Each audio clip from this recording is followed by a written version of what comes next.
fantastic one because today is a beautiful day. Today's a wonderful day. Today is News Day, Tuesday, ladies and gentlemen. Looking very Chinese today, King. Thank you so much. I'm live. I'm alive. It's sunny Los Angeles, California, 72 degrees out here, and there's a lot going on in the world of HasanAbi Piker, and I'm going to tell you all about it. Ni hao, fine shit. Shishia liaber. Ni hao. Folks. It is 11/25/2025, Tuesday, November 25, 2025, 11:34 a.m. Pacific time, and I am live. I'm alive, and I hope everyone is having a wonderful time. I certainly am. This is part of the broadcast where I tell you about my personal news about what's going on in the world of HasanAbi Piker in between the time period where I press the stop streaming button and press the start streaming button. So help me God. Okay. Bad faith interview guy gets cooked by Mondani supporter. Sure, we'll take a look at that in a second. God damn, that was fast. We're live. We're alive. How's the jet lag now, King? Jet lag is definitely worse than I thought it was, and I have a funny story about that. But I think I'm managing fairly well, all things considered. What do I mean by this? Well, what I mean by this is I ended the broadcast yesterday. Because I was tired after like 6 hours. And why aren't you getting groceries or cleaning like a good Chinese gentleman? Not Chinese at all? Well, I'm not from Chengdu. That's why. Or no, is it Chongqing? Or no, it's Chengdu. I told my Chinese wife, ni hao, fine shit, thinking I had the pass. I do not, in fact, have the pass. That's crazy. You off Thanksgiving or popping off even more than you do normally for a holiday? I'll be here. Will says, come to Japan now. Yo, I'm going to be honest. Like, I wish I did. But we're live. We're alive. And I hope everyone's, like I said, having a fantastic one. Let me get a little bit of a zoom in here. It's a little too far. So, where was I? Oh yeah, this is part of the broadcast where I tell you about my personal news. And ended the broadcast last night, and Lucas is here. My buddy Lucas, also known as Squizzy, is visiting from France. And I was very excited to see him. He's here for Formula One, but apparently he got he was doing a little Los Angeles leg of the trip as well. And I was hanging out with them, and let me tell you, okay. I asked this guy, "Oh, do you want to go to dinner at 7?" Right? And he knows I'm like kind of jet lagged and stuff, so he's like, "Yeah, for sure, let's do it at 7." Right? And then I send him the screenshot of the reservation I got. So I go to the restaurant at like 7:06. I'm a little late, right? I'm like, oh yeah, I'm on my way. I'm walking there, right? No response from him. And then I sit there for like, 10 minutes. And I'm thinking, well, I thought I was going to be late, but it turns out he's late,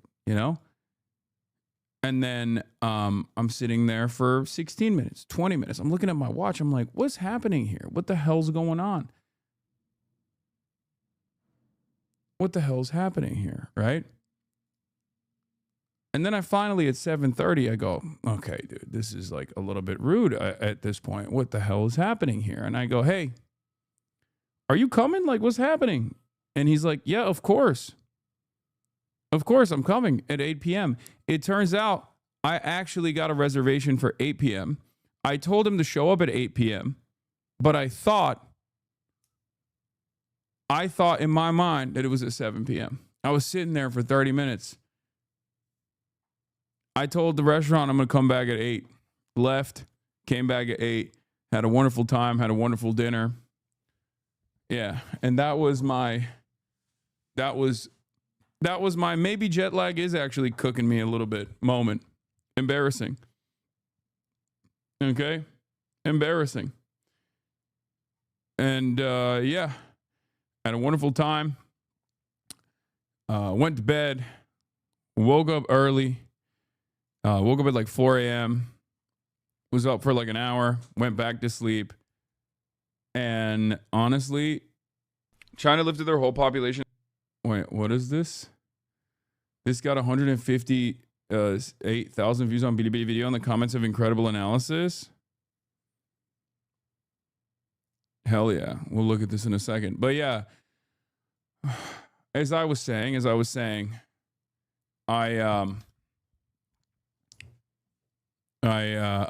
jet lag is cooking me a little bit. I didn't even get to work out this morning because I woke up too late to go and work out, and I had a call with WAPO about China. So that's what was going on, and I didn't have time to actually get a good workout in, but it's all good. Chinese embassy reposted you on Twitter. I saw. Don't worry, I'm going to talk about that. We got a lot to cover. GQ also is using me to sell their product, it seems. Subscribe for more pits, GQ magazine says. It's funny because that's the one time I didn't actually have a pit. I heard BDB likes gaming. Why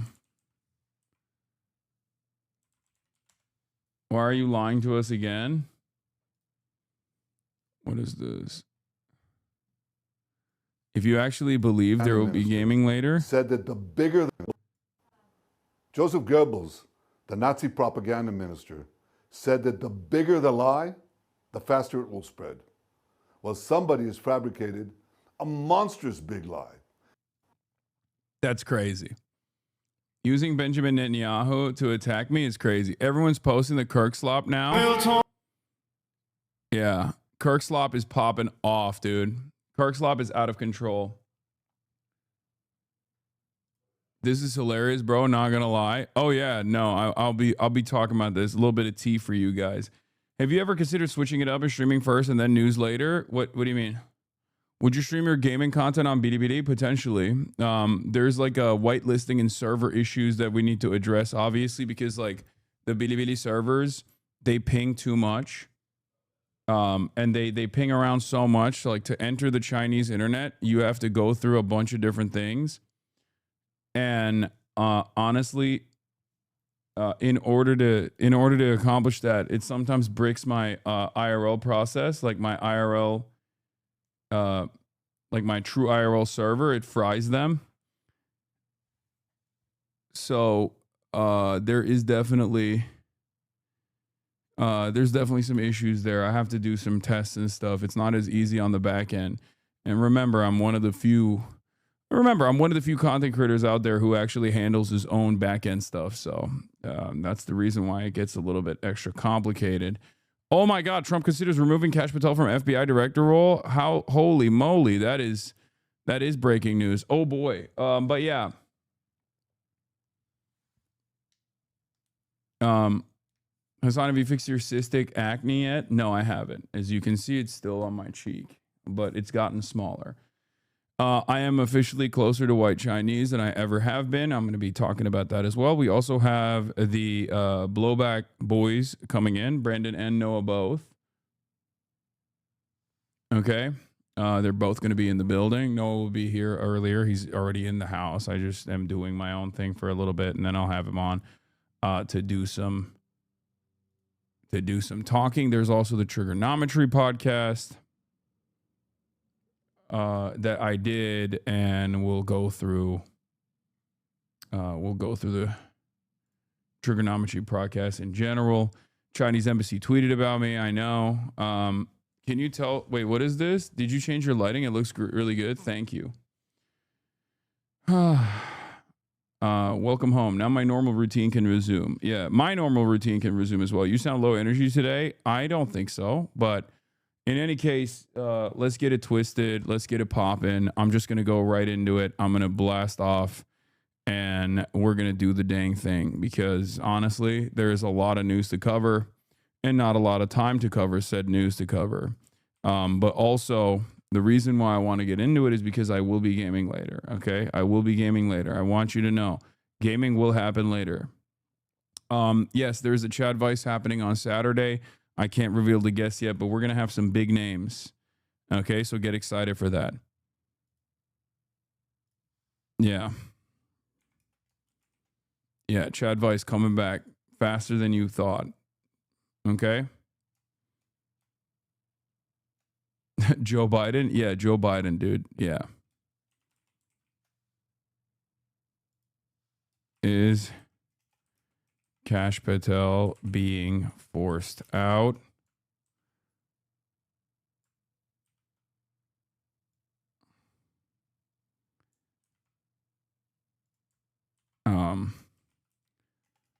Loomer claims I'm a Chinese agent.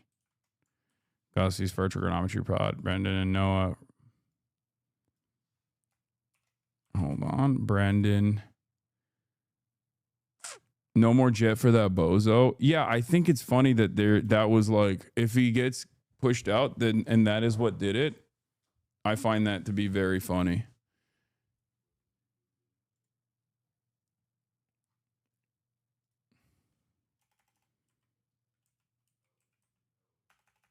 Why can't I add people on this? This is annoying. Have you heard of the new Chinese game taking over where winds meet? Yeah, I heard about that. Brendan and Trump on Chad Vice. Trump on Chad Vice. Brendan and Noah. On later. Dispatch later. Okay. New emote. What did you think? Oh, Truth Nuke? Yeah, I like it. Truke. If China and Japan go to war, whose side are you on? I'm anti-war. Yeah, I know Donald Trump got the rush hour 4 greenlit. You know, every now and then a broken clock rings true, you know?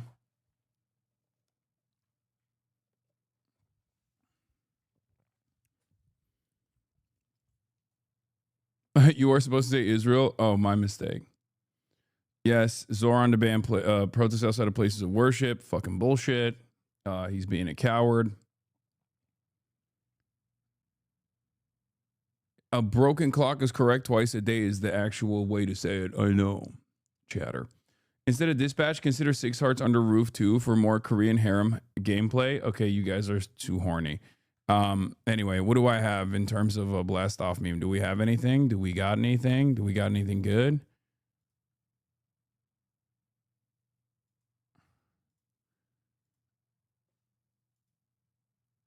Oh yeah, affordability is a major issue for the record. That is also another thing. Affordability is still very much a major issue.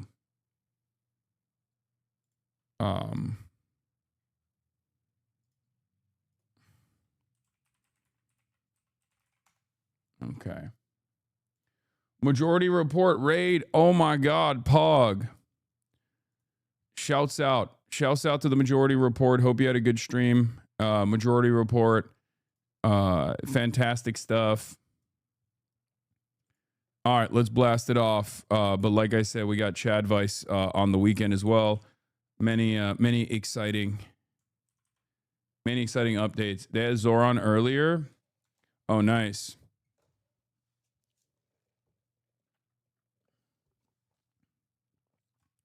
That was insincere. What do you mean? I love Majority Report. I'm sorry that it came across as low energy. The podcasts in China were so good. Would y'all consider having Lady Kwan on the pod more often? Also, the suits were clean. Yeah, the suits were pretty clean. Thank you. Yeah, and as far as Lady Kwan goes, yeah, sure. You know, we love Lady Kwan. He had the leftist audio again. What do you mean? Who did? Uncle Sam did? Unc? I'm Unc and I just learned that Unc means uncool. No, it's not. Unc doesn't mean uncool. I'm still catching up on your China vids. Okay. Anyway, we're blasting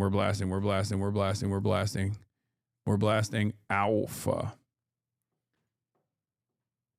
Zoran had a 180 FPS camera. Unk doesn't mean uncool. I mean, it implies uncool, but it just means uncle. All right, we're blasting off already, and then we're getting into that chatter said he's catching up with my China vids. Well, it turns out Bilibili is also catching up with my China VODs as well. And many commenters need to understand that the American concept of homelessness is different from ours. In China, we might not be able to turn a true homeless person into a millionaire, but we can ensure they have enough to eat, wear, and arrange employment, and even provide them with a homestead in their hometown. If you tell an American that such a person is homeless, they absolutely won't believe you. American homeless people genuinely don't own property, often struggle to find food, and their very survival is uncertain. They don't lack understanding. They just don't want to understand. This is about me, I think, talking about absolute poverty. You can't expect a tourist trip to China to see actual homelessness.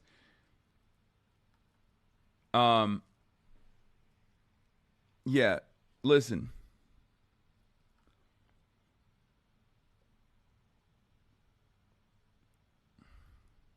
Damn, I was slow in the mornings. Holy shit. Yeah, it's a good filter.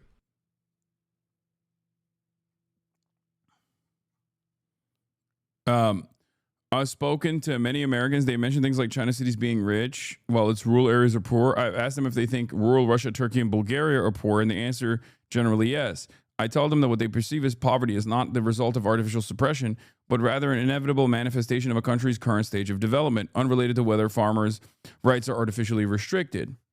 Evaluating a country's policies without considering its actual economic development is meaningless. Well, that's true. That's exactly the point. That is the point that I always try to push on people, where it's like you have to look at where a country was to understand what it became. You can't just simply go, oh, well, what is the comparison between like France and China, for example? Well, you're not factoring in hundreds of years of colonial exploitation into the development of Western countries. You're literally comparing entirely different starting points, right? You're comparing entirely different starting points. Log into Bilibili, bro. Holy fuck, please. No. Don't make promises you can't keep. Hasan, get dispatch out of your title. That's crazy. In any case, if you have any choice comments from this video that apparently did pretty well, 150. There's a lot of Bilibili chat, Bilibili videos that go crazy. Bilibili videos of mine that go pretty crazy, honestly. And I'm here for it. It's just never my own videos. Ironically enough, is the HasanAbi industrial complex. HasanAbi industrial complex that ends up getting more viewers. Other side. A video documented a group of international tourists playing basketball on popular outdoor court in China. The video highlights the locals' immense passion for basketball. Open presents. Thank you for the 25 gifted. Who are the biggest creators on there? I don't know. Their physical fitness is really good, but their technique is too rough.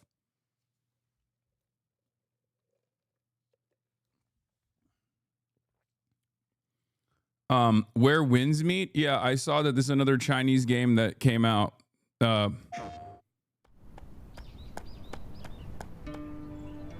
Blissful retreat. A place of joy where every day is pure bliss. They said all you know is bully ball. Bitch, what do you mean? Have you seen the Chinese ballers?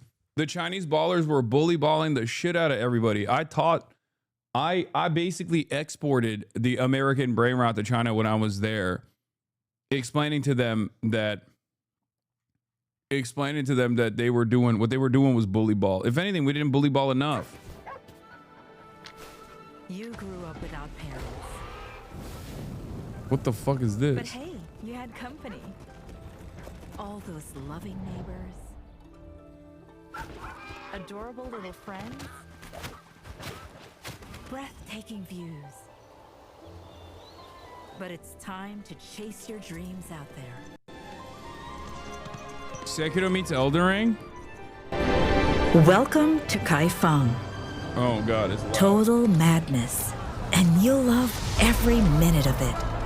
Streets humming with crowds. Serene palaces towering above. And thousands of people with their own stories to tell. It's AI trash? What do you mean there's AI in it? Enjoy rousing live performance. Why are we rewatching your China VODs? Yeah, I lived this, bro. I lived this. This is my experience in China the whole time. I don't know why. I don't know why you're showing me this. Like, this was my life. I am Chinese. Okay, you know I'm Chinese. You want to know how fucking Chinese I am? The Chinese embassy in the United States reposted my fucking my interview. First, it was Liu Pengyu, the spokesperson for China in U.S., for the Chinese embassy on U.S., who posted this snippet from CGTN. And then the Chinese embassy in the U.S. reposted it with the eyeball emoji, okay? And then Laura Loomer reposted the eyeball emoji and said, the Chinese embassy in the United States, which openly supports CCP, is not promoting Hasan Piker. Piker openly campaigned with Zahra Mamdani, another example of the red-green axis operating in real time. Okay, so I still haven't even gotten my 10-year work visa, okay? I only got a fucking single entry visa. They're out here calling me, you know what she's doing is illegal, right? What do you mean? The AI is literally single serving chatbots you can rizz up to get your relationship level up and get gifts in the mail. It's AI done right.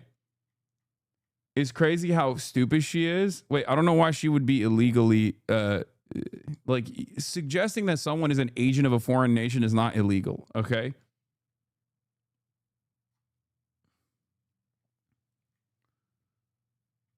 Also,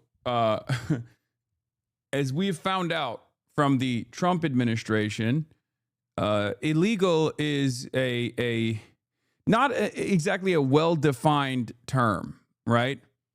Like, something is illegal only if there is a willingness to enforce it. Like, only if the regulators are willing to enforce certain rules.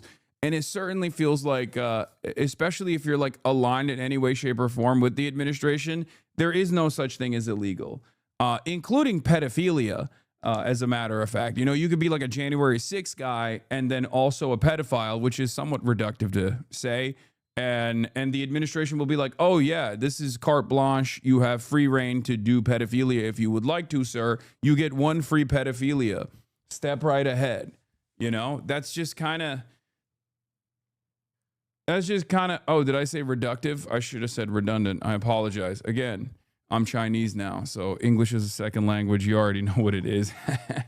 But yeah, I just finished the entirety of the Trigonometry episode with you, and it was very good. When was that filmed? It was filmed before I went to China. It was like filmed a couple weeks before I went to China, which is really funny because like they asked me what my like opinion was, like what's a country that's doing socialism well, and I was like, well, there's one country that's like close to, I think, you know, doing the damn thing fairly well, and I was like, it's China. And everyone was like, oh, if he loves, all the commenters, all the people that are talking about it were like, oh, if you love China so much, why don't you go there? And I was like, and everyone was like, no, he did actually go there. He put his money where his mouth is.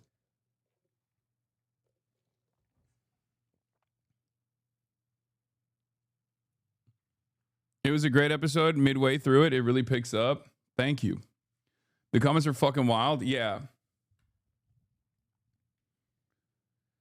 At times, interview, you seem kind of frustrated. I don't know if I'm looking into it. Seemed different vibe than your other interviews. Any thoughts? I mean, it was contentious, but it was also polite. It was polite contentious. So it wasn't like a full-blown debate, but it was kind of had the vibes of a debate almost. The U.S. does socialism pretty well if you're a veteran. And not really.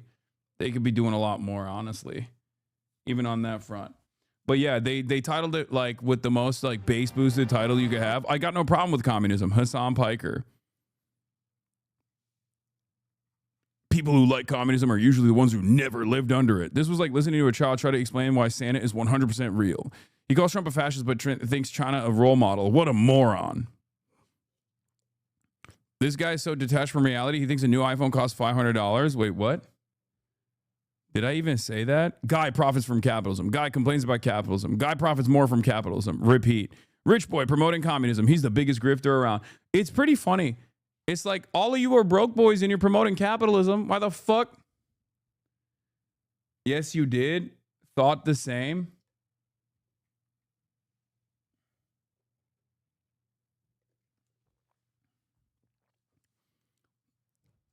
it's so funny that these guys unironically don't realize that, like, me being even if you think I personally am a class trader as a bourgeois, capital owner who is saying, like, no, better things are possible for the working class.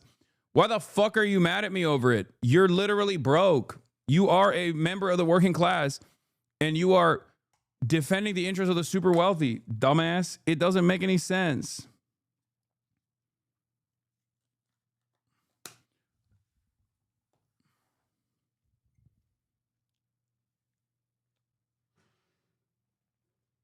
Yeah.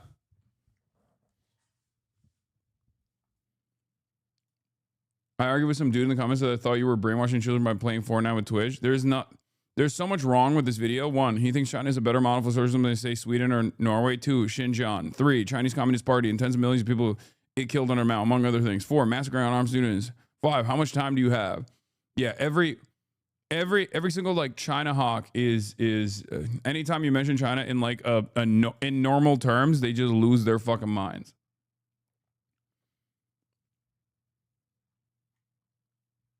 Anyway, where that means of production you get a hold of? No, I'm serious. I don't understand it. These guys will get mad at me for saying that a better future is possible for them. And it's wild that there's, like, no counter argument beyond, this guy is a rich socialist. What a fucking hypocrite. It's like, okay, dude, well, you're a poor capitalist. You know what I mean? I'd rather be a fucking rich socialist than a broke boy defending capitalism, you know? You are advocating against your class interest. If you consider me to be a part of the capital owning class, then you did a bad job defending the immigration points they had. Yeah, I had no fucking idea what they were talking about because they constantly wanted to talk about UK, and I'm not as tapped into, like, UK immigration points. What do you mean? It's like if they came up to me and were like, well, here are the issues with Norwegian immigration. How the fuck am I supposed to know? I don't know everything that's going on at all times. What do you want me to do? Yeah. And they just kept saying, they just also kept saying, like, a bunch of insane things that I had never heard before. They're like, every Muslim in the UK wants to do Sharia jihad and stuff like that.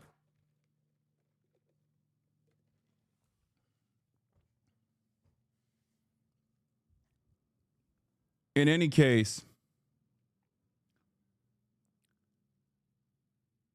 we'll take a look at it. I think I did a pretty decent job overall. I mean, it wasn't like super contentious. It wasn't like debate lordy. If that's what you're looking for, you're not going to get that.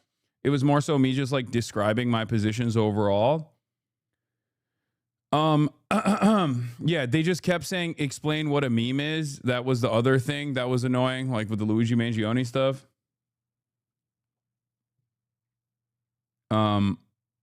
But commenters being obtuse about the new phone bit for no reason. You can get a new iPhone for $600. But yeah, this was like a major takeaway from it. This was very frustrating for a lot of people. I even bookmarked it to bring it up. They, like, you can't even say, hey, we can learn things from every country on the planet, right? We can learn positive lessons. We can have positive takeaways, and we can learn from, like, the faults and failures of other countries. And if you say that about China, they just lose their fucking minds. You can only say it about adversaries in a negative way. You can only say you can only learn about the failures of Chinese governance. Nothing positive to look at, you know? People would rather just plug their ears and shut off their eyes and go, la, la, la, la, la, I can't hear you. And get, like, incredibly antagonistic. The moment that you say, hey, like, you know, there's a lot of, it's funny how they never go to places they love so much. He was actually just there, and the Chinese police shut down his live stream. Did not happen.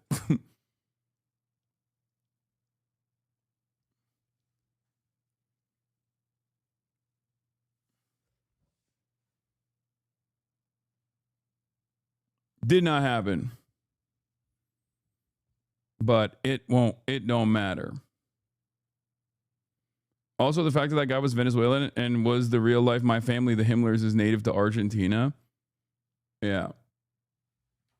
You talk about prisons in Norway. Yeah, I mean, it's something that I'm aware of. Yes, the criminal justice system in Norway is something that I'm more aware of than like all of the comings and goings of like the Muslim population in the UK. Yes, I can know about certain aspects of British governance as well. If you want me to talk to you about like labor policies, for example, I'm not the most knowledgeable, especially in comparison to like American politics, but I can carry a conversation. But as far as like Islamic style Sharia law is coming to the UK, like I'm not fucking as tapped in. If you're going to be like, this is a well-researched position that I have, that every Muslim in the UK wants to do Islamic style Sharia, I'm going to be like, all right, well, I don't think that's the case, but that seems a bit crazy.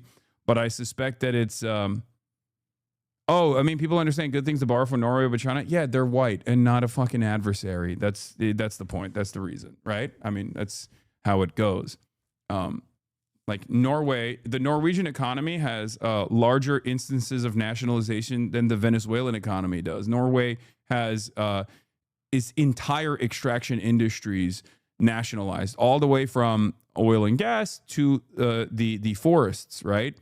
Technically, that is a higher degree of nationalization, a higher degree of socialization, if you want to call it that, than Venezuela. And yet, because they're under the security umbrella of the Western world, and because they're white, no such anger.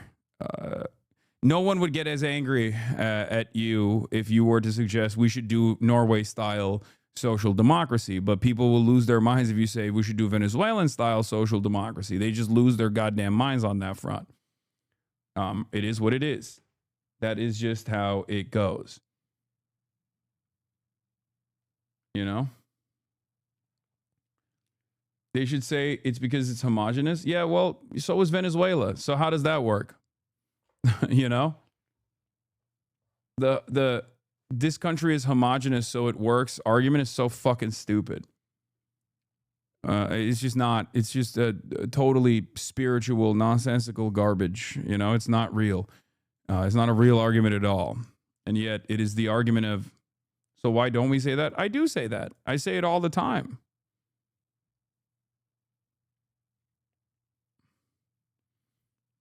Vuvuzela isn't very homogenous. Yes, it is. You just mean that it's not as homogenous as Norway because it's not white people. That's it. Also, there are plenty of diverse countries that have, implemented nationalization successfully, even though it is in a state of dire disrepair, like the NHS. The UK is a very diverse country. The NHS is not falling apart because of the diversity in the country, but it's because of austerity and a refusal to fund these social safety nets, these programs. So that's the major reason for why the NHS is falling apart. Anyway, but this was, I mean, I don't know if I want to dive into the trigonometry pod right now, but there was definitely some anger and resentment for the things that I was saying on there, because their audience is like it seems their audience is like very reactionary, like more reactionary than I thought. I thought they were like extreme centrists, that like their audience was more open-minded to different opinions than I previously thought it was. Cause like usually people that build themselves as centrists will have some like liberals with right-wing tendencies. No, they were like, these guys they're massive D fans. What do you mean? Okay, but massive D fans in an environment like that would probably be more understanding of where I'm coming from. You know? No Shot, do you watch Trigonometry? They love Israel. Guys. My point is, oftentimes when people build themselves as centrist instead of like far right, their audience is a little bit more open-minded. At least like in the margins, they have people that are a little bit more open-minded towards towards like people making a affirmative case, a positive case in the direction of like better development and stuff like that. That's all I'm stating, and it wasn't the case. Like this was not the audience of like self-described centrists in my experience. This was the audience of like a right wing, very, very right wing. Trump announces Zelensky is not coming. Okay, never mind.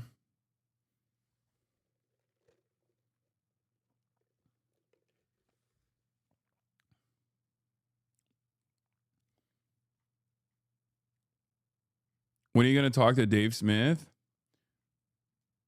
Why did you do the podcast? I do all the podcasts. I don't give a shit.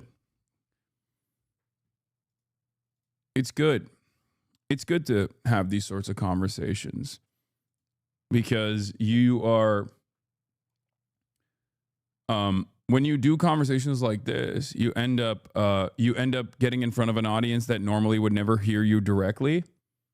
And it's not a bad thing at all. It's absolutely a good thing because no matter how many people watch that interview, it's an entirely separate audience, it's an entirely new audience. And there are going to be some people that go, you know what? Maybe I misunderstood this guy's vibes overall. Like there's always going to be some people that watch that interview and their takeaway will be, guess what? Maybe I was wrong about the way that I perceive this person's worldview. There's a method to the madness, chatters.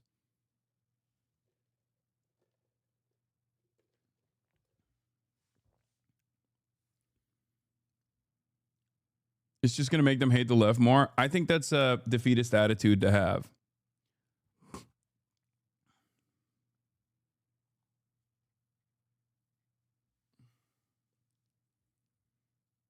Yeah, the 40-40-10-10 rule, exactly. 40% of my audience that watches it they have unmovable positions. 40% of their audience that watches it have unmovable positions, but there's 10% of mine, my audience, and 10% of their audience that are more malleable.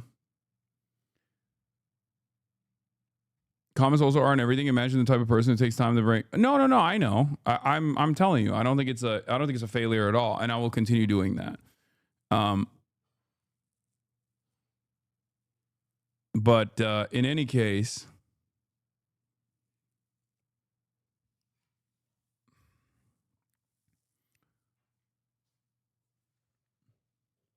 new forensic architecture unannounced on ceasefire maps. Yeah.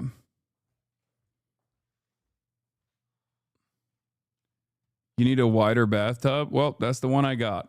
Okay. They almost got me. I almost turned conservative. Oh, you mean after watching this interview? Yeah. That was good you went on. I know lots of people that watch that podcast and are just in an information silo. It's good that they were exposed to you. Yeah. The thing is, even if someone wasn't, fond of my interaction with the Trigonometry boys, the very fact that I attended, the very fact that I went on their podcast, and the very fact that I had a conversation with them makes people reconsider whether I'm like a dangerous terrorist or not. You know what I mean? So I will even take that. As a positive, right? Because when people go there and they see me interact with these guys in a contentious but respectful environment, they go, okay, maybe this guy isn't a fucking omega terrorist,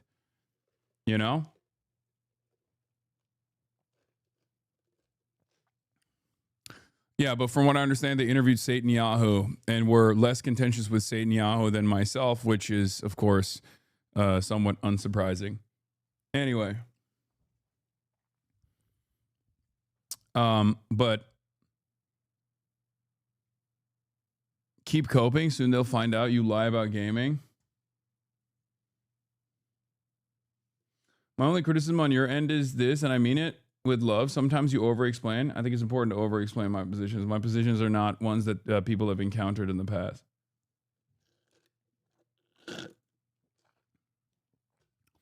Anyway, let's get started with this. Barry Weiss says she wants to use her new perch at CBS News to redraw the lines of what falls in the 40 yards of acceptable debate in American and political and cultural life. She says The aim is to sideline voices like Hasan Piker, Tucker Carlson, Nick Fuentes, and elevate charismatic figures such as Alan Dershowitz and Dana Loesch to reflect where the vast majority of Americans actually are. Now, obviously, I think this is funny for a couple different reasons. One of the reasons why it's funny is because this is Barry Weiss saying the quiet part out loud. And another reason why is obviously because she's referring to Alan Dershowitz as a charismatic figure. Like, she's literally saying, look, whether you disagree with these people, with Tucker Carlson and Nick Fuentes, I certainly disagree with them, or not. Whether you disagree with these people or not, like, it's ridiculous to say that people like myself or people like Tucker Carlson don't have massive real audiences as opposed to fucking Alan Dershowitz or Dana Loesch, you know, media animals. That media demons that have been propped up, tenured professors and media demons that have no organic platform on their own. So the idea that like the association of me and Nick Fuentes is ridiculous. Okay. The association with me and Nick Fuentes is ridiculous, but it's one that Zionists regularly will present, not realizing that this doesn't actually make me look bad, but it actually normalizes people like Nick Fuentes in the eyes of many people because the position I hold is the majority position on Israel, right? It wasn't the case post-October 7, but it certainly is the case now. So all that does is, I think, normalize Nick Fuentes more in the eyes of many Americans, and it's a dangerous position that these dipshits actually advance, even if they don't realize it. And apparently she did end up uploading a debate between Alan Dershowitz and Dana Loesch on gun control. And that fucking debate got 1,994 views in 10 hours. So obviously it's definitely not something that the American population or anyone, as a matter of fact, is looking for. But let's take a look at this silly thing, and I'm going to give you the tea afterwards as well, which makes it even funnier that Barry Weiss and CBS News is mentioning my name alongside people who should be deplatformed. See the moment that we're in. And all of us see that the choices that it feels like we have sometimes, which is Hasan Piker and Tucker Carlson or Nick Fuentes and, Andrew Tate, the kind of people that are rising in the podcast charts. I like that she had my name locked and ready to go, the first name that she brought up. And it's really interesting because I leaked some tea after this video was going viral on Twitter. And that tea is that they literally are trying to get me to do a fucking debate on CBS News with a person that happens to be on this panel, Ben fucking Shapiro. That's right. They literally want me to do a CBS News debate with Ben Shapiro. And I said I would do it as long as it was about Israel-Palestine. And they want to do it over capitalism. And I was like, that's boring, So it's so funny that she's like saying this. It's so funny that she's talking shit with Ben Shapiro on that fucking panel. And she's literally on the sidelines trying to set up a debate between me and fucking Ben Shapiro. So what happened? You're like, oh, we need to sideline people like Hasan Piker at CBS News while, in private, she's trying to set up a fucking debate. So what happened?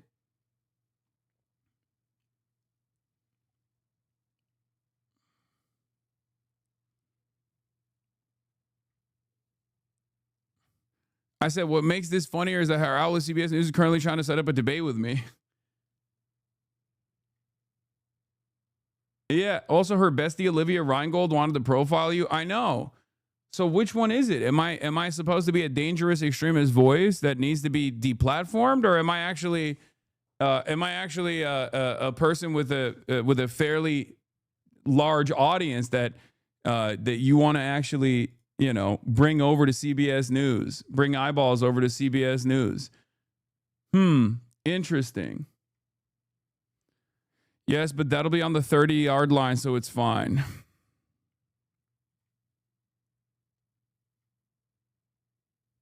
Just do the debate and pivot to Palestine. I mean,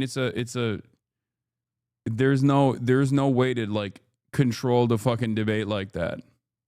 Those don't actually represent our values, and I don't think that they represent the values and the worldview of the vast majority of Americans. And so this is an opportunity to speak for the 75%, for the people that are on the center left and the center right that still believe in equality of opportunity, that still believe passionately in the American project, that still believe in all of the things that everyone in this room believes in, which is liberty and freedom and individual responsibility and in the most basic level, the right to know what is actually going on in the world. Not the world as propagandists and ideologues imagine it to be, but what's actually going on in the world and in your community, so you can make decisions about where to send your kids to school, about where to live, and about how to vote. That used to just be normal, and the goal of what we're trying to do at CBS is to get back to that normalcy. And I feel incredibly energized and enthusiastic because I think that is where the vast majority of Americans actually are. Well, so that articulation of that set of goals to speak into the lives of the 75%, how are you going to do that? What's your strategy for success? So I think one of the problems is a lot of people have tried to do centrist news. I know this because I am like the target audience for those things. And the reason that they have all failed is it's like trying to force feed spinach down someone's throat, right? It's felt very like tofu, oatmeal. It's like centrist news is choosing the midpoint between every single topic. It's felt like an absence. I do love her being like 75% of Americans. Like, why won't anybody point to what 75% of Americans believe? And it's like, okay, let's ask 75% of Americans how they feel about Israel. You know, who do you think they're closer to on fucking Israel? Person who's sitting as a propagandist for the apartheid state, or guy who says Israel sucks. I wonder what Americans would be tuned into in terms of their opinions on Israel. Me or fucking Barry Weiss? Like, what a stupid fucking argument. And I'm not even talking about the rest of the world. Obviously, the numbers get even worse if you go to the rest of the fucking world. But like, even in America, even in the United States of America, who's closer to the average person's opinion when it comes to America's seemingly endless loyalty to the apartheid state of Israel?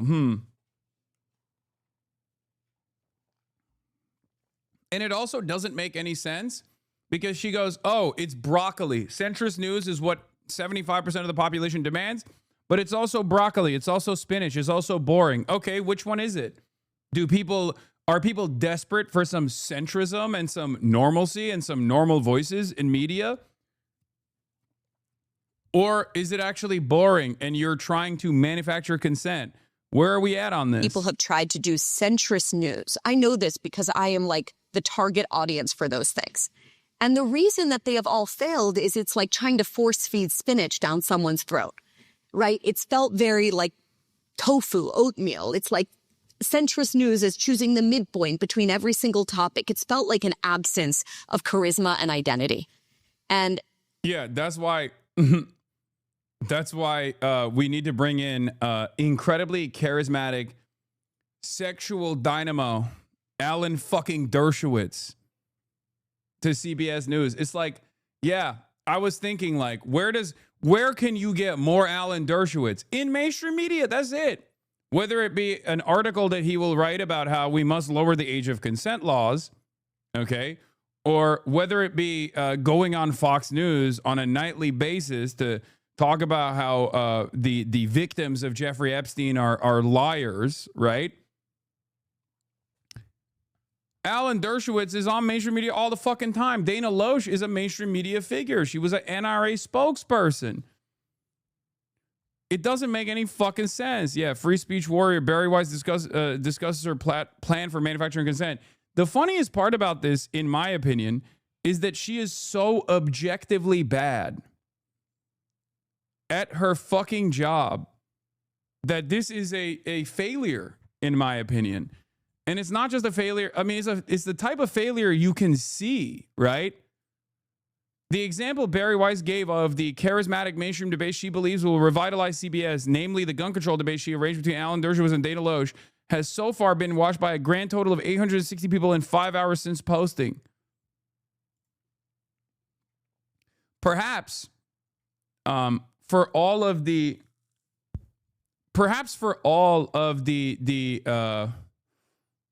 anger and resentment that you might have towards independent media content creators who are not abiding by whatever norms existed in legacy publishers, norms, i.e., norms, for example, of demonstrating unconditional loyalty to Israel. Okay, whether you like it or not, it is obvious that people on the independent side of things have to actually carve out their own fucking audiences, and in an effort to do so, they have to be more entertaining. They have to be more charismatic than the people who get hundreds of thousands of dollars a year to sit on a fucking CNN panel or to sit on a CBS panel or to sit on a Fox News panel. Okay? This is not an issue that you can solve with money. Jay Caspian Kang says, so basically she's going to cancel everyone she disagrees with and elevate Alan Dershowitz. Also, if you're going to redraw lines to square up more with what 75% of Americans believe, how are you going to cover aid to Israel, which is widely unpopular amongst that 75%? Also, maybe I'm slow, but Hasan Fuentes and Tucker aren't on CBS this morning chopping it up with Nate Burleson. How are you going to cancel them from CBS News and Free Press? Is Coleman Hughes going to do an impassioned segment on 60 Minutes? It's like PS4 saying to PS5, you're canceled. It's just like, I'm not on CBS News. And not only am I not on CBS News wants me to be on CBS News. So what is this fucking conversation? Like, did they want to have me on CBS News so they could turn around and be like, actually, we never wanted you on there. Okay.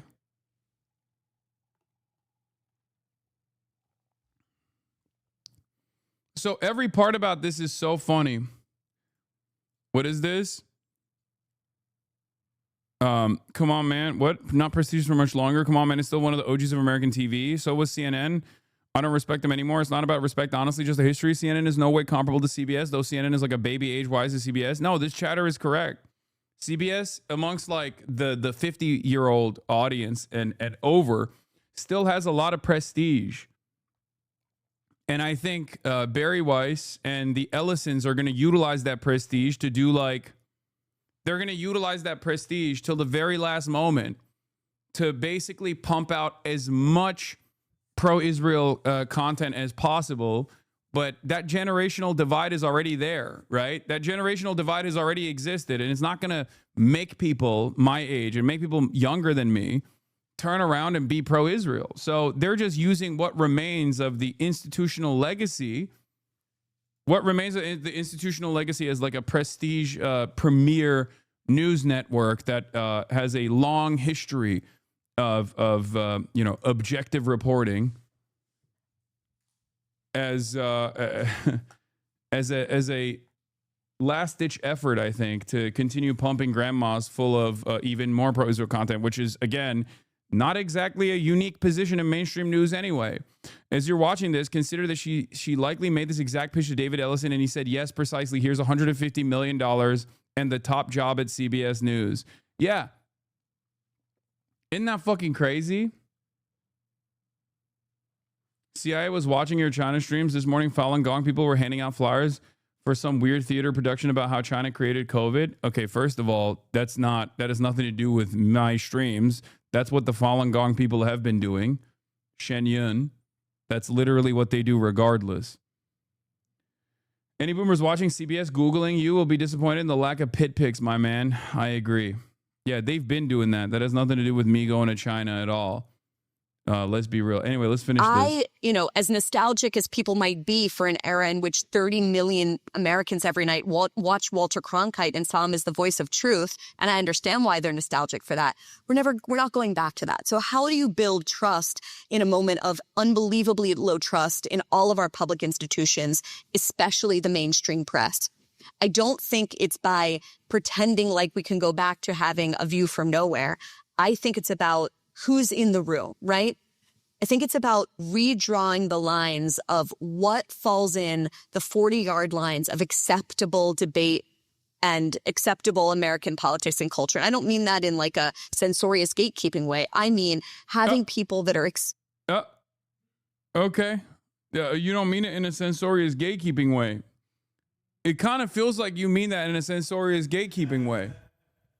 Except the irony is these guys are no longer the gatekeepers. That is the irony. CBS News no longer has the same level of relevance. And I say this as someone who gets a shit ton of mainstream press coverage. Okay. And in my own personal experience, going on the Theo Von podcast is infinitely better for boosting my profile than any number of different prestigious mainstream legacy newspapers writing profiles on me. Straight up. The Joe Rogan Experience is more of a real gatekeeper now than any number of different news articles. Okay? It's just the truth. And I say this as someone who obviously cares about mainstream press, who cares about good journalism, who defends good journalism all the fucking time. The reality of the matter is, as far as PR pushes go, podcasts in general are infinitely more relevant in boosting people's profile in a real way than the previous gatekeepers are. Nobody gives a shit about going on CBS News. I'm serious. My grandma sent me an article that was just 30 sexy pictures of Hasan Piker. So you're doing good with the centrist Debras? Hell yeah. Let's go. That's what I'm talking about. If you go on CBS, though, you'll pick up the GILF demographic. I know. And honestly, the wine moms are the revolutionary vanguard of America. Like, I don't, like, make no mistake. I do believe that, which is why I think there is value in doing those sorts of articles. There's value in doing those sorts of articles. There's value in doing mainstream media press. But overall, if we're looking at, like, the real gatekeepers, like, it is no longer the Barry Weiss of the world. It is no longer the fucking CBS News of the world, okay? It's social media. And social media is such a vast space and so directly associated with these fundamental libertarian principles where all of these billionaires that want to change people's minds by controlling the algorithms still have a higher degree of priority on profit, that they will actually still let you say whatever the fuck you have to say, as long as you are generating revenue for them, as long as you have eyeball retention on those social media platforms. And it's too big of a behemoth to control, at least as it stands currently. Now with AI, that might change, right? If they start processing their own content, and if they just keep pumping their own content, they can actually change and people's consciousness, right? And they can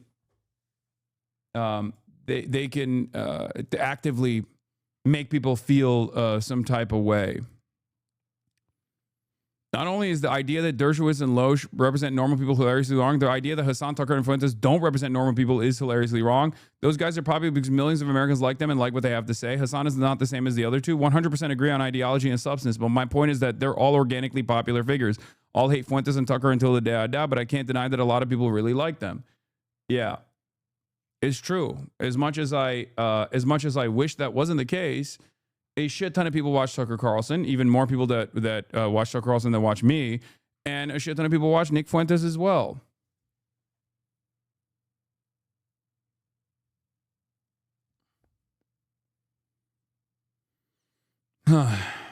That are clearly, identifiably on the center left and on the center right in conversation with each other. And we've been doing so much of this at the Free Press. I was in, where was I? Chicago. Last week, I think, I've lost all track of time, where Dana Lash, former spokeswoman from the NRA, was debating Alan Dershowitz on guns. Now, these are people that have wildly different opinions on the Second Amendment, and yet showing that they can have good faith, very passionate, very charismatic disagreement and still like each other at the end of the day. We think it's important. And so it's for me. I'm going to be honest with you, at least in the age of stupids, if you really want to tap into the collective consciousness and where they're at, you need to have like OnlyFans models going up against like misogyny podcasters, like misogyny merchants, you know? That's like, I think that has a shit ton more relevance in the minds of the average person, the 75% that we're talking about, than fucking Dana Loesch and Alan Dershowitz, or even someone like myself versus Ben Shapiro. Okay? That's it. Like, that's where the average person is. I'm gonna be honest. The average person's mentality is like they want to see the whatever podcast guys get fucking destroyed by like a feminist commentary person. That's what they want to see. And on the other side, they want to see like some of the most insecure men screeching at a bunch of women. That's what they want to see.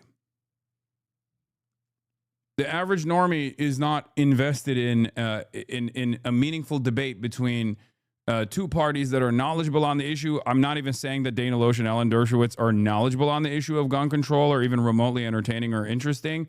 I'm simply saying that even if you were to get like two figures that are knowledgeable and can be somewhat entertaining to debate an issue that they have, they're not, most people are not invested in that at all. Okay, they're invested in this. This is what they want to see. Holy fuck, this lesbian absolutely bodied TradCon Andrew Wilson for marrying a woman with 3 baby daddies. Damn, I didn't know that till now. What a fucking poser, Lamau. I don't think I've ever seen a man this triggered in my life. That's it.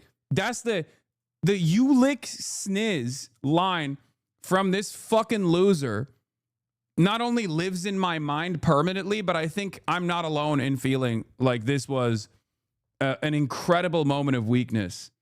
I mean, we all know this guy's a fucking loser, okay? If you have made a career as like a 50-year-old man, constantly yelling at like teenagers, 19-year-old OnlyFans girls to say that they're whores and sluts and whatnot, you are the most pathetic worm-like loser on the fucking planet, okay? And the moment that you encounter... I assume people are saying she's a lesbian. I guess that's the case. Someone who is a competent communicator, not to say that like 19-year-olds are not capable of being competent communicators, but oftentimes they're like a little worried about how they're presenting themselves in a format like this. But the moment that you have someone like this go back against you and just say, hey, she's bi. Okay. They use they, them pronouns. Okay. Well, regardless, they just absolutely, they just like push back a little bit, and this person just fucking falls apart. It's just a house of cards. Look at this. I'll try to rephrase this. I'm gonna reframe, and I'm just gonna be totally honest with you. I will never be able to convince you of my worldview. You won't. I know, but the reason is not because I'm not a great. This guy used to go by Big Papa Fascist Online. This is one of those things where it's like you don't see them as kids because you also goon and went to a brothel.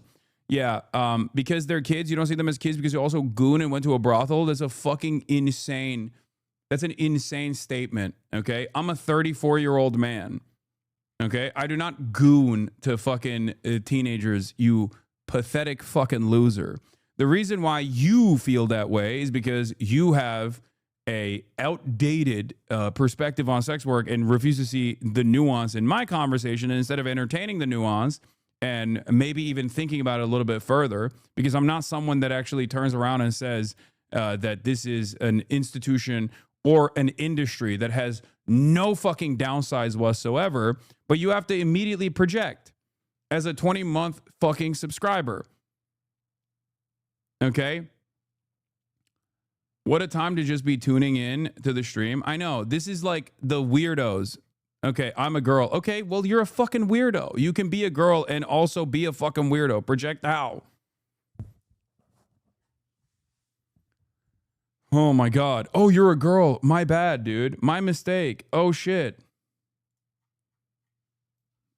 Believe all women, you fuck. Yeah, exactly.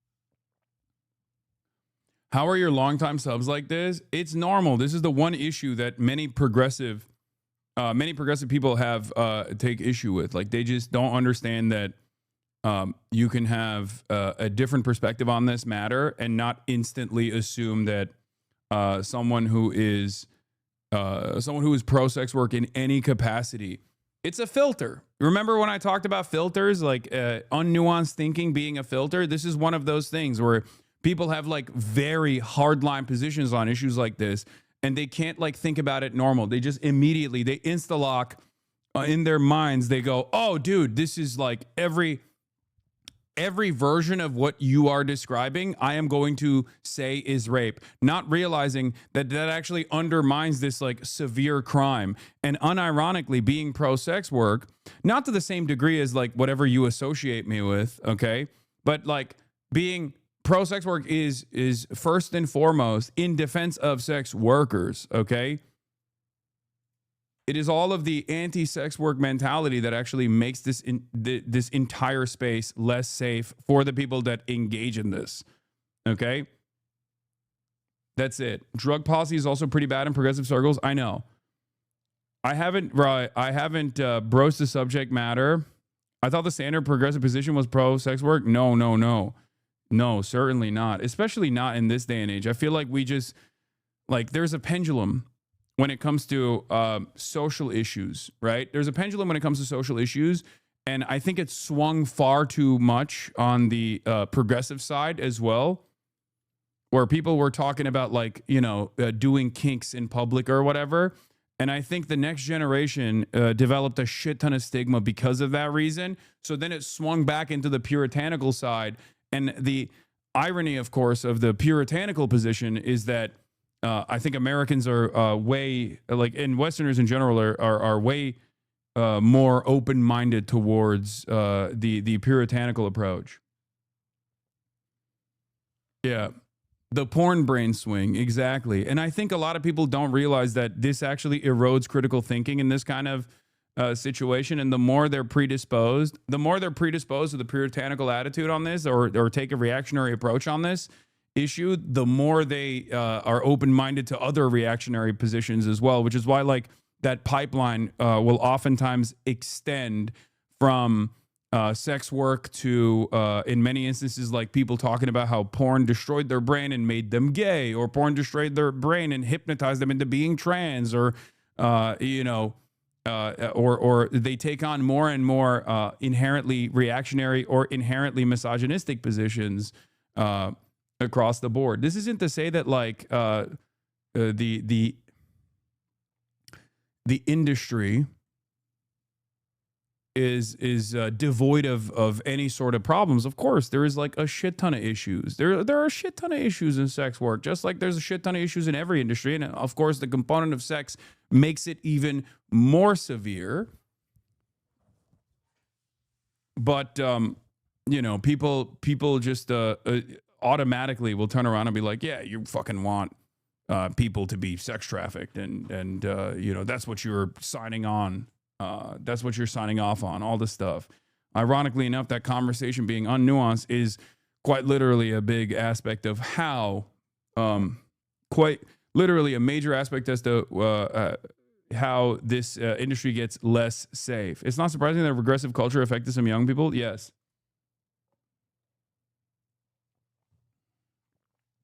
I'll try to rephrase this. I'm going to reframe, and I'm just going to be totally honest with you.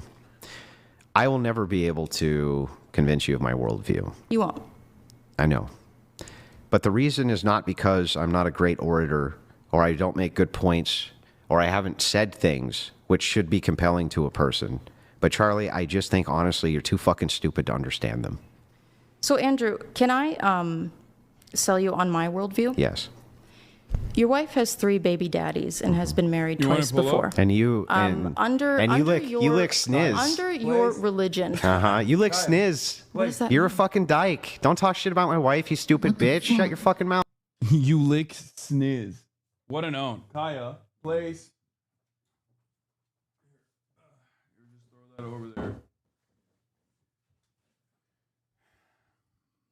Yeah, that must have struck a nerve, because he thinks he alted, but it's pretty funny that his alt is that. Like, that's a devastatingly bad alt, in my opinion. I was saying, like, I'm using this as an example of like the type of debate that I think Americans actually do want to watch. Oh no, I caught a bit of it before coming do in. want to watch and do want to hear, as opposed to fucking Dana Loesch versus Alan Dershowitz, which is a low bar to begin with. Here, I'm gonna run this back again. You want to hear the incredible counter that this fucking loser has here? Let's take a look. Your wife has 3 baby daddies and has been married twice before. And you you lick sniz. Under your You lick sniz. Look at his face, bro. Look at his fucking face. Like he thinks he really hit that. He thinks he really fucking hit that hard. You lick sniz. What a fucking loser this guy is. Jesus Christ. religion. You lick sniz. What is that? You're a fucking dyke. Don't talk shit about my wife, you stupid bitch. Shut your fucking mouth. Shut your stupid bitch mouth. Your wife with the 3 baby What did I daddies? just say? Dyke? Your wife with the 3 Sorry, baby I'm sorry, daddies? Dyke. Is she morally inconsequential in comparison to your ditch licking? Do the men that you try to... Do the women that you try show to... your hatred against... Do the women that you try to... that they shouldn't, You know, like, Charlie, did I bring... women? Do they know Charlie, that did I your bring wife your is 5 family? years older? Did I bring any of your family into... This is one of those things where it's like, he is such a aggro, like, trad guy that it's like an own. But in most circumstances, like, who gives a shit? Is that why he dresses like a magician? Yeah, of course. That's how you're supposed to do it. Okay. The more you dress like a magician, the more you dress like a libertarian magician, the cooler you are in this crowd, in this space. I mean, he looks like the... you like sniz. It's like the friend whose parents like never ever made him dress up for anything. Like goes to like your bar mitzvah and like that's like formal. Yeah, I'm Ezra Klein, and I think the Whatever podcast is doing politics the right way. You like sniz. You like sniz. Oh, wow. It's awesome. This chatter keeps saying, y'all are, what is this? Y'all are literally porn brained. Lemme out. And then their big counter was, y'all are literally porn brained. Lemme out. This chat, by the way, lemme out. And then their fucking incredible counter is a Twitter meme. Left wing destroyed, honestly. Yeah. Thank you, chatter. You did it. You fucking destroyed. Who is the magician? Is he like a comedian or something? I don't know what the fuck. I think his previous username was Big Papa Fascist or something. Interesting. Yeah, Big Papa Fascist. I did see that this has like a gazillion views. So yeah, I'm, and even the moderator, who's also another one of these fucking losers, is, even he liked that because he loves the controversy. I guess. I do like the cut to the react to him, like yeah. But yeah, Charlie is a streamer as well. Enemy Charlie is their name. I'm sorry to point back. What is this? To clarify, I'm sorry to disappoint, but I'm not a lesbian. I'm bisexual. I am also detransitioned 10-ish years ago, IDing as either female to male or as a trans mass lesbian. I just mentioned having an ex-girlfriend during my debate with Wilson, and I guess he latched onto that. Posting this because I don't want to steal lesbian thunder, Lamau, though to be fair, I feel like labels are dumb, and I've historically been so all over the place. It's nothing to me at this point.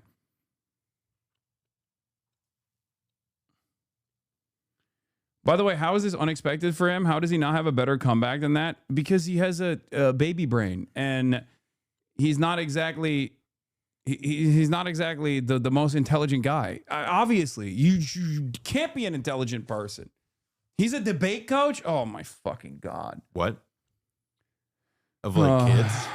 I don't fucking know. I saw another. They're not a fan of yours, allegedly, for your information, but I think they probably just haven't actually heard any of your real opinions, Lamau. I mean, I don't know.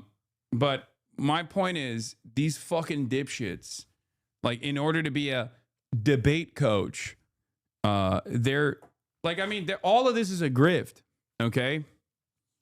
All of this is a fucking grift.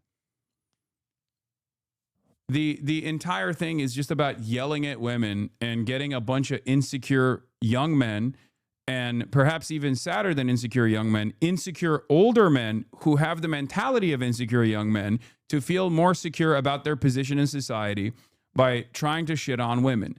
It is all vulnerability. Okay? It all stems from vulnerability and a lack of confidence. There is a major crisis in confidence in young men and older men as well. And I think that is where a lot of these problems arise. Okay? Most of these dudes have audiences of young men and older men that have that same insecurities that they've never actually worked on from their teenage years, and it causes them to be super vulnerable and seek out people that will tell them like, no, you're not the problem. The problem is like women are bitches. And it's ironic because like the real reason why a lot of young men, and I would say virtually all young men at some point experience this, especially if they don't have like positive role models, will find themselves looking for answers, right? They find themselves looking for answers about like how to talk to women, for example, how to present yourself, how to carry yourself. And it's very alluring to see guys, maybe not like him, but at least like Andrew Tate or all the other people that are like constantly around women, right? Like, and they start to think like, oh, well, this guy gets it. He figured something out. He's constantly surrounded by sexy babes and fast cars and whatever the fuck, right? They don't realize that this is just like a crafted persona of a bunch of people that have carefully manufactured this identity online and are actively trying to make up for their own personal shortcomings that they recognize. And it gets far worse than this. I think the bottom of the well is like that clavicular kid and the black pill side. Because TikTok has basically normalized a shit ton of things that used to be relegated to the darkest corners of the internet, like the black pill subreddits and whatnot, the looks maxing community that I think is unimaginably damaging, right? But you know, the starting point for many younger men in general is just trying to understand, trying to navigate the treacherous waters of interpersonal communication and developing relationships with women. And then they slowly but surely get preyed upon by people like this, who then tell them that the best, most successful thing to do, the best possible thing to do if you want to approach women is to just like shit on them non-fucking stop. Okay? That's the way to do it. Just shit on them all the time. And call them bitches, and then they will want to be with you. Very successful. Like, you try convince to them that they shouldn't. Like, Charlie, did I bring women? Do they know Charlie? that Did I your bring wife your is 5 family? years older? Did I bring any of your You family called me into fucking anything? stupid. Did I You say called anything me about fucking your stupid. family being stupid, Charlie? You could. It's You could because go I'm for it. better than you, Charlie. No, it's because Yeah, everyone got that. Everyone got that from this interaction, from this brief interaction. you're embarrassed, and you know that the traditional values that you try to sell people Okay. on are bullshit because Let's you go are not through a it. traditional man. Chuck, let's go through it. You are not a traditional Let's man. go through it, Chuck. Tell me what I'm doing with. Look at his notepad. Hold on. Go back to that. He definitely has some, as somebody who does this in like lectures or whatever, he has some like crazy doodles going. I can't see from over here. No, you got to play it because it's like Let's you go are not through a it. traditional man. Chuck, I definitely let's felt go that- through yeah, it. You are not- Yeah. What Like, is that? Yeah, what is that? What are is these he? Is he doodles? just like? What are you doodling over Yeah, there? thank you. I knew I wasn't imagining things. What is he doing? Yeah. If you have gray hair and you're doing that, what's up? Ay. Pikachu. Yeah, he doodled Pikachu. He was doodling Sniz, drawing a pair of tits. Yeah, he's doing the Big Lebowski. Drawing. I love tits. Name a trout, fried him. Yeah, at this point, he just gets like destroyed by anyone that is unafraid to speak on a podium like this. If they're like remotely confident. Well, any situation where he's like not able to like, you know, control like, the conversation. Yeah, or like saw somebody in half, or I don't know, like pull a rabbit out of a hat. Parker get a job. Counter argument last time. What is this? Oh yeah, this was the other one that I saw as well. This was another viral moment, right? Like his inability to open a fucking jar. God, this stuff is so pathetic too. Like it just doesn't. You know what's funny? This shit doesn't mean anything, but it means everything to these fucking morons. Okay? That's what it is. Andrew Wilson not being able to open a jar after being a misogynistic pig and trying to make fun of Nema for not being able to open it is actually the funniest shit. Like, if he was just like a competent person or a confident person, then his inability to open that jar would not be as severe, right? Because he's the one who's placed a lot of value and a lot of emphasis on, one, not marrying a woman that has 3 different baby mamas, right? Like, that's the reason why it actually hits hard. That's the reason why it fucking hits hard. Normal people don't give a shit about that, right?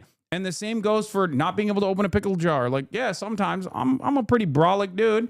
Is sometimes you can't open a jar. It is what it is, you know what I mean? It's not that big of a deal. But he thinks it's the biggest fucking deal. Uh-oh. Come on, you can do it. Put it right side up. You can do it. You got this. All right, bro. I can't do it. Here. This is so I do this is a unpleasant. little immature. No. Oh wow. For Hey, the guy $1,000. sent $1,000. Yeah, but it seems slightly immature. It's all fucking It's This just is only it's where a little- See, it is. I gotta grip it. Uh-oh, Andrew. If you can't open it either. Well, your hand greased the whole time. Oh my god. Your hand greased it. Your hand greased it. You fucking loser. God damn it, dude. I can't believe that there is like any audience for this shit. It blows my mind. I'm glad that there's like more people now dunking on these fucking clowns.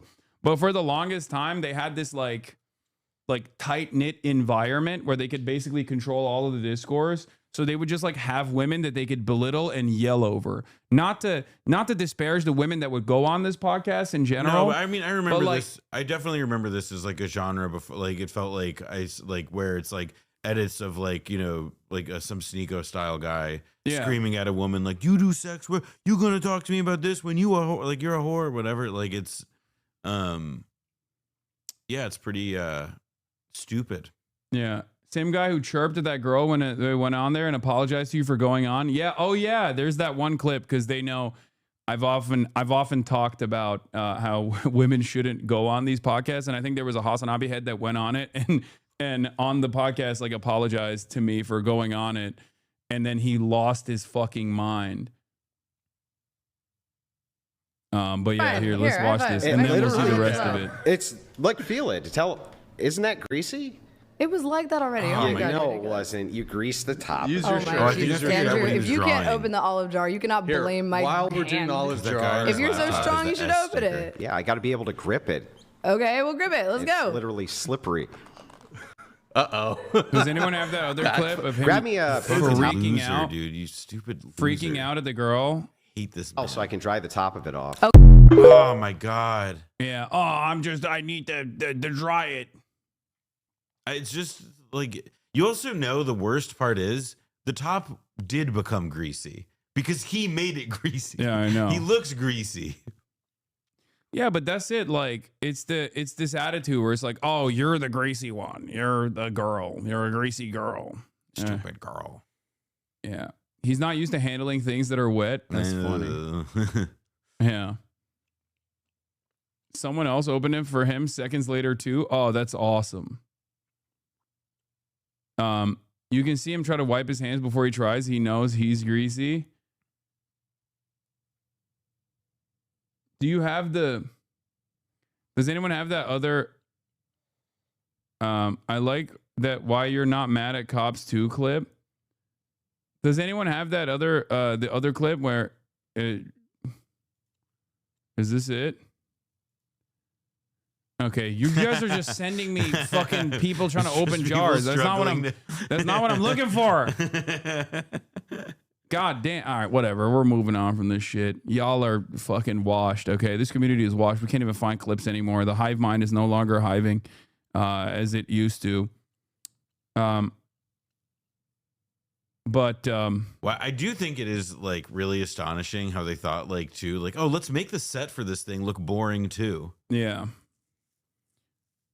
Don't be mad at chat being funnier than you. Okay, stop. Well, did you see the latest news on this that broke within like the last hour? Yeah, there is. They leaked the transcript. Oh, they did? Oh, no. So Witkoff, so, I mean, it's on Bloomberg, but Witkoff supposedly, I mean, like, I don't know what the transcript says. I haven't read it, but the way that Bloomberg is presenting the story is that, well, here it is for you. Extremely rare leak of a phone call transcript. I mean, here, we'll start on this first. Ukraine agrees to a peace deal, only minor details left, right? This, and in the morning, this leak suggests that that's not the case. Yeah, so this morning, when it first came out, was the news was that Zelensky was going to come to the United States of America or like have a conversation with Donald Trump during Thanksgiving, where they were going to basically sign off on this quote unquote peace deal. He cheated on us with Bitty Bitty. Yeah, because you need to be better. Okay, the Bitty Bitty audience is better.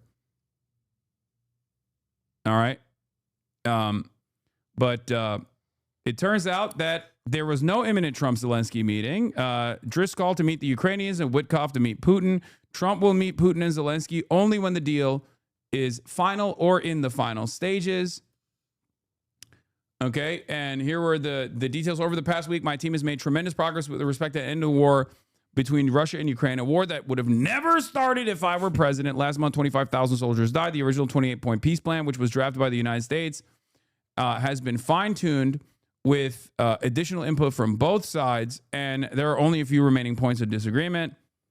In the hopes of finalizing this peace plan, I have directed my special envoy, Steve Wickoff. I can't believe Chad is still fucking losing their minds over a joke that I made about Billy Billy. Okay, lock in, okay? Fucking lock in, chatters. We're talking about the news now, okay? Jesus Christ. You were proving the fucking point that I was making. Oh, you found the... You found the clip. What is this filter? I don't, dude. I don't fucking know. I don't fucking know. Anyway, it's too late now. But thank you for finding it, chatter. So anyway, a few remaining points of disagreement. In the hopes of finalizing this peace plan, I have directed my special envoy Steve Witkoff to meet with the President Putin in Moscow, and at the same time, Secretary of Army Dan Driscoll will be meeting with the Ukrainians. I will be briefed on all progress made, along with Vice President J.D. Vance, Secretary of State Marco Rubio, Secretary of War Pete Hegseth, and White House Chief of Staff Susie Wiles. I look forward to hopefully meeting with President Zelensky and President Putin soon, but only when the deal to end this war is final or in its final stages. Thank you for your attention to this very important matter, and let's all hope that peace can be accomplished as soon as possible. It immediately destroyed that previous reporting that speculated that this deal was ready to be finalized, and Bloomberg had the exclusive transcript. Putin advisors discussed plans for dealing with Trump. Transcript. Okay. Senior foreign policy advisor, Russian President Yuri Yushakov.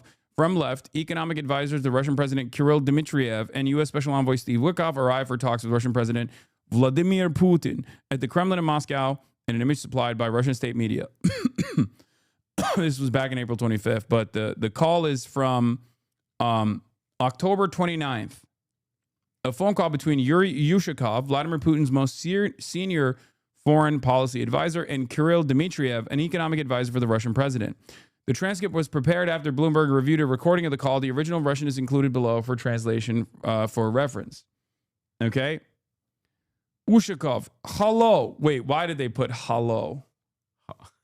You could say hello. This is a transcript that has been, like, I guess they wanted to make it more Russian. Hello. I'll be Сука, блядь. Как дела? Как тебя зовут? Hello. Oh my God. Yuri Viktorovich. I'll be, yes, okay. Kirill Alexandrovich. Well, I've sent everything there. We'll talk tomorrow. Well, great. Da. I flew to Saudi Arabia, but it seems to me it's very important because it's a really good way forward. Well, we need the maximum, don't you think? Oh, come What on. do you think? You don't. Well, we need maximum, don't you think? Yeah. Well, yeah, I feel bad doing that. No. What do you think? Otherwise, what is the point of passing anything on? Niet, look. I think we'll just make this paper from our position, and I'll informally pass it along, making it clear that it is all informal, and I'll let them do it like their own. But I don't think they'll take exactly our version, but at least it'll be as close to it as possible. Well, that's exactly the point. They might not take and say that it was agreed with us. That's what I am afraid of. Niet, suka bliat. I'll say it exactly as you say it, word for word. They might twist it later, that's all. There is that risk. Well, all right, never mind. We'll see. Yeah, it seems to me you can talk later with Steve about this paper. We will do everything neatly. Thank you so much, Yuri Viktorovich. Thank you so much. Thank you. Goodbye. There's so much That's nicer. it. They have such a. That's like so nice. Okay, so this is the big takeaway from this is what? Well, the idea. I think this is like supposed to be piece of evidence, but the whole idea is that the Russians like essentially claim, or it's what's being claimed is this. That Witkoff advised Russia on how to pitch Ukraine plan to like Trump. tell this or whatever. I'll be honest, I don't know. Like, I don't have an immediate opinion on like, oh well, this is overstepping the bounds of diplomacy. Although I imagine Bloomberg wouldn't be packaging it if they didn't think that like this, if they didn't think that the news would like change what's going on. So one of the judges said, "This is why CBS will never win." Yes. CBS. Oh, so we said the second call because the first call is one with Witkoff on it directly. So we did Boris and Natasha. Also notable that Bloomberg reviewed a second call involving Putin aide Yushakov. This time, instead speaking to Witkoff, Yushakov talks to Putin advisor Kirill Dmitriev. Interestingly, they are also concerned about the peace plan being viewed as the Russian position. So this is where it's Witkoff saying directly, "Oh, I like this." Hold on, I'll open the image in a new tab. Yeah, this is awesome. Okay, you can be Steve Witkoff because you're too concerned about doing the voice. Well, it's, I'm not an ethnic. All right, that's all I'll say. Yuri, here's what I would do. My recommendation.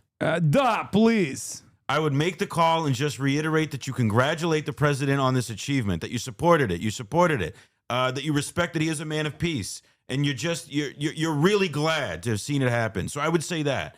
I think from that, it's going to be a really good call.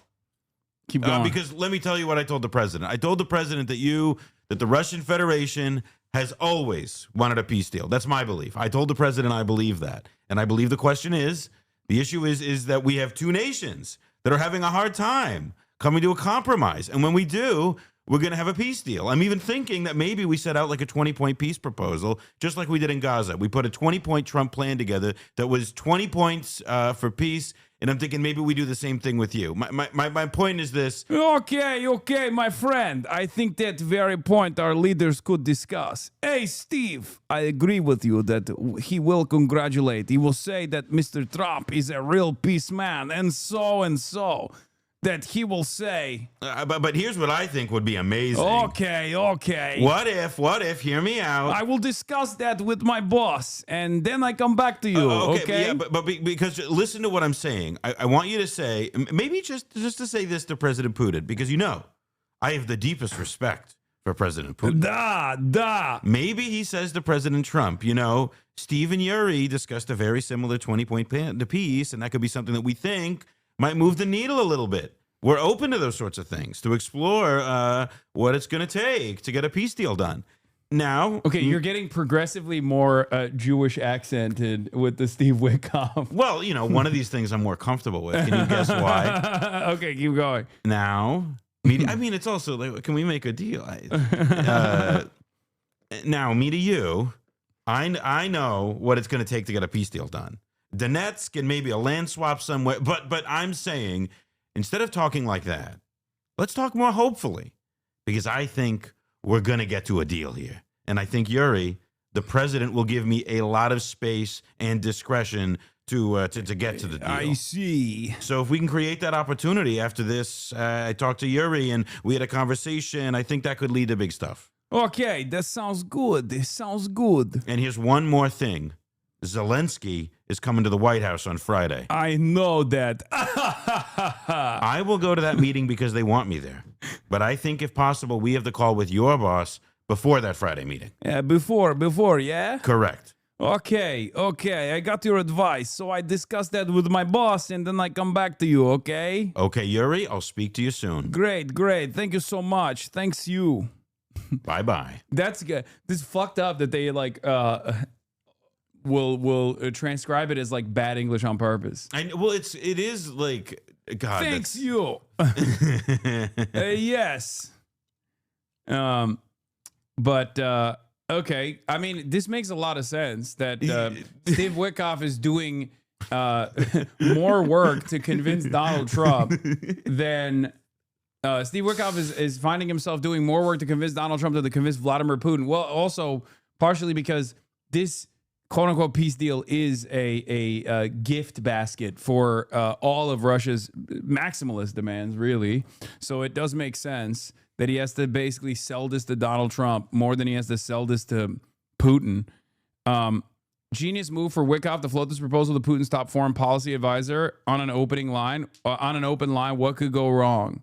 I mean, I think to me, there's a few interesting questions here. The first of which is that like this leaking will be a good test of how much is Witkoff like directly doing what Trump wants specifically, or is the fact that this leaks and Trump sees that this is how Witkoff represents Trump in private, will Trump be upset with that? And it's like hard for me, you know, I'm not, you know, the fact that it got out, like the security piece of it, like we'll see how the facts come out on that.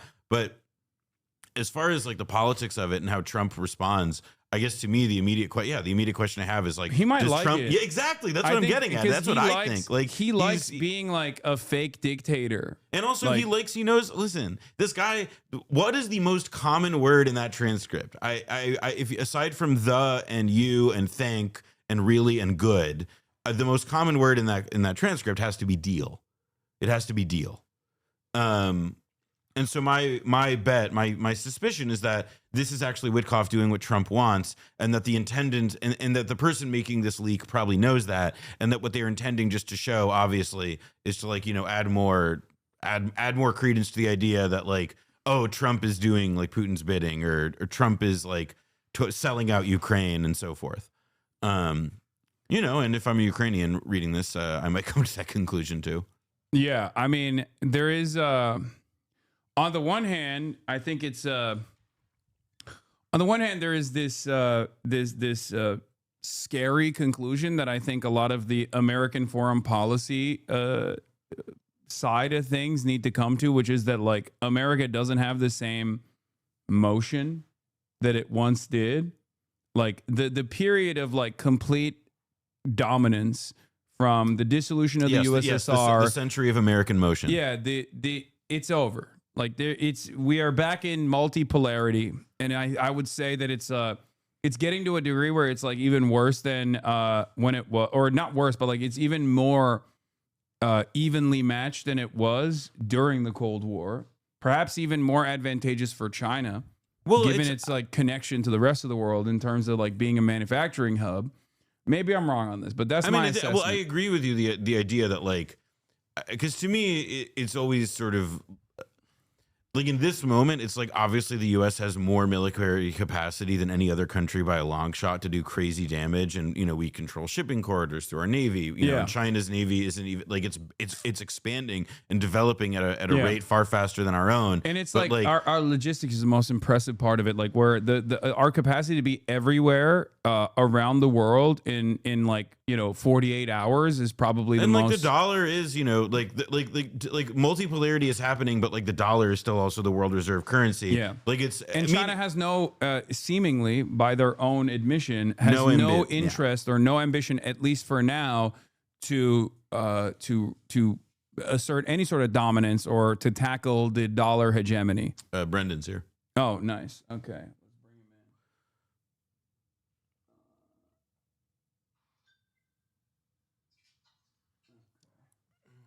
in. I think the door's open. Let me. No, Hannah will get it. But yeah, we need another chair here. Pull that out. Pull that microphone out. Oh my God, Farley. Yeah, Brandon Fraser, everybody. Yeah. Here, It's a baby gate. You take the green one. The mic, I meant. Yeah. All right. We got the full stack blowback boys in the building, ladies and gentlemen. Hold on, let me. Is this better? Oh. I don't know if it's better here this way, but damn, Brendan Fraser looking sexy. Yeah. It's true. Wait, can you speak into the mic? Let's see. Test 1, 2, 3. Wait. Oh wait. Test 1, 2, 3. Okay, it's good. I think. Yeah. Hey. Very nice. Let me see how the guest shot works. I think the guest shot might be a little bit better. It's a little bit darker, but cute. What do you guys? You guys were doing a little Eastern Promises before I got here. Yeah, we were doing. Well, he was like Hasan was really getting when I got to do Borscht Belt, it got easier for me.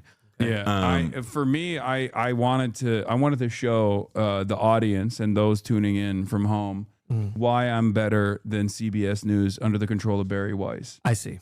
Because Barry Weiss is never going to do accurate renditions of leaked transcript phone calls between Russian officials, you know? Absolutely. She might air some sort of, calls between Palestinian resistance fighters that are scripted, written in advance very well. Hello. I am a Palestinian Islamic Jihad guy. I don't know what Hello, I'm in Palestinian Islamic Jihad. Yeah, and I love... They put our base right under the air conditioning. Yeah. I love shooting rockets directly at my own Gazans. Yep.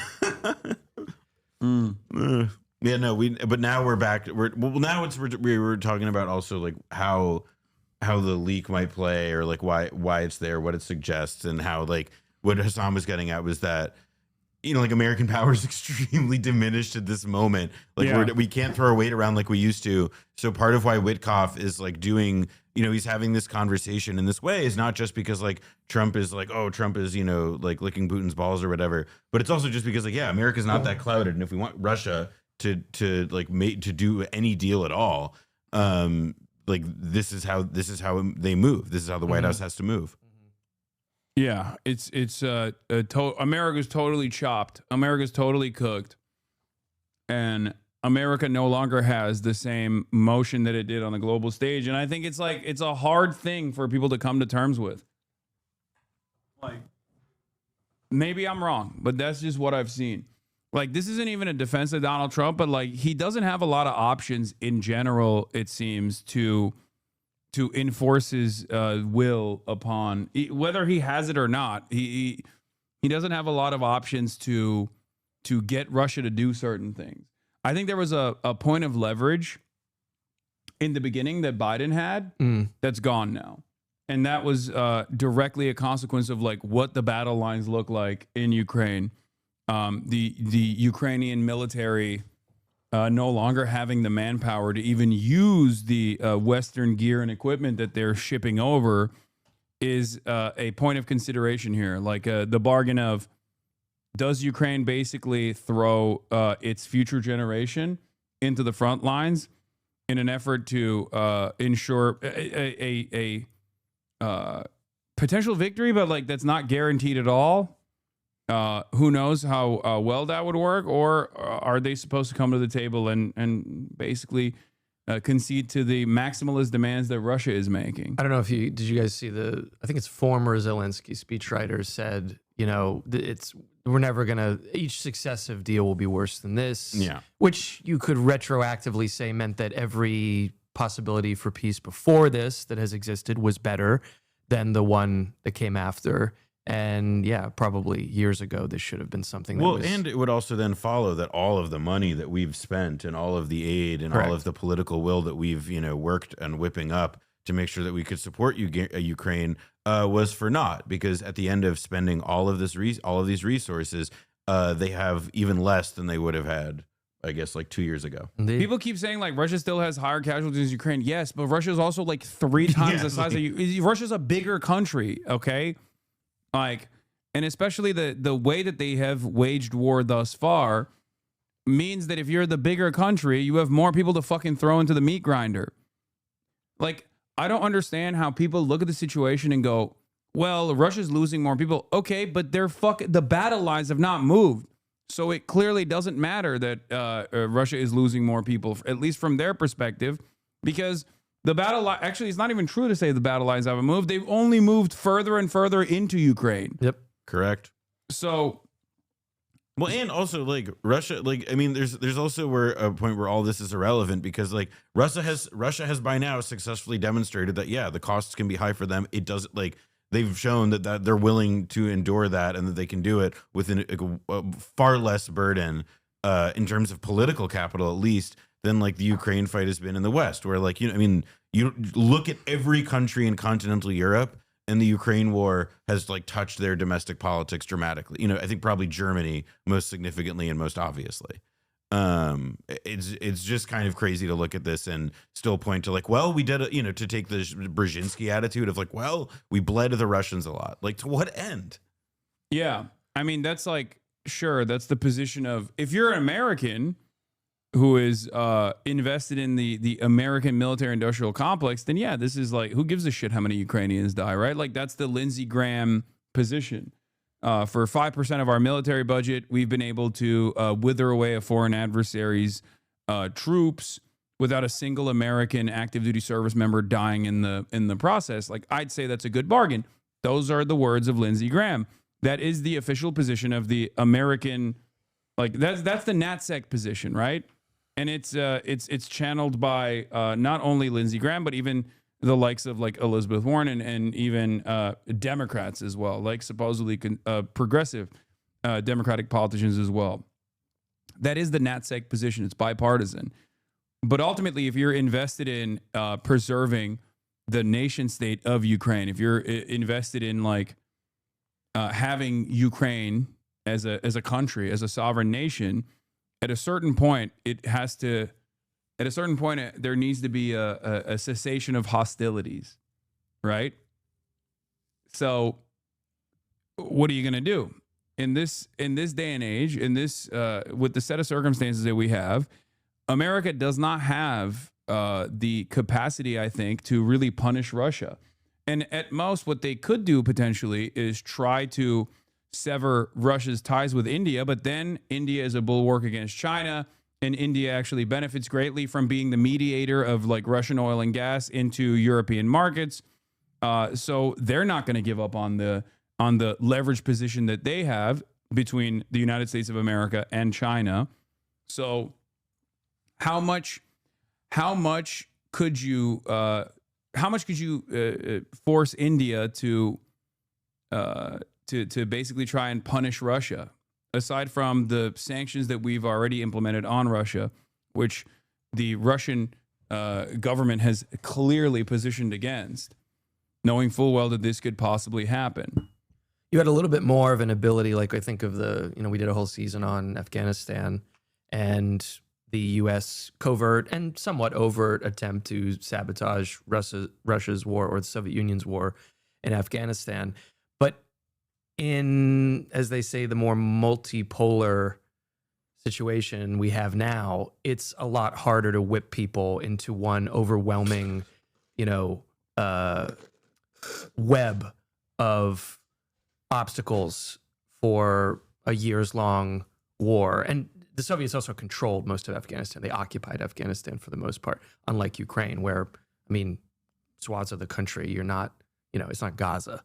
And so it's quite a piecemeal attempt to do what I think we used to be able to do a lot more easily in the Cold War. Absolutely. And there's the geopolitics of it, right? Like what Brendan was describing in terms of this newer multipolar environment where, we can't pressure our allies into doing the things that we used to be able to get our allies to do, because there's an alternative out there. So that absolutely. And there's also like, even if the alternative isn't there yet, a lot of these countries are not willing to, for example, like foreclose strong relationships with China simply because like the U.S. is trying to bully them into doing it now. I mean, I think Argentina is probably the funniest example of that because we literally bailed out Milei, and then Argentina now they now export all their soybeans to China.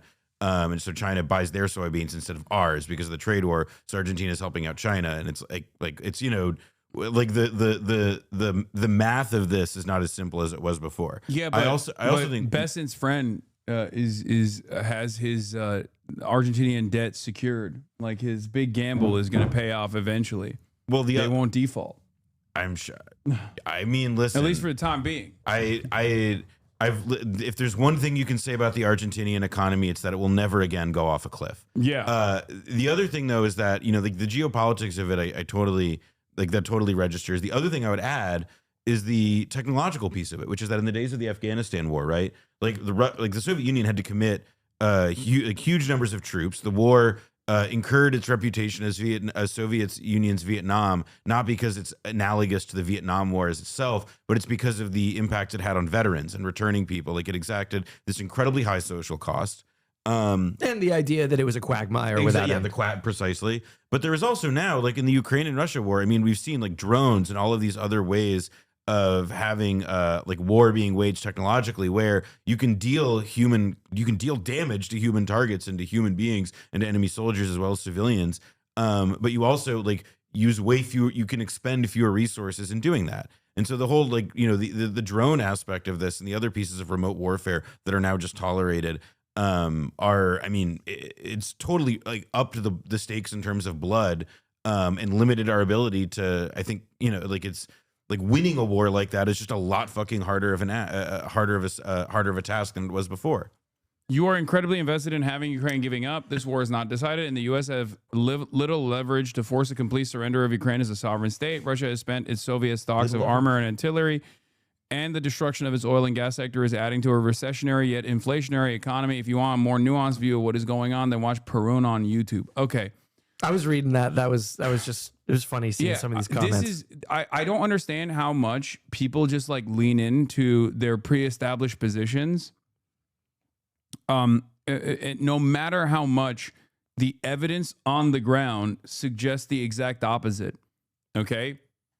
The evidence on the ground suggests the opposite. You can keep saying this is, you can keep saying that, you know, I'm too invested in like Russian resources or something, and I'm like glazing Russia or whatever the fuck you want. But that was unironically what people used to say when I said the initial peace deal that was negotiated early on after the Ukrainian forces were able to deliver a defensive blow to the Russian incursion at the time, when they were like, oh, it's just going to be a 2-week special military operation, and we're able to actually push them back from Kiev, was the highest point of leverage. Okay. And at the time, people were saying that I was wrong to say this, that I was actually fucking so invested in, I was a Russian op. I was so invested in Vladimir Putin's success or anything like that. But it was like, it turns out years later, when you look at it in the fucking rearview mirror, it does actually come across like it was a sound analysis back then. But instead of people actually looking at this with a critical lens, they just keep going along. The counteroffensive is going to succeed, and then it doesn't. And all it does is it kills more Ukrainian people, and it leads to Russia basically digging in harder and harder to the positions that they've taken. Neither side is winning the ground war. You can't say that if you look at the fucking battle lines, chatter. Like, that's it. You can't say that neither side is winning the ground war if Russia has militarily occupied a significant percentage of Ukrainian territory, right? If you like, that's just literally every map that you can look at right now on BBC, on American news, when they show like the red Russian invasion of Ukraine. Okay. If you were to say Russia will demand more and more territory, I'm with you, right? I understand that. I understand where you're coming from with that. Like, I think it's a reasonable suspicion to have. Okay. But ultimately, there is not, bro, it took Russia 2 years to take over 1%. It feels like sports fans. I mean, like coping with a fucking team that's losing. Like, okay, look. like I get it, but like he averaged a triple double. No, I look, I think that it's Chris Paul cuts away at a 43-point lead with a key 3-pointer, you know? I think yes, because exactly. It's like, oh, it's stalemated. It's stalemated solidly inside Ukraine. Yeah. I don't know what to tell you. And not only that, but the real significant problem here isn't that like Russia has hardened its positions and dug into Ukrainian territory, which is just the truth. But beyond that, there is a problem, significant problem with desertions. There's a significant problem with like re-upping the front lines with manpower, right? And that is reflected even in the polls inside of Ukraine, where people are basically saying, we don't think there's going to be a reasonable solution to this that is good for Ukrainians in general, but we do want the end to the hostilities. Do you see what I mean? Look, I live a lot closer to the war, so obviously it matters to me than more than to you. Dude, as an American citizen, I'm the most, technically my government's the most invested in continuing this. The fuck are you talking about? That's the reason why I started off by saying like, hey, this is a huge, this is European analysis on this issue, like the bulwark against Russian Soviet era fears, okay? The notion that like Europeans are terrified of Russian incursion. I get it. Okay. I understand. But you know who's the fucking closest to this? Ukrainians. They're the ones who are actually the closest to this. They're the ones who have the most investment because they're Ukrainian. They're the ones who are getting killed. They're the ones whose friends and family members are getting slaughtered. They're the ones whose homes are getting blown up. Okay. You are expanding on it without a guest or anyone that disagrees with you on it. Okay. Well, sorry, I should bring Drew Pavlov on so he can fucking teach me what's what. Or what's his face? What was it? The fucking Russia must be balkanized guy? Gunther. Gunther, yeah. We need Gunther. We need Gunther. You actually should get him on. Yeah. You don't have to talk to him about this, but just get him on the show. This is no different than Hamas wanting a cessation of hostilities and people being against it because Israel should be punished. Exactly. And my position on this is consistent, where I was, I'm saying that this is good. Like the ceasefire is good, even if it's like short-lived. But I find it rich to claim that you, what? Brother, I'm saying that the United States' ambition here is not the emancipatory needs of Ukrainians being advanced, but instead simply to funnel as many of our old refurbished gear, our surplus military equipment to Ukraine at a price point that actually the military-industrial complex is totally excited by. That's it. That's the American. America is on the right side of this morally, but for the wrong reasons. Okay, so even if you're on the right side of this issue for the wrong reasons, for the wrong ambitions, you ultimately are going to come up with a fucking deal that is horrible for Ukrainians, which is offering additional Ukrainian territory that Russia hasn't even taken on militarily, right? And that's where we're at now. That's where we're at. I don't think it's an appropriate deal. I don't think it's a just deal at all. I don't think you understand. Not gonna lie, Ukraine since the start has been your weakest topic. I know it is. I'm sorry that I'm not giving you. You actually get the worst marks in Ukraine. Yeah, I know. People always yell at me over this, and then slowly but surely, but quietly, they turn around and go, "Okay, maybe this was a better time to fucking use maximum leverage."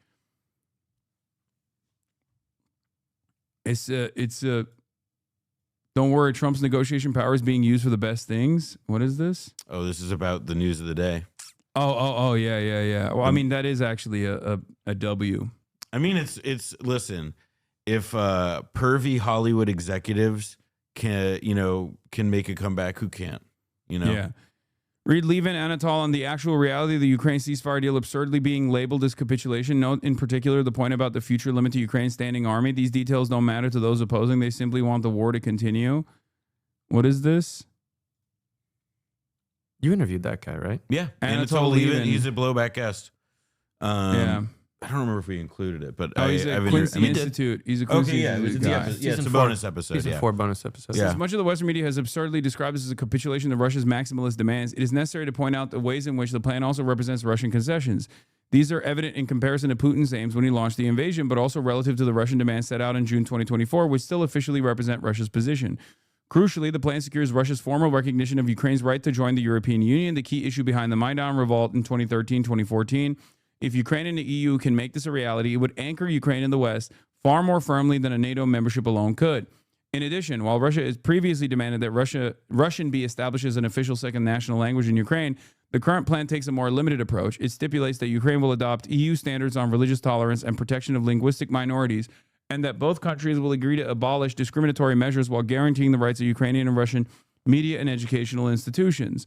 This is a very significant concession because my Russian sources told me only last month that given EU's total failure to protect Russian minority rights in the Baltic states, no EU guarantees could be taken seriously. In the plan, Russia also abandons its previous demand that Ukraine cede to the entirety of the Kherson and Zaporizhia provinces and receives only de facto recognition of its control over Crimea and the Donbass. Instead of the immediate suspension of sanctions, Russia receives only the vague promise that sanctions relief will be discussed and agreed upon in phases on a case-by-case basis. The provision for amnesty for both sides has been portrayed as a concession to Russia in order to get cases against Russian leaders at the International Criminal Court dropped. However, Wall Street Journal reports that a senior U.S. official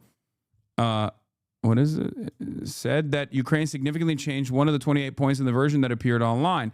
In an apparent move to expose alleged corruption, the draft had called for an audit of all international aid Ukraine had received. The language was changed to say all parties will receive full amnesty for their actions during the war. Take that deal? I'll take that deal. The Ukrainian standing armed forces are to be limited to 600,000 men, but far from being real concessions, this looks like a device to save Putin's face. Ukraine cannot possibly sustain a peacetime standing army of 600,000 men. In any future war, it would call up reserves.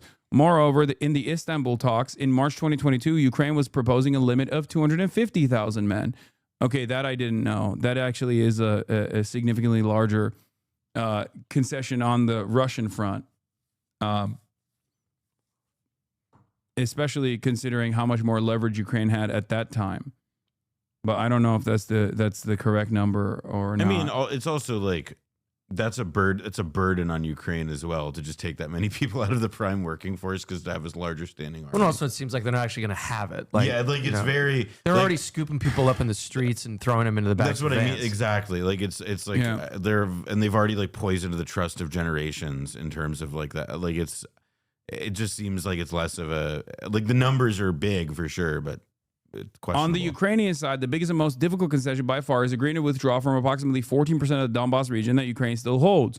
Ukrainians have described this to me as completely impossible and said that it would risk a mutiny against it in the army. This proposal, however, softened by the criterion that while the area would come under Russian administrative control, it would be demilitarized and supervised by neutral peacekeepers. And above all, the Ukrainian military must ask whether it is destined to lose this territory if the war drags on and whether it is truly worth asking U.S. support and tens of thousands of lives in a futile attempt to risking U.S. support and tens of thousands of lives in a futile attempt to hold it.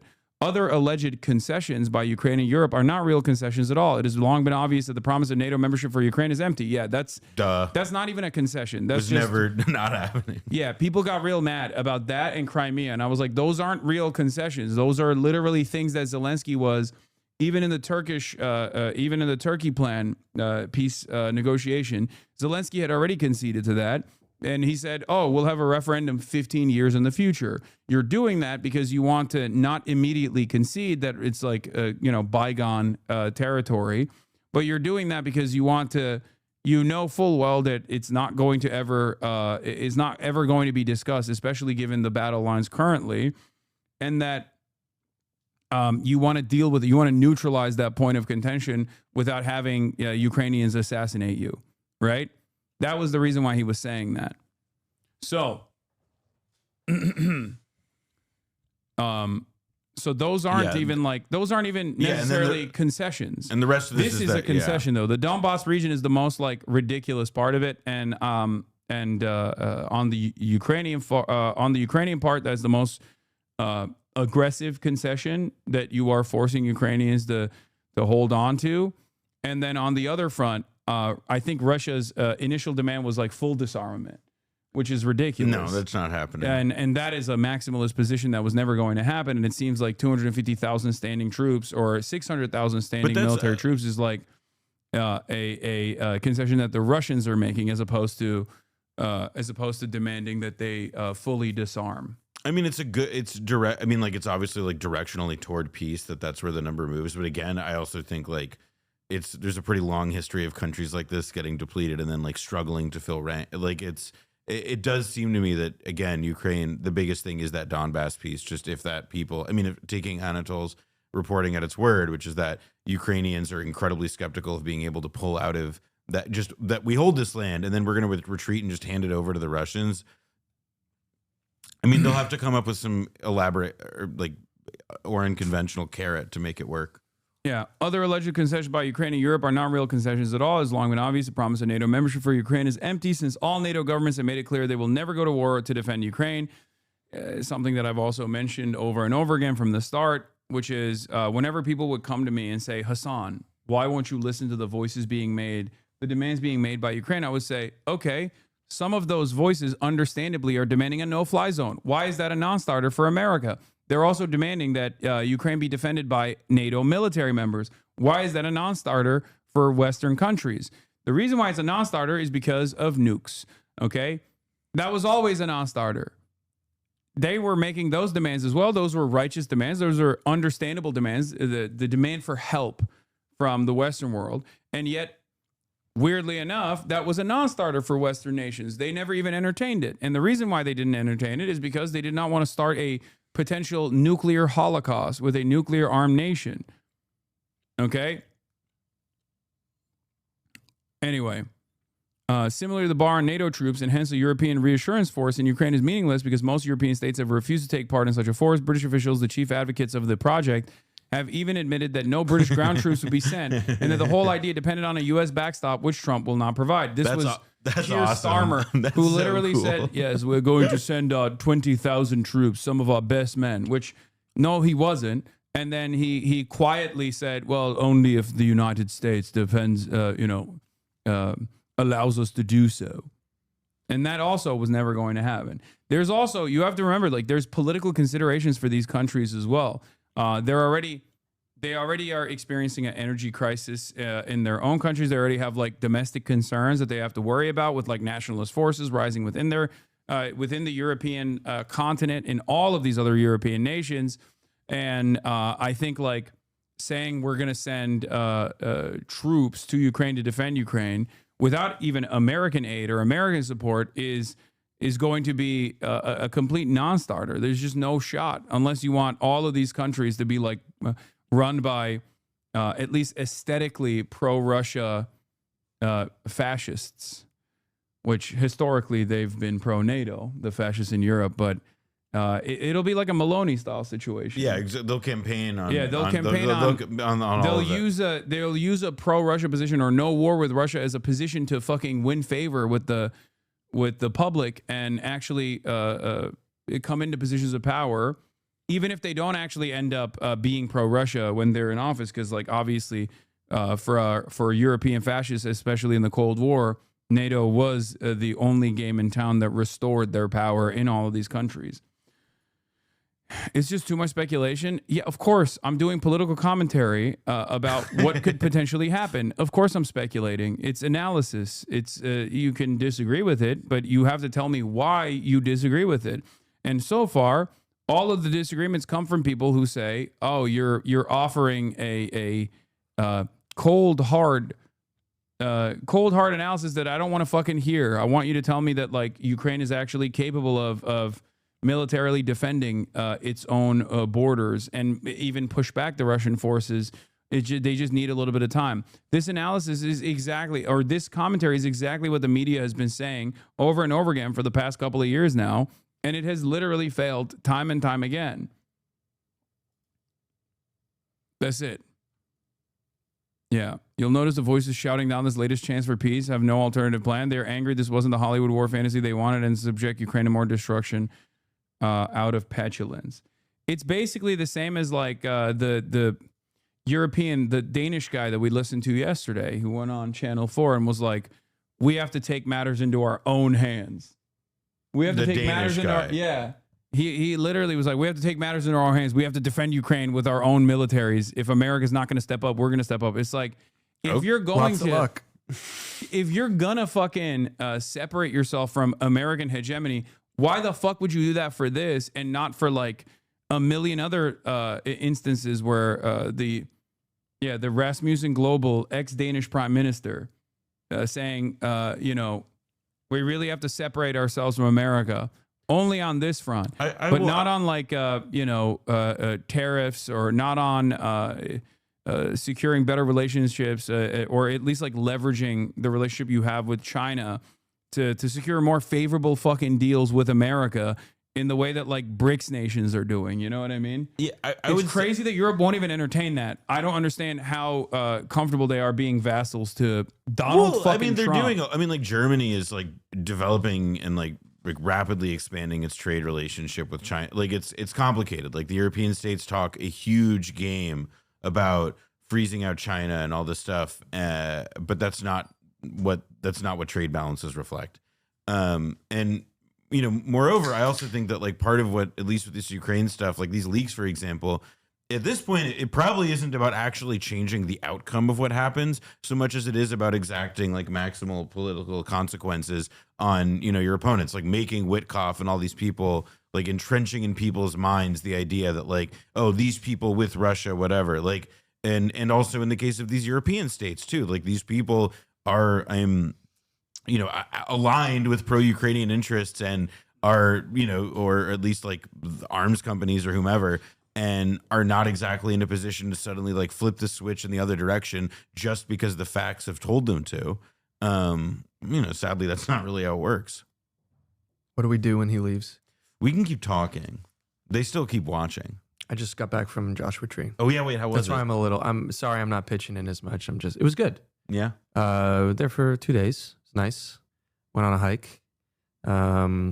Nice clear sky here. What'd you Unlike back watch? in our foggy, smoggy New York City. What did you guys watch? While we were in the... Yeah. I assume you watched something. We watched a lot of Mystery Science Theater. Nice. That's Libby and I was visiting my friend.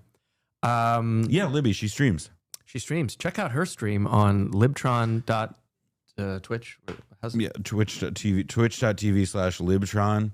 Close this stream. Just hit the X button immediately, and go watch Libby, our friend Libby's stream. Yeah, it's nice, folks. We're both here. Noah and I are both here. You're only here for like another day, right? I'm here for another few hours. Okay, yeah, and then I'm here for the rest of the week. But it's nice. I've never been in this room before. I kind of thought it'd be more like vast. I thought it'd be like a palace. It'd be grand. It looks like a palace when it's on the camera, but it's kind of cozy and nice. Yeah, is a normal. Oh, so are you hungry yet, Hasan? Wait, what is this? Raid her? What is happening? Oh no, our friend Libby we were talking about. Oh, they're like. I didn't mean to. You have to raid her right now. She's not even live. No, she's not even going to be on this week. Sorry. Yeah. What the fuck? The words "raid her" are chatters are so funny. They're like, end the broadcast. End the broadcast right now. Yeah. Yeah, things that do not have the same meaning in 2025 as they did in 1099. Yeah, we got some fans in here. Yeah, she plays Soulsborne games. Yeah, they already know. They know the score. Offline raid her now. End the broadcast right now. Right at this very moment. Wait, Hasan, do you want to have lunch yet? Not very hungry at the moment, but then don't worry about it. Did I get a soda? But yeah, of course. What do you mean? What kind of question is that? Again, it's my first time here. This other side. Oh, you got it. Oh, it's all zero sugar. I had a Mr. Pibb yesterday. Wow. I hadn't had one of those in a long time. Basically, Dr. Pepper. It is just Dr. Pepper. I was trying to remember what it tastes novelty like. To it. Sorry, I've thrown us off global politics. Anyway, but as far as like Ukraine goes, what I'm trying to explain here is that I don't even think that America has enough political power to force Ukraine, or not force Ukraine necessarily, sorry, to force Russia to concede to whatever the fuck they want Russia to concede to. I don't even know if they want Russia to concede. And if you're talking about like whether or not they're sincere, only time will tell. especially because Russia has shown that they're insincere in their ceasefire demands in the past. The last time that Vladimir Putin was basically dangling a ceasefire deal in front of Donald Trump only to basically turn around, right? Like it was... Yeah, I mean, like if you recall, the last time there was even talks about a ceasefire negotiation, that was simply for Russia to continue advancing its position and then getting Donald Trump to undermine Ukraine on the global stage, and even at different points, get the American forces to retreat, like with their surveillance tech. Like there was a cutoff of like arms trades. Our arms deals for a brief moment for Ukraine. And that was very clearly Russia maneuvering around Donald Trump's inability to deal with the situation and the confidence that he had in his own, I guess, relationship with Vladimir Putin to undermine the Ukrainian position further. Well, it's reflective of where obviously the Trump administration is, but therefore where the American state is, that there was this assumption, I think, that a personal relationship, an individual like tete-a-tete, is going to be the difference between war and no war, rather than the, network and like just the tendrils creeping over every single aspect of the global economy, American economy, that are, there are deeper reasons for this kind of thing. And obviously day one, he did not negotiate an end to the war. We talked about this with the Israel stuff. You do, from this angle, look like the cop from Weapons. I've said that. Alden Ehrenreich? Yeah. I'll take that. He's a good-looking man. You look like Frankenstein. God, fuck. So we talked about this when we talked about Israel the past few times. Is like, I don't think I agree with people who say it is wholly kayfabe that America and Israel disagree, and that all these trips that diplomats take over there are just for their health. there is a waning of American power. We all know that. And it applies to keeping a rather, let's say, dodgy ally, an ally that spies on you and sabotages you and humiliates you constantly, like Israel, whom you also do share interests with. I'm not denying that. And it applies to the same, not wanting to lose that ally, however shitty they are to you. Mm-hmm. Same deal when it comes to thinking that you can just have a personal rapport with the other president and bring something like the Ukraine war to an end. It's just, it's maybe that even could have been relied upon 15 or 20 years ago with a little bit more institutional chunk to it, but certainly not now. You can't freelance that. No. I think there's that piece of it. I mean, in general, I think a lot of people talked a huge game about how quickly they thought this would come together. Just if you had, we got the motivated party. Is there Trump wants a deal, Putin wants a deal, it'll just come together. And it's like, there are wars where people are far closer together on the actual terms of it. And, patrons are same as well, et cetera. And like the negotiations, don't work out or take forever for a whole variety of reasons. I mean, it took years for the Vietnam War to end. And Americans were at the negotiating table for the better part of a decade. I mean, I remember when libs were saying, "Oh no, the Ukraine war will end because Trump is so tight with Putin." That's what I mean. It's not just the Trump administration. There was a collective idea at this stage of America's, rot, that everyone kind of agreed that it would be hashed out between two, in the libs' mind, two gang leaders, and in the minds of Trump people between two elder statesmen. And it's just not how things typically work. And also, there was this whole, I mean, at least to me, one of the things that is unresolved itself is also what this Ukraine is itself. I mean, it's another good point is something that we obviously emphasize in Blowback is that so-called vassal states are rarely ever often just totally limp appendages of the countries that fund them. Domestic politics in Ukraine do matter, and the clear ongoing competition for power at this point, kind of what it seems like to succeed Zelensky or to end things in whatever the coalitional rearrangement that has to happen there. It does seem like also that's been pretty neglected in our media, at least beyond just the periodic things it turns out this really senior guy. They do bring that up now. And that to me is a telltale sign that that they are also coming to terms with forcing Ukraine's hand to a shit deal that will violate whatever Ukrainian sovereignty could have existed. Because like you start seeing pre-Russian invasion of Ukraine, there was a shit ton of articles about how there was corruption in Ukraine. If you recall, there was also coverage on like the Azov battalion that even led to like legislative action to basically deny weapons transfers to the Azov battalion because they were like open neo-Nazis, stuff like that, right? Whereas obviously in the process of the Russian invasion, all of that went away. And then now you're seeing... You mean it went away in the coverage? Yeah, it went away in the coverage, exactly. Yeah. But now you're kind of seeing Western outlets, American media still like bring back, the corruption charges against Zelensky and in their coverage and stuff. And I think that is a way for the State Department to change their priorities with or change their attitude about what to do with Ukraine, and that's the media coverage shifting reflects America's priorities shifting as well. Yep, that's what it's to pressure the Ukrainian side to basically play ball with whatever. That's a whole pound, by the way, of chicken breast kebab, like an entire pound. Oh, okay. Sorry, I just glanced at it. Then I could just split. Do you want just like a regular plate? Yeah, just of chicken. Exactly. Sorry. Okay. No. Don't apologize. Do you want a whole pound? I can get you the whole pound. No, I'm good on a whole pound. I'm humiliating myself. Okay. What do you want? Now I'm embarrassed. I can't. What do you want on the side? Choose entree one: rice pilaf, bulgur pilaf, steamed veggies, potato fries, hummus, mutabal. Okay, and then the second entree is. Again, Muhammad cabbage salad, Armenian salad, fatu salad. I could do the cabbage salad, please. Okay. And then you can make it kashkai style or yogurt style if you want. The chicken shish kebab. Yogurt style might be good, actually. All right, we'll do it yogurt style for you. Okay. Style. Thank you. No problem.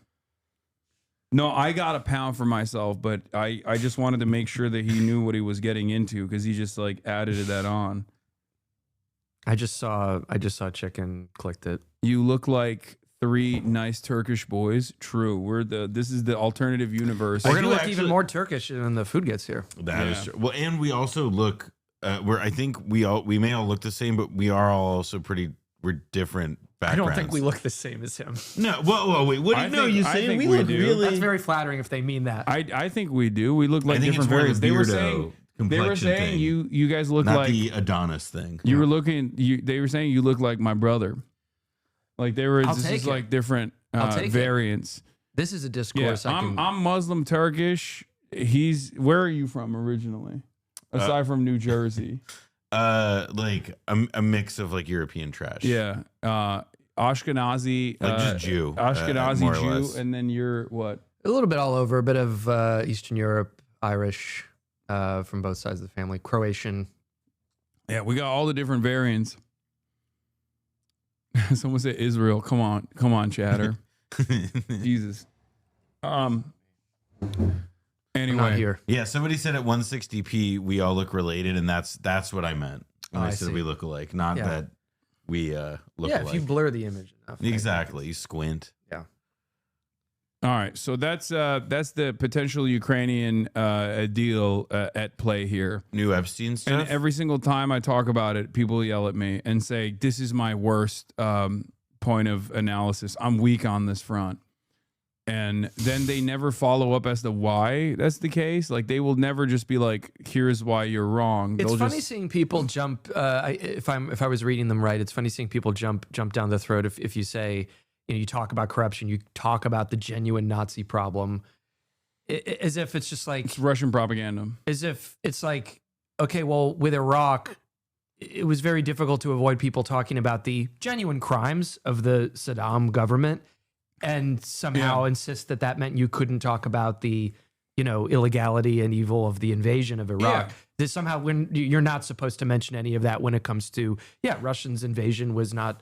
I get hit on that front too, though. When I talk about like Venezuela or Maduro, and I say that it's a red line to any sort of like military incursion in Venezuela, regardless of whether Maduro is unpopular or not. Mm-hmm. And then people will yell at me and say, I'm actually offering like legitimate reasons as to why Venezuela must be destroyed by people to the left of me on the anti-imperialist flank. Right. But in any case, that's it. That's the peace deal seems not to be as close as previously presented, and that Witkoff is seemingly more invested in trying to media get reporting that Ukraine has apparently accepted Trump to look good in this process with a position that's like more favorable to Russia, in my opinion. Hi, Dumbfuck here. So was a neo-Nazi thing just Russian propaganda? No, of course it wasn't Russian propaganda. It was reported on plenty before the invasion. You can also say that like Russia has a neo-Nazi problem in its forces as well, which is also true. There's neo-Nazis on both sides of this conflict. I don't know if the Russian does have far right idiosyncratic Nazi style guys, but I don't think they're at the quite have made it's the not, trip it's not to the same. commanding heights of the government and military the way that has happened over Ukraine, including, by the way, a process that was sped up during this war as well. Yeah, you could say that like the hyper nationalist like Duginist attitude is it's not like Russia is a socialist country, and they are engaging in irredentist action. So you could literally say that the Duginist mentality is also not dissimilar to like some kind of nationalistic mythos that you see from fascists. But as far as like a straight line to like Nazi collaborators historically, you can draw a direct parallel with like a lot of the self-described fascist forces that have made that obviously had their positions emboldened in the aftermath of the Russian invasion. Also, it's not just like neo-Nazi is like this like esoteric segment thing. It's like, I mean, like, Stefan Bandera, national hero, stuff like that. Like, it's not like, again, like, I don't think it behooves anybody to get in a debate. I was like, well, there's Nazis on the right, or like Nazis in Russia and Nazis in Ukraine. It's more that like, well, one, which government is funded by my tax dollars? And also to the idea that like, yeah, there is like a particular cultural heritage. I mean, it's not, again, like Russia is historically also Russia is historically also the site of a lot of anti-Semitic violence. I'm not going to look at the chat anymore. My disagreement with you on Ukraine is that, in my opinion, you do not consider any of the levers of the pro-Ukraine alliance has to improve their negotiating position. Of course, it will end with concessions and a deal, but you seem to resign yourself to whatever the current deal someone puts out is. I just don't think that even the current deal that we have is going to be implemented. I'm a much more cynical person on this front, because I think I see that America does not have any kind of fucking levers to pull any longer, and that we are at the mercy of whatever Russia chooses to do. That's how I see it. That's it. I think it's a sober assessment on the things that have happened so far. Bandera is a anagram for Brendan, by the way. I just realized that. Yeah. There's actually we have three main levers: high range weapons, intelligence sharing, and cutting off oil and gas. Okay, high range weapons we have shipped over. That doesn't actually change the battle lines, though. It just makes, that's awesome. You just kill more. Remember the Podesta plan, the 3-part plan to defeat ISIS? Yeah, it's giving that. You got high range weapons, right? High range weapons. Then you have intelligence sharing, which we're already doing. Let's say we do more, right? We do more high range weapon sharing, more intelligence sharing. As far as cutting off oil and gas goes, that's the most consequential one beyond like punishing. Hey, Europe, want a depression? Beyond punishing Russia. And that is the most effective tool of undermining the Russian economy and crippling the Russian economy. And yet that is a like beyond what we've done so far in terms of like the mother of all sanctions or whatever. There's a reason why they haven't been able to move past that point, because all of the other allies, all the other countries that have leveraged positions with Russia and the United States of America, or even with China, are not going to take that on. I just have to. India being the main one that I'm talking about, like or Kazakhstan, India, like these are These are entry points into the Russian economy, and they're benefiting greatly being mediators in this process. We have also not engaged with India. I think you're wrong. If you think that we haven't engaged with India, you're wrong. And as far as not engaging with China, I agree with you. I think that has always been at least my perspective, which is to offer China certain things so that they will come to the negotiating table as a senior partner in this coalition. Maybe you guys will disagree with me on this, even though it's an advantageous position for China to just basically kick back and trade max.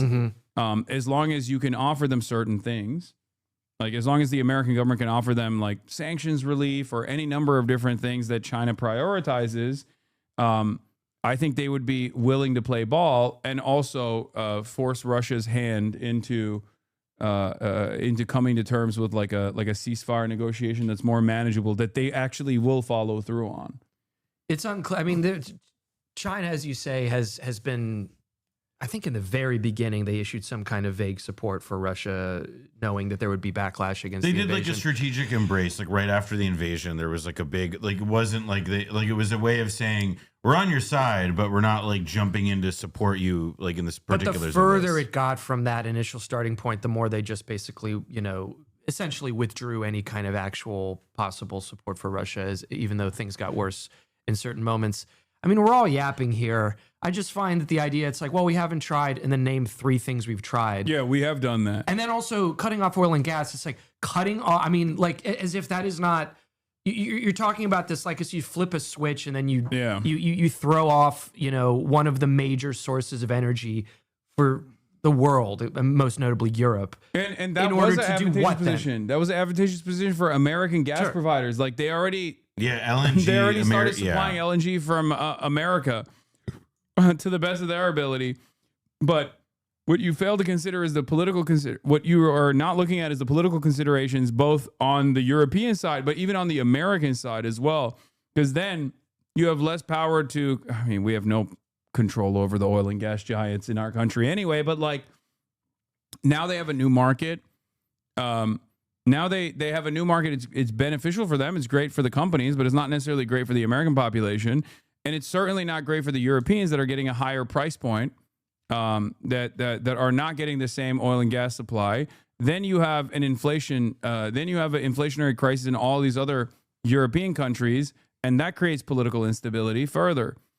So that's it. That's a major issue. That's a major consideration. That's why I'm saying that like.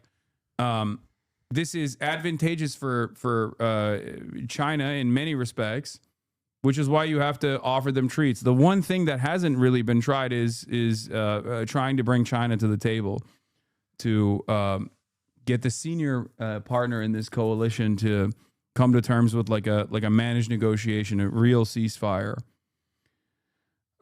My main point is that there's still more that can be done. We have very limited in some of these fields. I understand the limitations, but there's more that can be done, and Trump and Europe won't do to improve the negotiating position. They're selling out Ukraine for a worse deal than they could make. I mean, I don't know. The U.S. is always going to sell you out.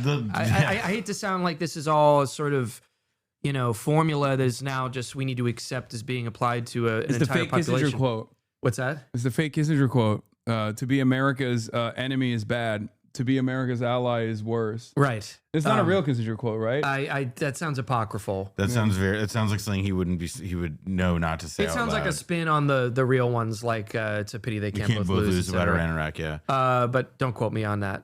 Don't quote me on the quote. Yeah, to be a U.S. enemy is brutal. Being a U.S. ally is lethal.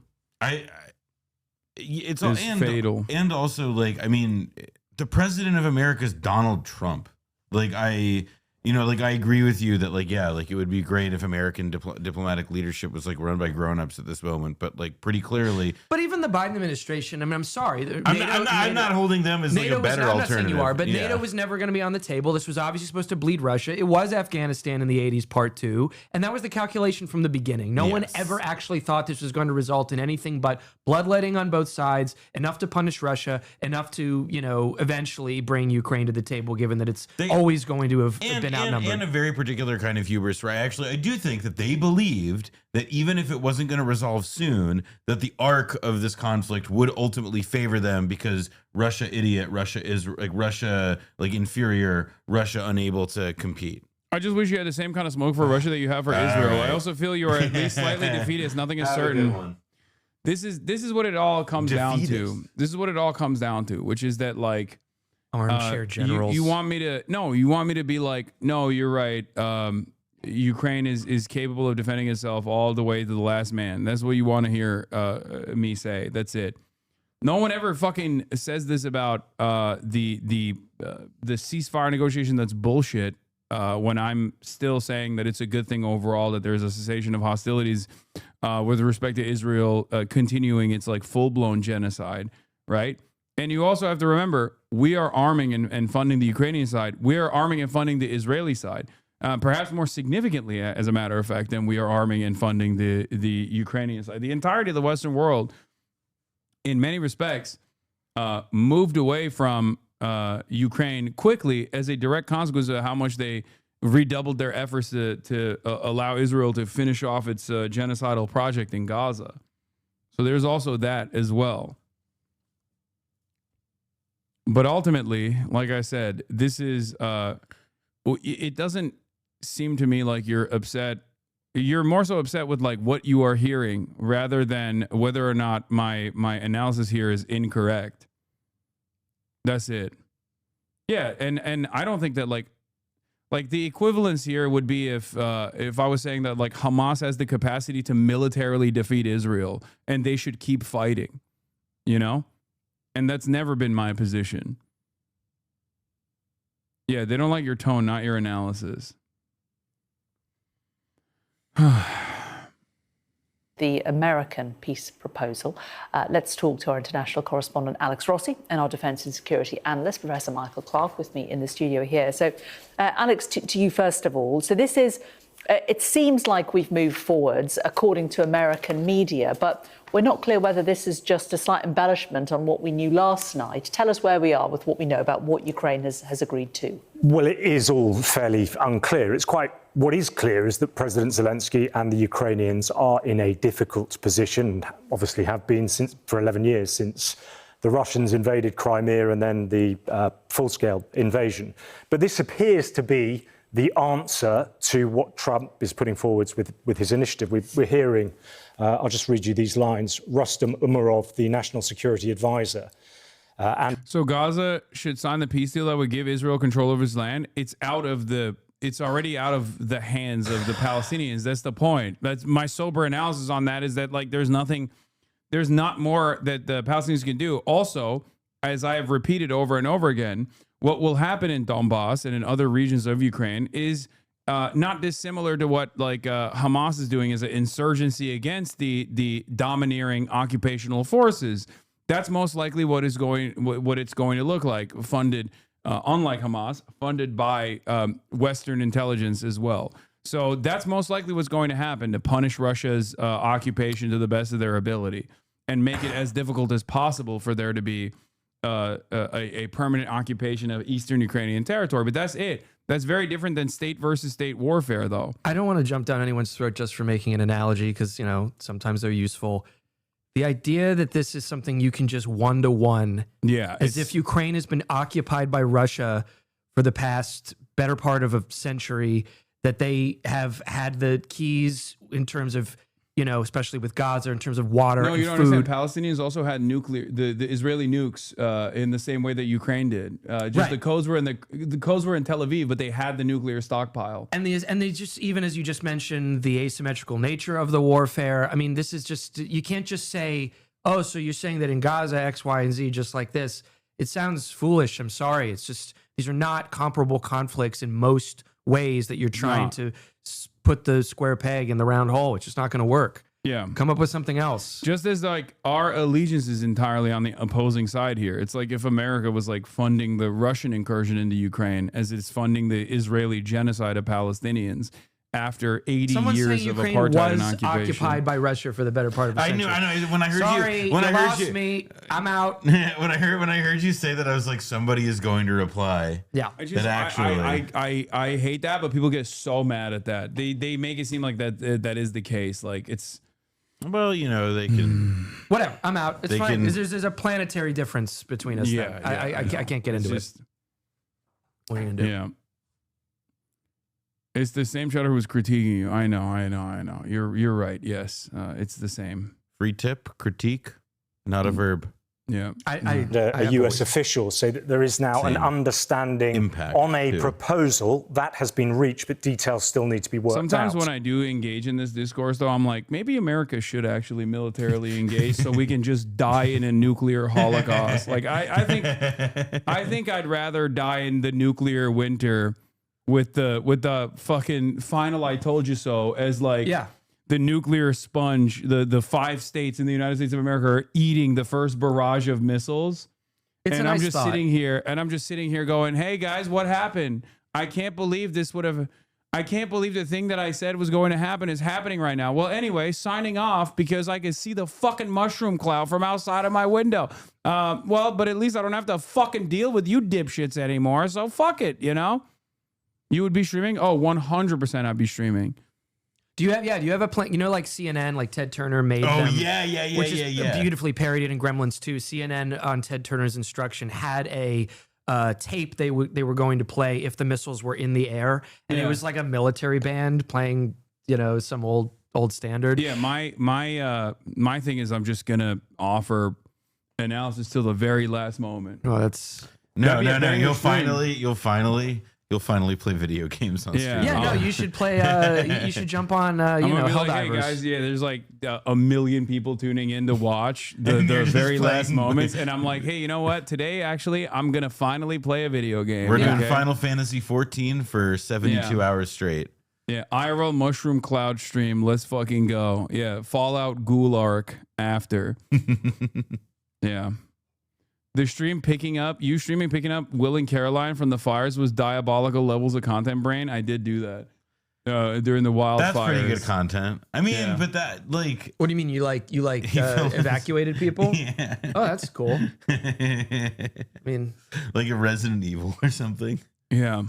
That would be pretty funny live streaming, like, you know, like a zombie or vampire apocalypse or whatever. I think someone made a movie about that. It has to by now. No, there was George Romero. Unfortunately, one of his last movies was called like, it wasn't Stream of the Dead, but it could have been, and it was just like found footage of people being like, we're streaming to the viral network, and it was just another shitty zombie movie. Yeah. But you know, you could remake that maybe. So let's rewind a little bit. The 28-point peace plan that the Americans kind of sort of sidelined everybody with when they came out with it. Discussions in Geneva. Those discussions then led, we think, to a 19-point peace plan. The Ukrainians were saying after those meetings that they had kind of agreed to that. And now this appears to be confirmation of that. But of course, the big question in all of this is, will the Russians agree to the changed text on the 28-point peace plan? The likelihood is that that isn't going to happen. We've already heard from the Kremlin that anything that's acceptable to the Europeans would not be acceptable to the Russians. Their maximalist demands, of course, will have been watered down, so they are unlikely to go for it. So what we are seeing is diplomacy about how to deal with Donald Trump's diplomacy. The Ukrainians know that they cannot flatly say no to Donald Trump. They need to flatter him. They need to engage with the process. That's what seems to be happening here. They, of course, will hope that the Russians will reject this. That, again, though, is unlikely because Vladimir Putin knows the man that is Donald Trump very well, and he will know how to engage and how to deal with this ball when it comes back. He will likely say, it's a very complex situation. We need more time. We need further discussions. But yes, in theory, we are willing to go ahead with this. So that's where we stand at the moment. Michael, do you concur with this, that it, although we haven't got to this stage before in terms of a peace proposal on the table, it is following the same pattern that we have seen in the negotiations where Ukraine agrees to stuff, but then when it goes back to Russia, it all seems to get thrown into the long grass. Square bracket. Yeah, that's the real point to consider here, is that like Russia could once again dangle a potential ceasefire to just simply continue whatever the fuck its military objectives are, while trying to actively undermine Michael, your take on how Russians are exploiting American naivete is the other side of this equation, which is like what they've done so far. They keep coming to the table to be like, oh yeah, we want a ceasefire, only to not do the ceasefire at all, to be like, oh, it's just not right now, not the right time for us, Yeah. Sorry. And that is the very real consequence of this potentially, but we'll see. We'll see where it goes. And that's part of the reason why I keep saying the best meaningful solution here. Is like, oh, someone said, Zelensky's rumored to be preparing a speech about free buses and rent freeze in Kyiv. That's really good. That's the other big Z. Yeah. Arvi gets a Red Bull. Okay, citizen of Romania here. I see my government and media here prepping the propaganda to justify ours and EU's active involvement in the war. What the hell's going on? I don't think it's going to happen, but then again, I'm not making any predictions on this one, okay? Because this is the one where I famously got it wrong when I said Russia is bad, not mad. They will not invade Ukraine, and everybody loves bringing that up, even though all the subsequent analysis that I engaged in was correct, even down to the fact as to why this would be a massive failure, a spectacular failure for all the parties involved, except for the American military-industrial complex, which is, that they made out like bandits here, taking the $52 billion hole in their budget from Afghanistan and directly putting it into Ukraine was fantastic for them. It was a pretty nice move. Yeah. Yeah. Anyway. All right, we're moving on from this. Hey, Judge, throughout it. Another one on the map. And start going. Gotta Yeah, cases dismissed against James Comey and Letitia James in major defeat for the Trump administration. Oh yeah, this is funny. This is a hilarious. This is they like whenever I see these sentences, I'm like, yes, Trump's new Camelot. Like, it's just the biggest fucking geniuses in the world. Is the argument here that nobody will / can ever stand firmly against Russia in perpetuity? Oh yeah, scroll up. This person's posted this a few times. Because they will just freak out and nuke everyone if that ever happens. In such a world, when will Russia ever feasibly stop its territorial expansion? Yeah. I mean, the same argument is made against America as well. And that's just the name of the game for a nuclear world, unfortunately. That's why all of the post-World War II battles have been proxy battles between nuclear armed states, one with direct intervention and the other one with direct logistical intervention. They're not even in Kyiv. They're not even in Kyiv. And they originally, by the way, could have tried to occupy Kyiv, and they chose not to. What is this map? I'm picturing one of those things in the Cold War where the map bleeds red. The whole globe is fucking enveloped by this by the hammer and sickle. It's just a never-ending territorial expansion. You got to get a grip here. I mean, it's just not. It's. I mean, I don't. You can also. You can also say that do they even have the capacity to permanently fully occupy the entirety of Ukraine? Probably not. No, yeah, it's too vast, it's too large, and in the words of Trump, it's too flat. When a bullet is fired on Ukrainian land, all it does is hit a body and nothing else. Someone's giving me shit. Chose not to. Yeah, they opted not to try that. I don't know what you want me to say.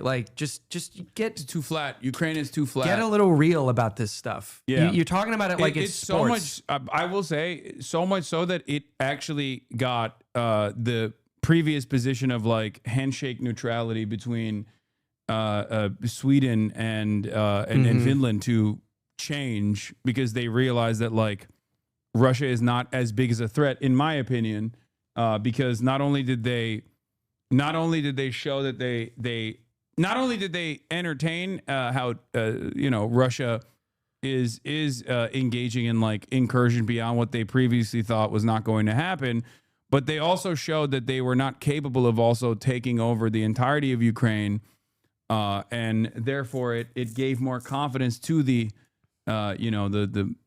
Finlandization of NATO understanders and appreciators. This is my last comment. Is this idea that they drove all the way up to choose not to occupy Ukraine. I don't know if you guys are history buffs, but you can actually try to occupy the entire country, or certainly the capital. We did that in Iraq, Afghanistan, a couple other places, and then it cannot go well. So you can try to assess whether or not that would be possible, but stupid. and then decide whether or not to go all in. And they chose not to do that. The NATOization of Finland. Anyway. Sorry. Also, there's like, I mean, far be it from me. It just seems also very obvious that it's like, oh, the Russian territorial expansionism, like rhetoric too, is like, yeah, they've taken a lot of territory up until now, but it's also like there is clearly a larger point to why they're doing it. Not saying that it's good, not saying that it's right, not saying that it's historically just saying that like they've clearly and like they've made a lot of fucking noise about why they view this as like a geopolitical like strategy that isn't just about like gobbling up like European nations. There is more to it. Yeah. All right. Indictments against fired FBI Director James Comey and New York State Attorney General Letitia James, saying the acting U.S. attorney who filed those charges was not properly appointed. The charges can be refiled, and the Justice Department is looking for a way to do that. Scott McFarlane is with us from Washington. Yeah, they He's following shouldn't give up on this. They should keep doing that. No, I want them to. I think it'll be really funny. They should find new ways of properly filing this. It's also extra cool when the president openly says, like, we want to do lawfare. Like, please go after my enemies now, and then fire the previous prosecutor who failed to do so, only to bring in this like incompetent loyalist who also failed, even though they tried at least to drum up charges against Trump's political enemies. His revenge tour. I love that. It's fucking awesome. Good morning. Hey, Tony, James Comey and Letitia James did not have the opportunity to defend themselves on the merits of these controversial charges. These cases were ended, at least for the time being, over a procedural matter. But the ruling is a major defeat for the Trump administration. This morning, James Comey and Letitia James are no longer criminal defendants. A federal judge ruled Monday the prosecutor who filed the cases, former Trump White House aide Lindsay Halligan, was unlawfully serving in the post. The ruling says the White House exceeded its power, installing Halligan as an acting federal prosecutor without necessary approval from Congress or the courts. U.S. Attorney General Pam Bondi stood behind Halligan Monday. We believe we will be successful on appeal. Lindsay Halligan is an excellent U.S. attorney and shame. Sorry to bother you. Logs, please. Yeah, the logs, I already looked. It's stupid, okay? Hot take here, but I doubt that the Kremlin's going to launch a nuclear first strike against NATO countries. Okay, that's too fucking big of a bargain for either party. You're just describing like Cold War politics and saying, well, they won't do it. What an insane fucking standard. Why the fuck do these countries have nukes if they're not going to use them? You also have to consider that like the entire reason for stockpiling a nuclear arsenal is so that if the threat ever exists, they will use them. So yes, it is a hot take, okay? It's an insanely hot take. And whenever I hear this insanely hot take, I think nuclear take. Yeah, I would. I wish that the hot take will be implemented so I can fucking finally no longer have to read these hot takes. Oh my God. The moment that you're entertaining nuclear winter and saying, well, they won't do it, they don't have the smoke, is a moment where we've already lost all reason. And it's not even one that the American government is entertaining. So there is at least that.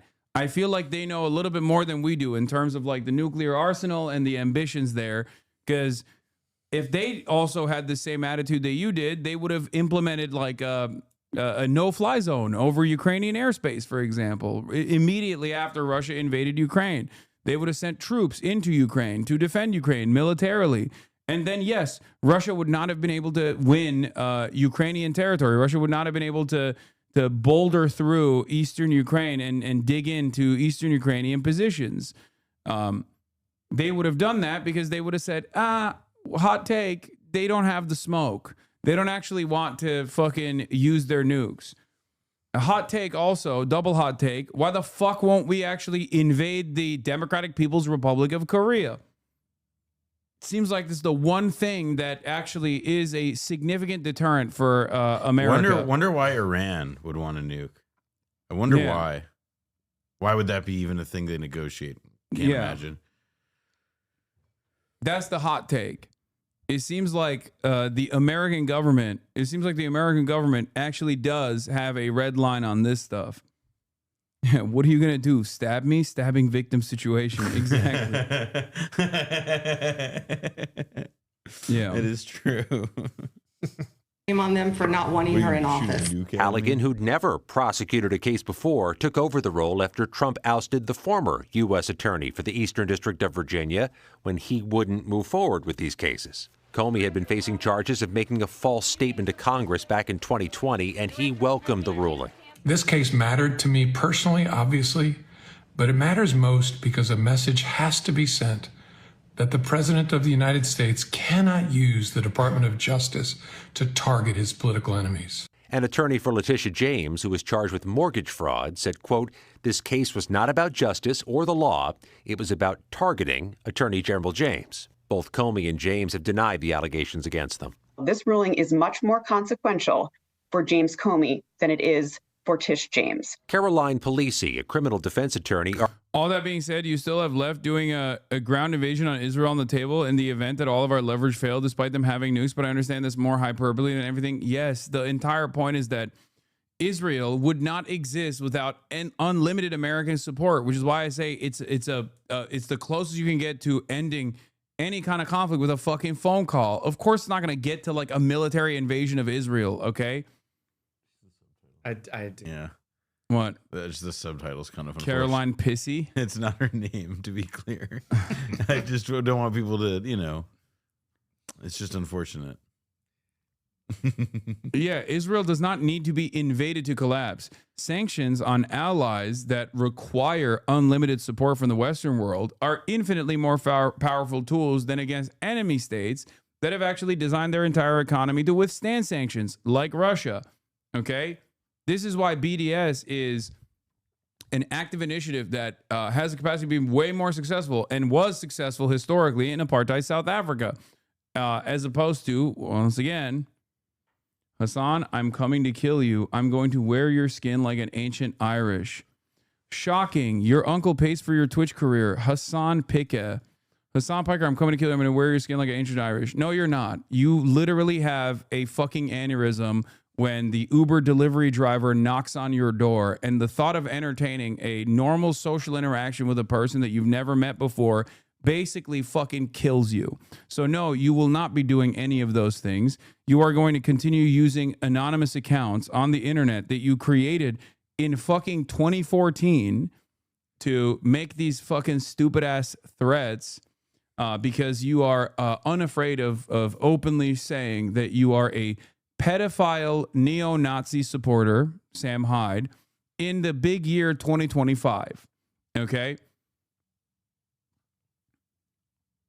At this point in your life, you probably should have had a family. And the reason why you don't is a cause for concern. You should really reconsider all of the actions that you took leading up to this moment as a fucking 40-year-old who wants to go back to the house, the perfect golden age of 4chan, and how, your memes allowed Donald Trump and Kekistan to be implemented, Donald Trump to become president.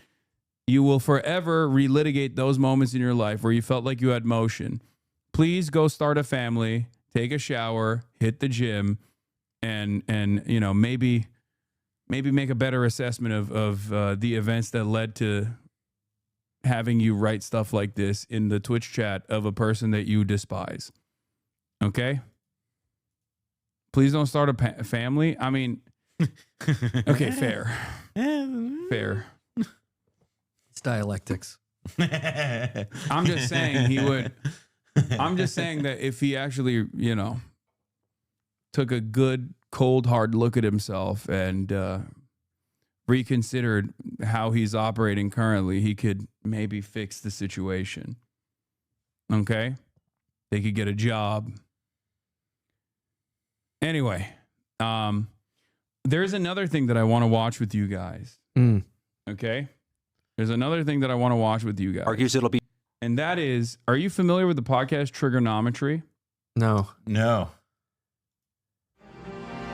It's these two British guys. I'm familiar with technology. Yeah, exactly. Well, this is Trigonometry for sure. Then I know it. They're these two white British guys who I previously thought were like presenting themselves as centrists.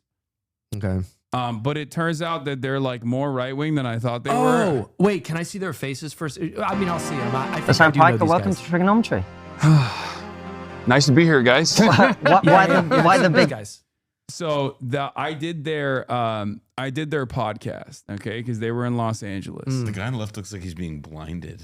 I saw Finkelstein, I think maybe a clip where he was on this, and that's the only reason I think I've seen them though. So you thought they were centrists? No, I thought they were like center right. I thought they were like masquerading as centrists, but they're right wing. But I think their audience is like more right wing than the way they even present Trigonometry? No.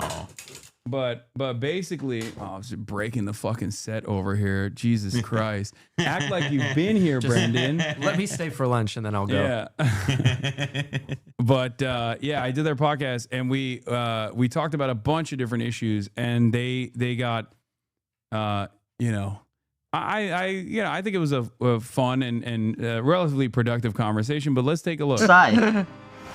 Italy's Mussolini and Adolf Hitler's Nazi Germany were ruthless fascist forms of governance. My fear is that is where capitalism inevitably leads. There's too much instability, there's too much chaos. We need to restore order. Is there a country that's done socialism the way that you like? I would say China is probably the closest, I would say, to an example that we should follow.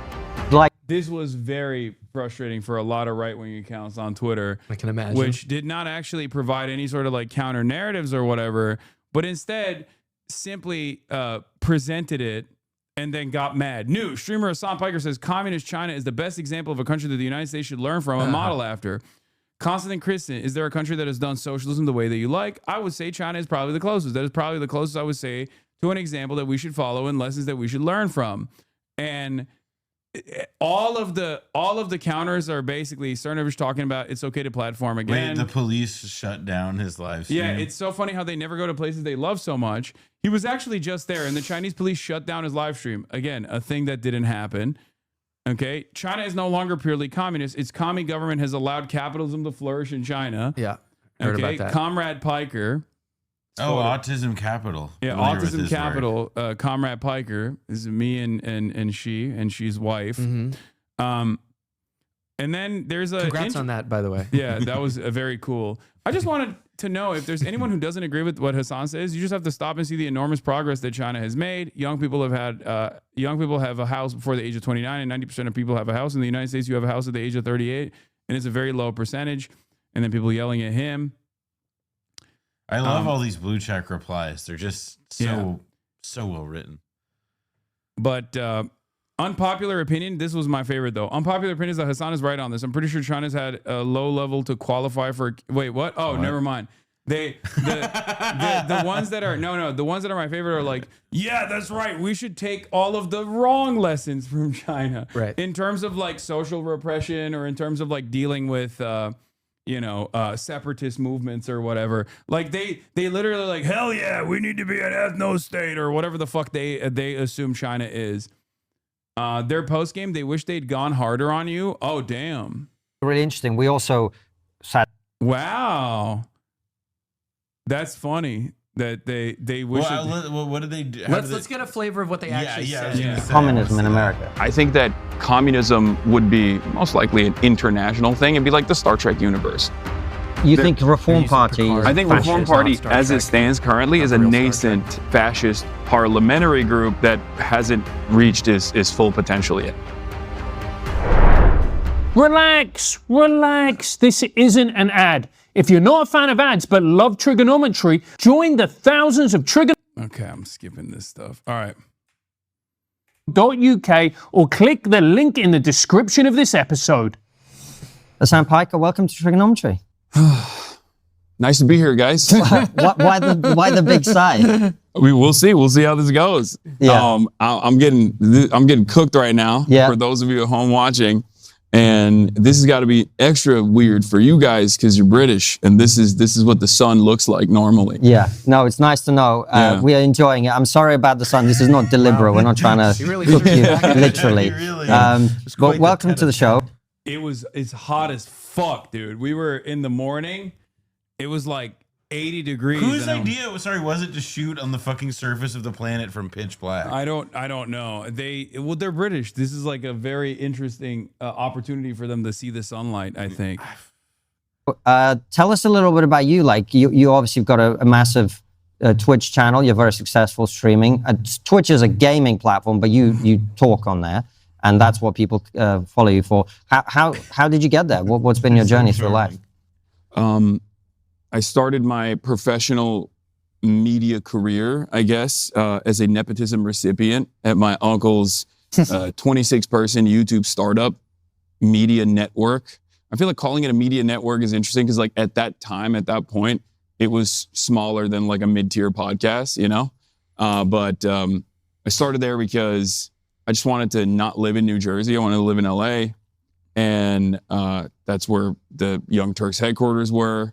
And I, much like virtually all of my peers, came out of college with a double major, great marks, and no job prospects whatsoever. So I was like, all right, I'll just start off my journey here, and it'll allow me to be in LA. Right? Let's skip the introductions. It's boring. You've already heard it a million times over. And you mentioned progressive values and that being something that's important to you. What are progressive values, would you say? I think progressive values, for me at least, are founded around empathy first and foremost, to try and uplift everyone's material conditions to the best of our ability, and focusing on protecting those who need protection, and simultaneously advancing a cause of the way I think about it, advancing the cause of unlocking the potential of every single person, no matter where they are. Because right now, there are probably billions of brilliant people that never actually get the opportunity to unlock their true potential.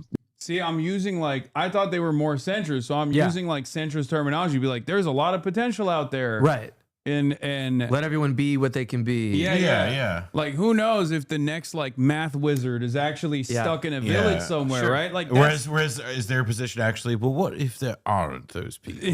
But what if humanity is not worthy? I can't speak to their perspective, but I can say that their audience does not believe that there's unlimited potential in the third world at all. The audience was like, "Oh, you're a fucking idiot." Do they start mixing it up with you, or is it kind of this weird tension? No, it goes from me just expanding on my position. Yeah. It turns into more contentious stuff around this part. And then there's even a classic, explain this meme about Luigi Mangione, where it's like, well, what do you mean? Luigi Mangione, you've said free Luigi Mangione. And I'm like, well, what's interesting, I did the same thing that I did with Ross Douthat. I don't know if you guys saw that one, where he was he tried to do the same shit to me, where he was like, well, you're pro Luigi, you're pro Luigi, you're pro Luigi. And I was like, look, listen, I think it's more interesting to think about why in a country like America that Luigi Mangione was received the way that he was. And it shows that it's almost universal, the pain that people have felt about private healthcare. Because of where they're born.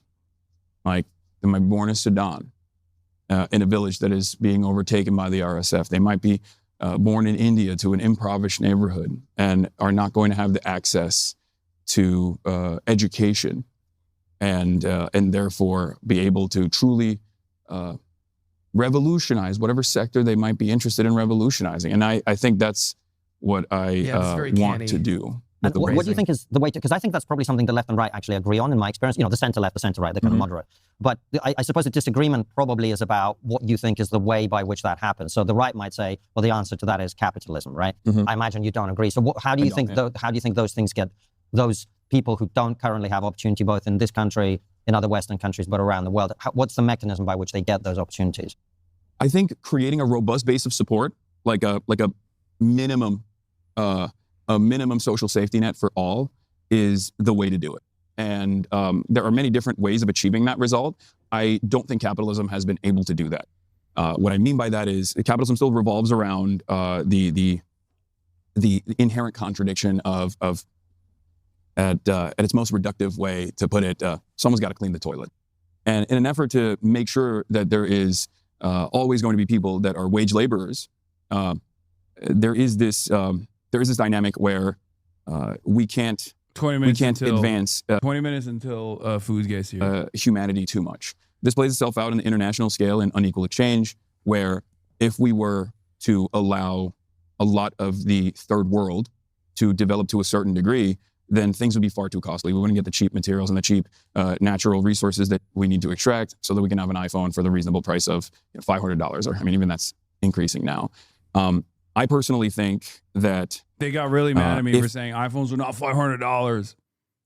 Like that was like another $900 or whatever. Yeah, they were so like they I think everything that I'm saying here, they just did not listen to at all, and they just hyper focus on like this was like listening to a child try to. Man, this is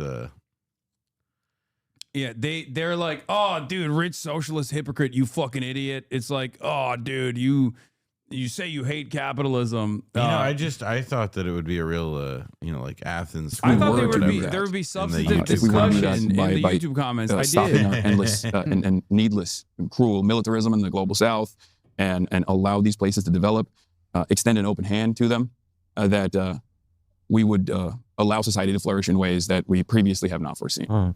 I guess your point about cleaning toilets is interesting, because something we've addressed a lot on this trip with guests right, left, center, etc., is the incredible wealth inequality and the speed at which the gap is, that's growing. There's a big problem. People on the right don't want to admit it, and it's true. But on the other hand, someone is always going to have to clean the toilets, right? Like, we have a pretty big safety net in the UK. That's the argument. And what that's mainly done is trapped a lot of people in a place where they don't have to literally work. What you said. And they then is the baby's first argument. Yeah. And then No, he's he like, just since turned you around. say that, let me pose a different question. The exact same question. Yeah, which is someone has to clean the toilets. Like, how do you suggest we clean the toilets? And it's like, okay, well, I mean, I'll get into it here, but it's like the point is, the person who's cleaning the toilets can have more comforts in their lives, even if they're doing that. Therefore done. And also, because it's you still talk a about necessary part of labor, regardless. Important people from other countries to work for less. Kind of the consequence of that is it suppresses wages for the people in the country as well. So who would clean the toilets if we... So, great question. Let me address the wage depression aspect of this, because this is the one area where sometimes I hear Tucker Carlson talk about it, and there's like some nuggets of truth in there. Because yes, importing labor into the country will always depress wages in the absence of good regulation.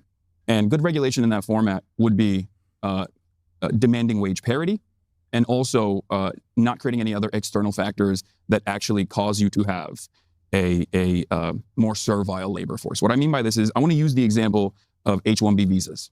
The reason why H-1B visa system exists on paper is because there are certain highly skilled positions that, as it stands, our American companies are unable to fulfill. They're not able to fill those roles with the domestic labor force, right? That's the on paper.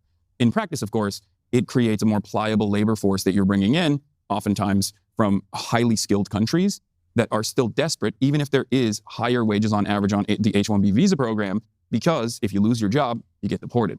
Nobody wants to get deported, so they will do everything in their power to stay and work as hard as they physically possibly can. So this creates an environment where I think our bosses, our capital owners in America, are like, why would I get an American worker who is in comparison to an Indian worker that's coming into the country that is desperate to keep this job? Why would I hire the American worker? I can pay the same fee to the Indian worker, or even a higher fee, as a matter of fact, to the Indian worker, because I know that he is going to work harder than the American labor force. So there is this competition. The way to solve that competition is through regulation.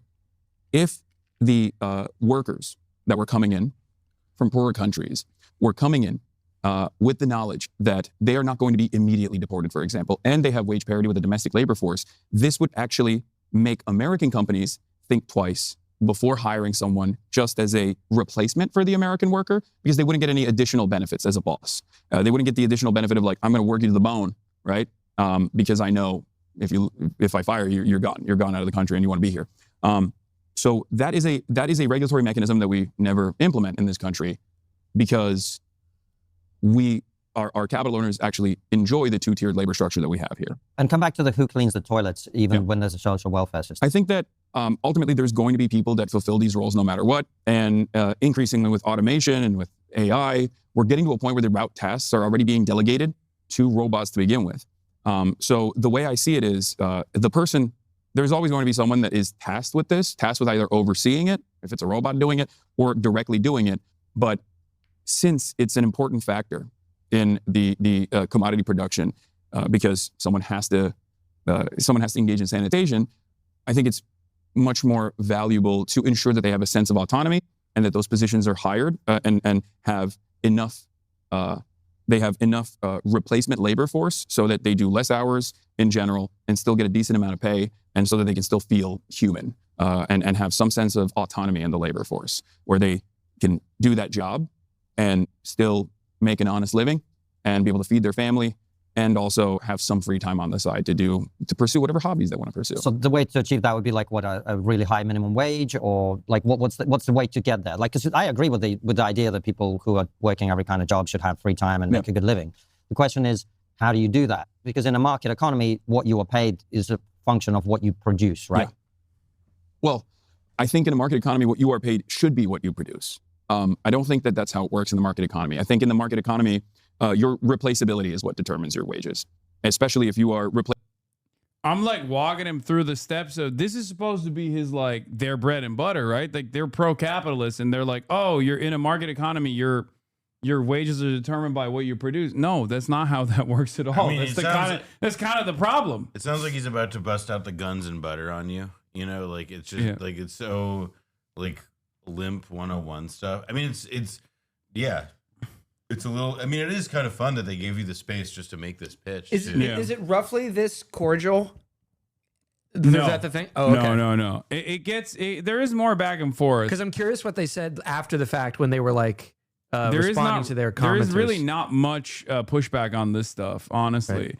And I think it's because there's not really. I don't leave a lot of room to breathe with the argument that I present.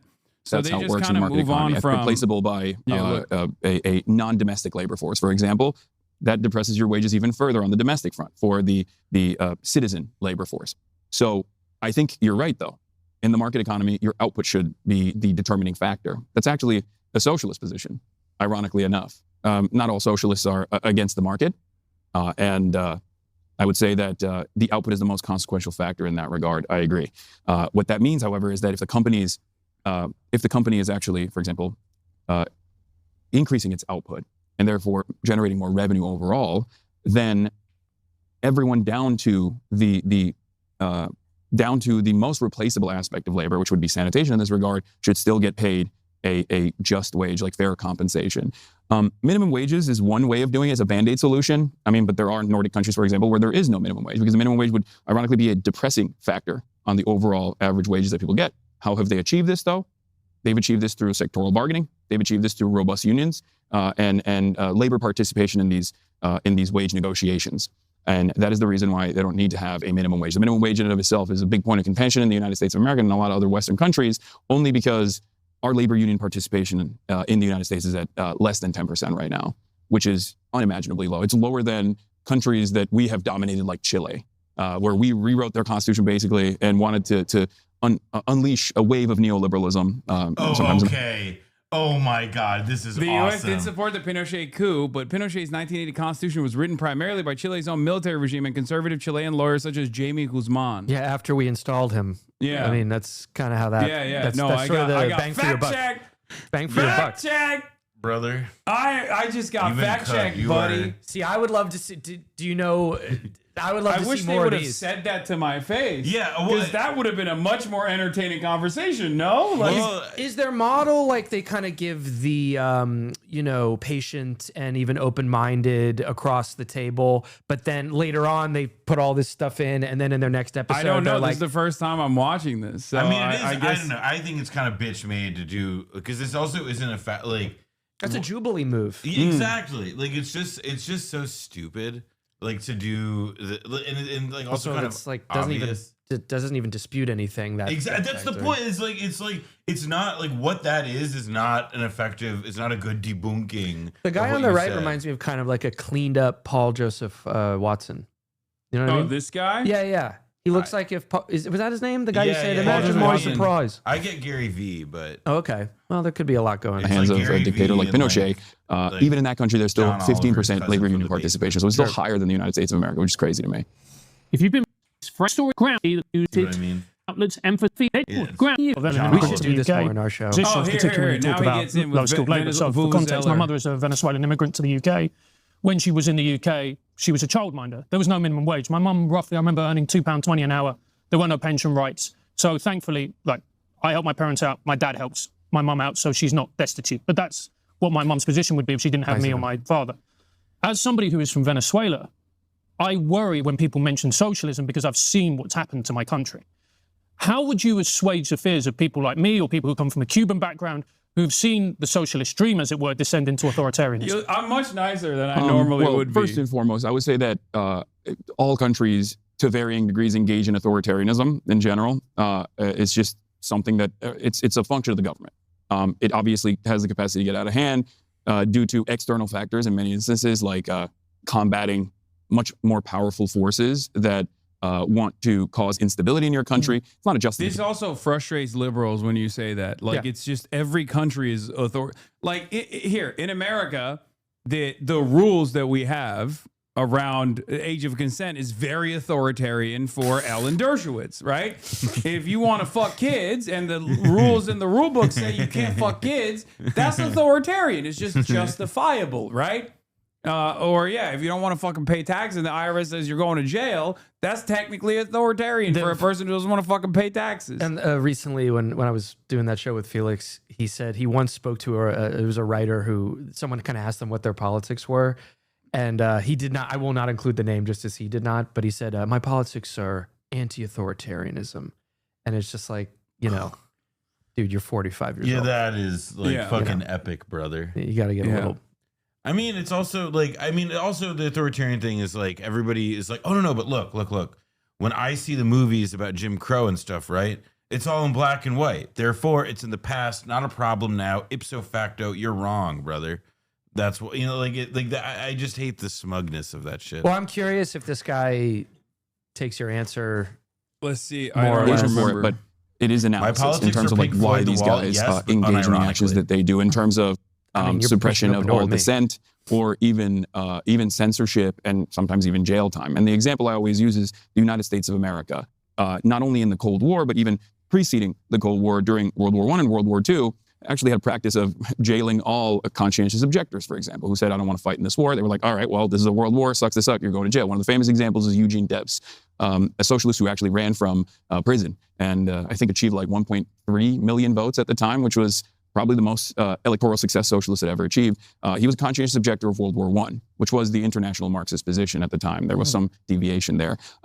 So I see it in a similar vein when these countries also engage in authoritarian actions, suppressing dissent, censorship, or trying to manage this dynamic of trying to continue doing governance while at the same time they have to like make sure that they're avoiding American intervention or Western intervention in general.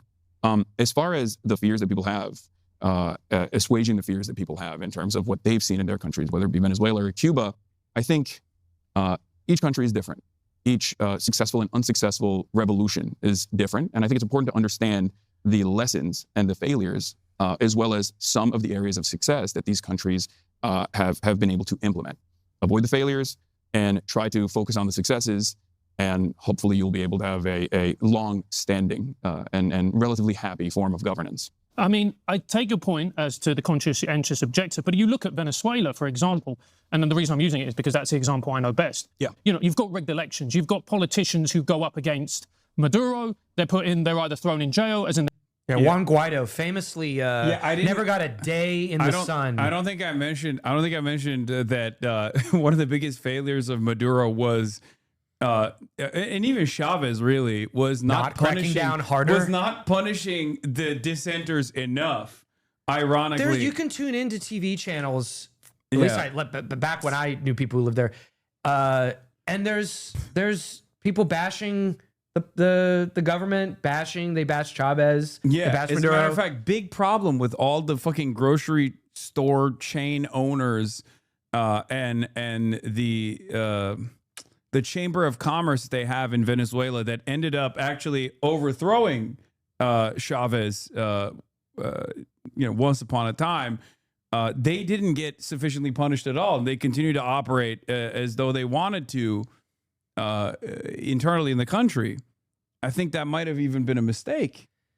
I'm just saying. Because I don't think America would ever allow that to happen, is what I would say if we didn't live under the second Trump administration after he successfully did, or unsuccessfully pulled off an insurrection, and then we didn't punish him at all.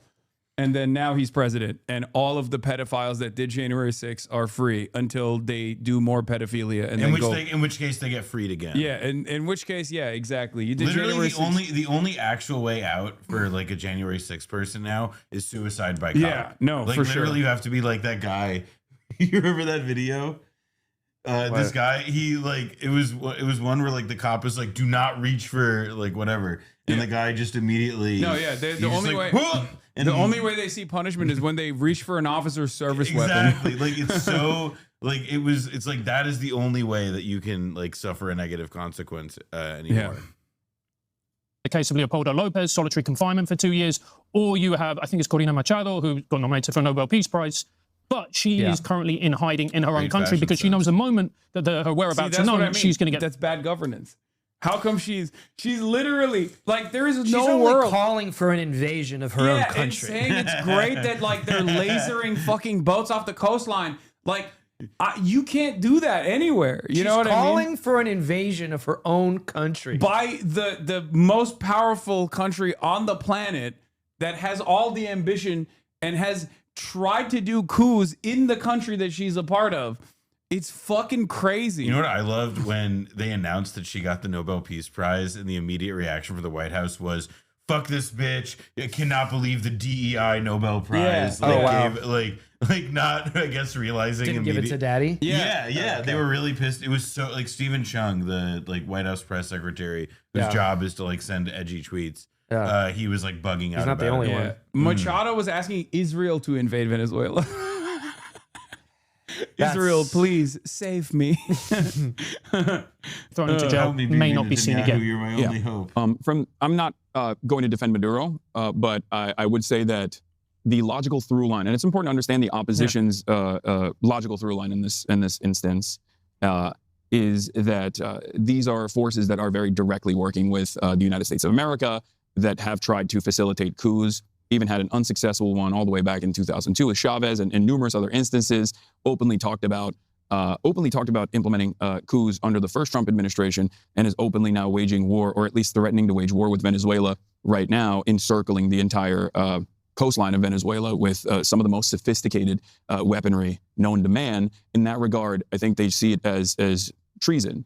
I would go so far as say, in a similar scenario in the United States of America, I think, and this is not even a one-to-one dynamic because America is the most powerful nation on the planet, but China is getting up there, right? Let's see if China had, if in a hypothetical, if China had encircled the United States of America, and let's say in this hypothetical, I'm like very clearly someone who is going to China and talking to the CPC and saying like, we want Chinese intervention in this country because I hate Donald Trump, please. Suspicious. I think in that regard, America would probably treat me in the exact same way, if not in a worse way, ironically enough. But would they throw you in jail for trying to run democratically? I don't think personally that they would. Absolutely. That's crazy. Are you serious? I don't think they would do that. Like, come on, man. Come on. Like, I would definitely, they would kill me. Like, I don't even think that did you wear that shirt to push your merge? Yes. And it's a very nice shirt. And you can get it at ideology.shop. What I think.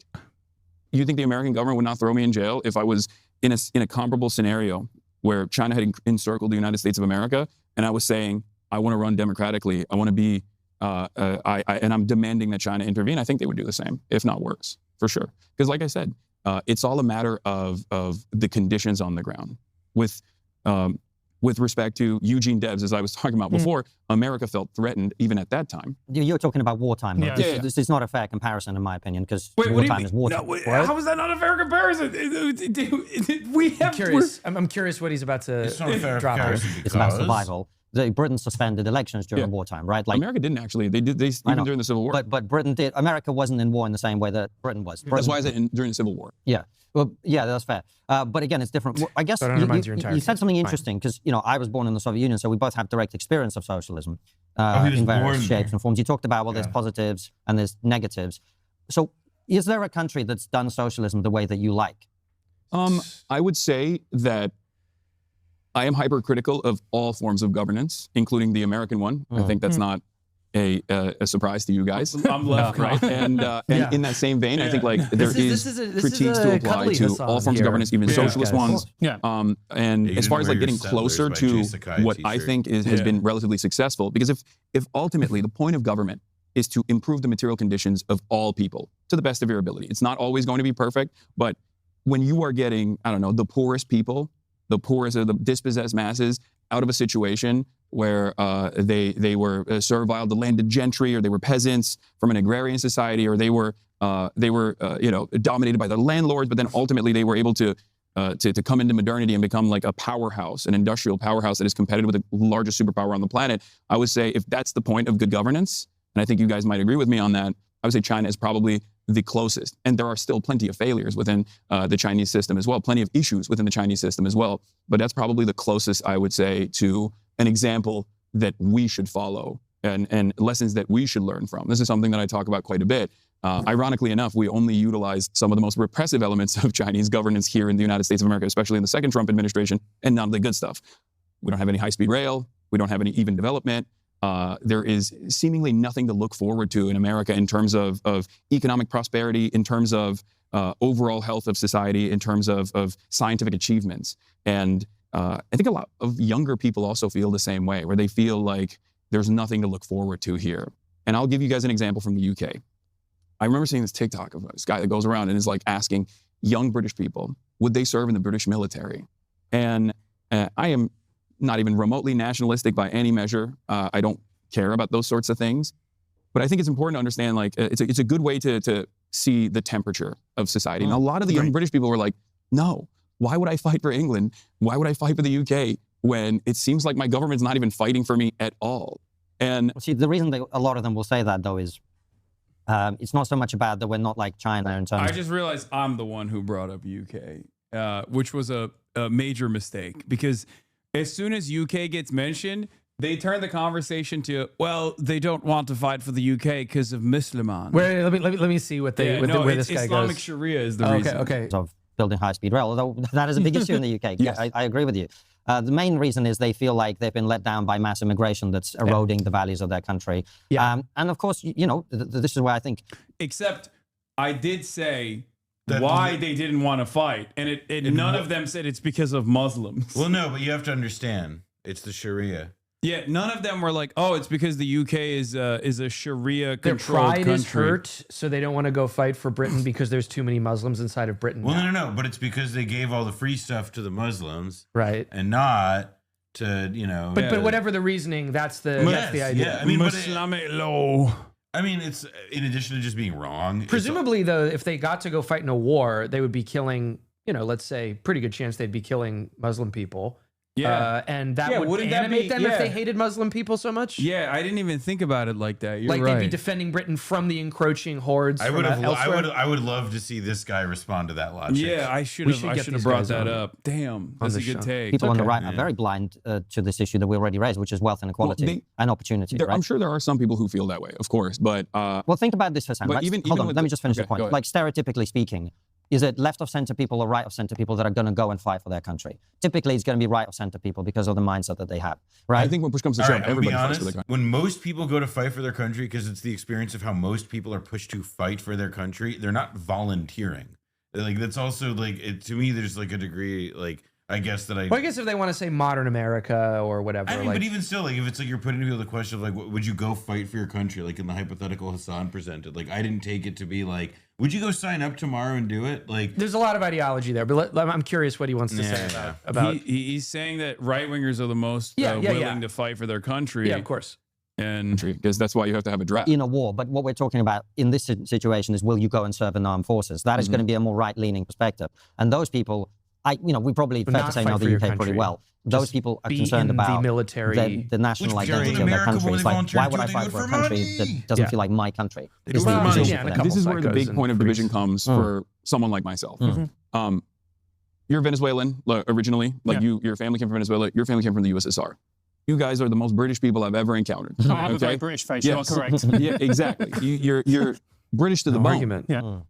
And yet, that's a point. Yeah, that's a point for me. They backed away from that. They were like, "Yes, you're right. I am very." He said, "I have a very British face." That was the Jubilee prompt that we were hoping came together. Yeah, I don't know why there's no trigonometry fact check there. Most British people. Yeah, Hasan Piker is correct. We are very British looking. From countries that were somewhat far away from England, right? Yeah. And I'm Turkish. I grew up in Turkey. My whole family lives in Turkey still, with some exceptions. And I would say I'm pretty assimilated to American culture.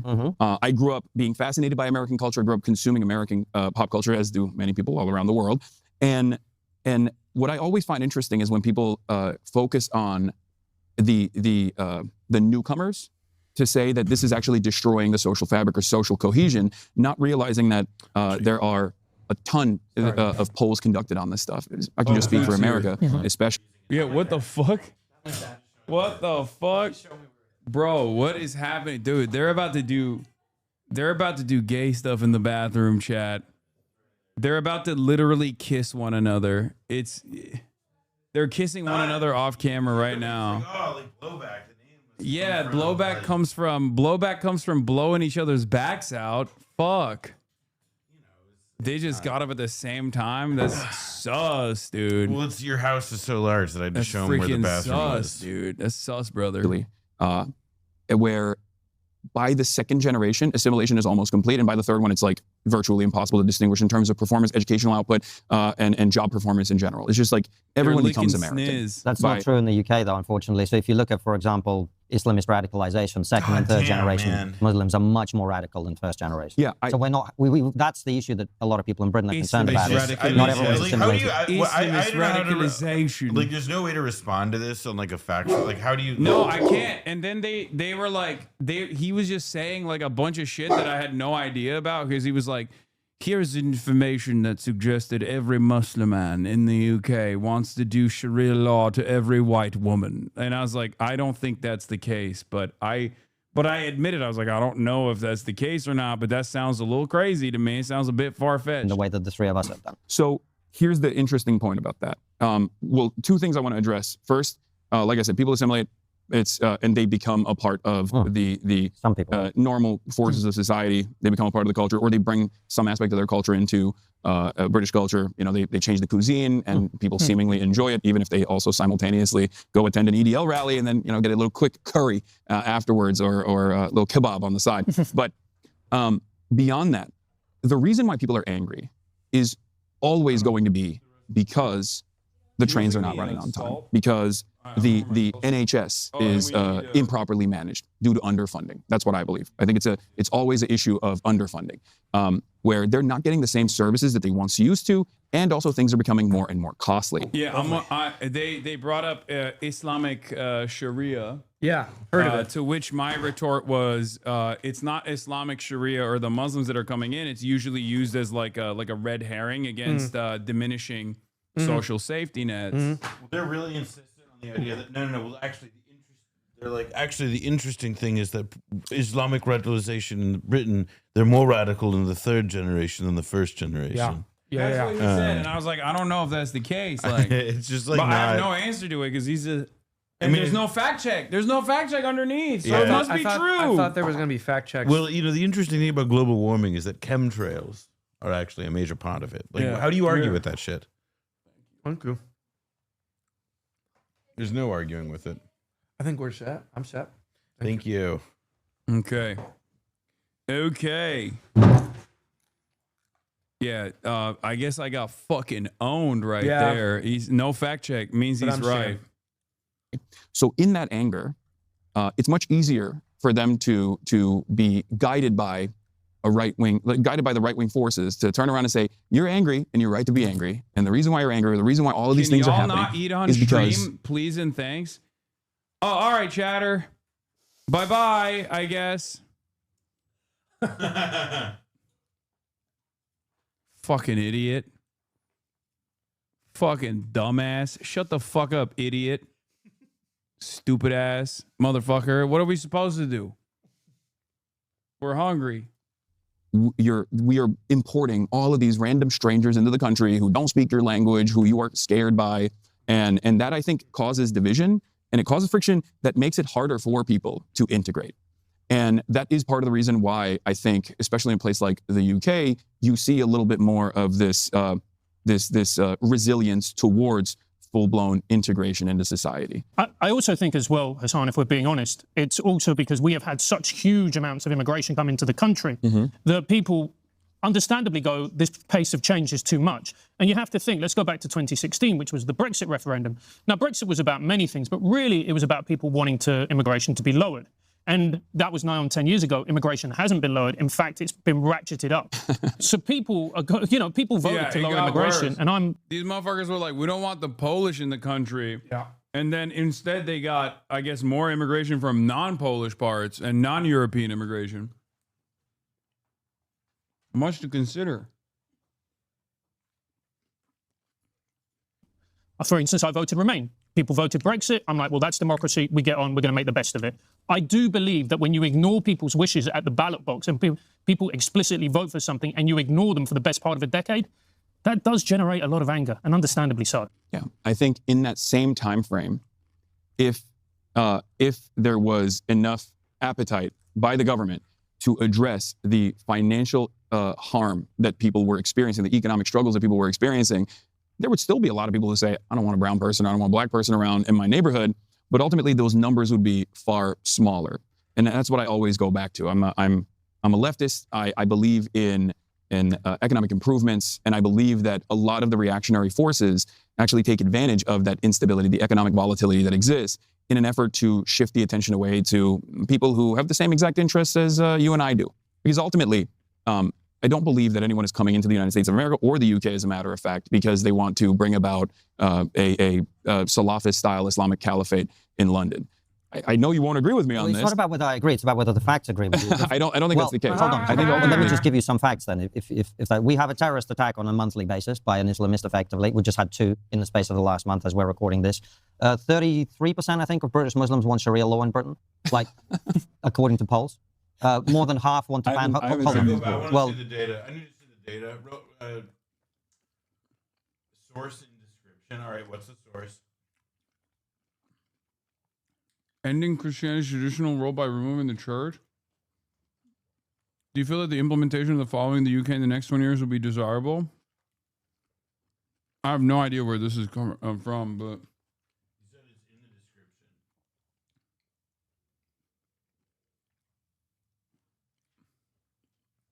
Where is it? It's not in the description. I was told. They won't say where it's from? Well, regardless, they could have made it up entirely. No. I mean, it's just like all this stuff is Sharia law, general public minus 51%. British Muslims. Wait, what kind of poll segments general public and British Muslims like this? And also, even then, also it's just not amongst true. British Muslims, it's like, yeah, somewhat desirable or very desirable is that like 17% and 15%. Look up the stat. It's probably some crazy thing. Well, no, there's neither desirable nor undesirable and don't know. Which I guess they're... Yeah, these are some bad Muslims, bro. They don't even want to do fifth column style integration well enough.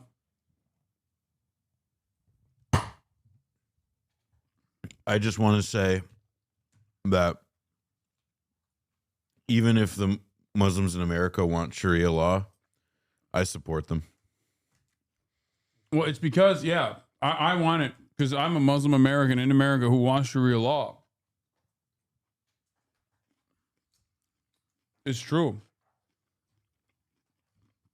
I'm doing Islamic style taqiyya.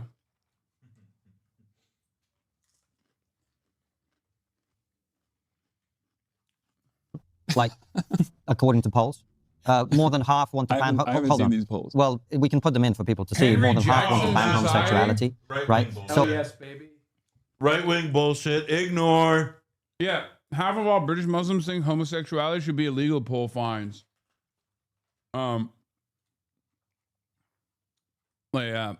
It's always funny that like these guys will be like, "This is incompatible." Okay, well, a fuck ton of white people in England also want to ban homosexuality. Also, but I'm that's like compatible because it's white people. I'm dismissive and skeptical of these findings to begin with because it's a poll number that I don't like, and therefore I always reserve the right to dislike polling numbers that I dislike. Thank you. But Exactly. also It's the old Gore Vidal line.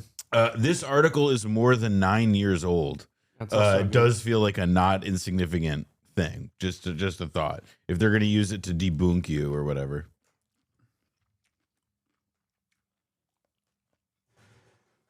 So when you say people aren't coming in to introduce an Islamist stuff, well, some of them want to if they're in a position to do so. We have 5 MPs who are effectively elected on a sectarian ticket, like as in we are Muslims, vote for us because you're a Muslim. Who would you say those MPs are? The 5 independent MPs. They're called the Gaza MPs or whatever way you want to call them. Right? Are you talking about like Zara Sultana? I don't know if she's one of them. I think one of them is called Adnan Hussein. There's 5 of them. We can look them up. We can put them in for people to see. Right. So the Islamist MP Jeremy Corbyn. Why didn't they mention that to me when I was talking to them? You're being corrected. You're being debunked. I would have had a very good laugh about the Islamist Jeremy Corbyn. We're Muslim. Vote for us. It's like 4 lions. The white Islamist is always the most. He's the head of it all. Yeah, Johnny Jihad. Yeah, Jeremy Corbyn, or as I like to call him, Johnny Jihad. Yeah. Islam. I think it should be said that the overwhelming majority of British Muslims.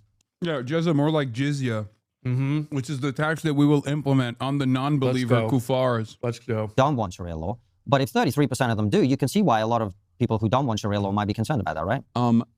Sure. I don't know what I haven't seen these polls, and I also don't know what British Muslims or the 33% that are saying they want Sharia law, like what they're talking about. If you want smart, fearless commentary on the craziest things happening in media, politics, and online culture, you'll love the Brad versus Everyone podcast. What's this portrait hosted by Brad Palumbo, an independent journalist who calls it like it is. The podcast covers viral. That is an on-cinema character if I've ever seen Brad one. Palumbo. Spotify or wherever you listen. Kind of World War I. The counterexample always is, there's plenty of right-wing forces in the country that also want to ban homosexuality. Or trans people in general, right? No one wants to ban trans people in Britain. No. Yeah. Okay, well, that's not what I have seen so far, but maybe I'm wrong on this. What do you mean? But I feel like there's a lot of this is a point of contention for you guys as well. But it's like when you want to ban trans people altogether, when you want to remove access to medication for trans people to transition and conform their own gender identity, you don't start off by saying we want to altogether ban trans people. You start off by trying to find the most successful approach that the broadest majority of the masses would be in tune with, would be in agreement with, and then you slowly but surely expand on it. Wouldn't that be like me saying? Wouldn't that be like me saying, well, you say you want socialism, but actually you're a communist because you just want to edge your way towards communism step by step? I mean, that seems like an unfair way of looking at it. No, my retort to that would be that while I don't call myself a communist, I don't have an issue with an end goal of communism. I don't think it's like I just think that it's probably not likely to happen, a stateless, moneyless, borderless society. But moving towards that end goal, I don't have any real... You'd like communism in America? I think that communism would be most likely an international thing. It'd be like the Star Trek universe. And it feels, especially at this point, it feels far too utopian to achieve. So while I think that the concept in and of itself is not one that I disagree with, and I don't think you would either. Don't you think it would be nicer? I grew up in a communist country. I very strongly disagree with the concept of communism. The USSR was, as you know as well, trying to implement communism. They never actually were able to successfully implement communism. How do you mean? Well, it wasn't a borderless, moneyless, classless society, right? That was never the goal of communism. It was never to be a borderless, moneyless society. No, that is what communism is. Well, that's not how the communists in Russia defined it. Well, there was a big debate within communism quite early on. Am I wrong on this? Lecture coming in. It's a transitional socialist state. Like, that's the whole point. Just like with China, right? There were whole Soviet policies that were describing what stage and in what parts of society had begun to get closer to communism. But then you get the whole thing of capital C communism versus, the idea that, as you're describing, a classless, borderless society. It gets a little muddled. I don't necessarily blame someone who, not this guy, but I don't necessarily blame someone who was living in like Brezhnev era Soviet Union to think like communism did mean what the socioeconomic system they lived in, that was the definition. But if you're supposed to be a debate guy and you want to dance and do semantic arguments like this, then you kind of do have to acknowledge the difference between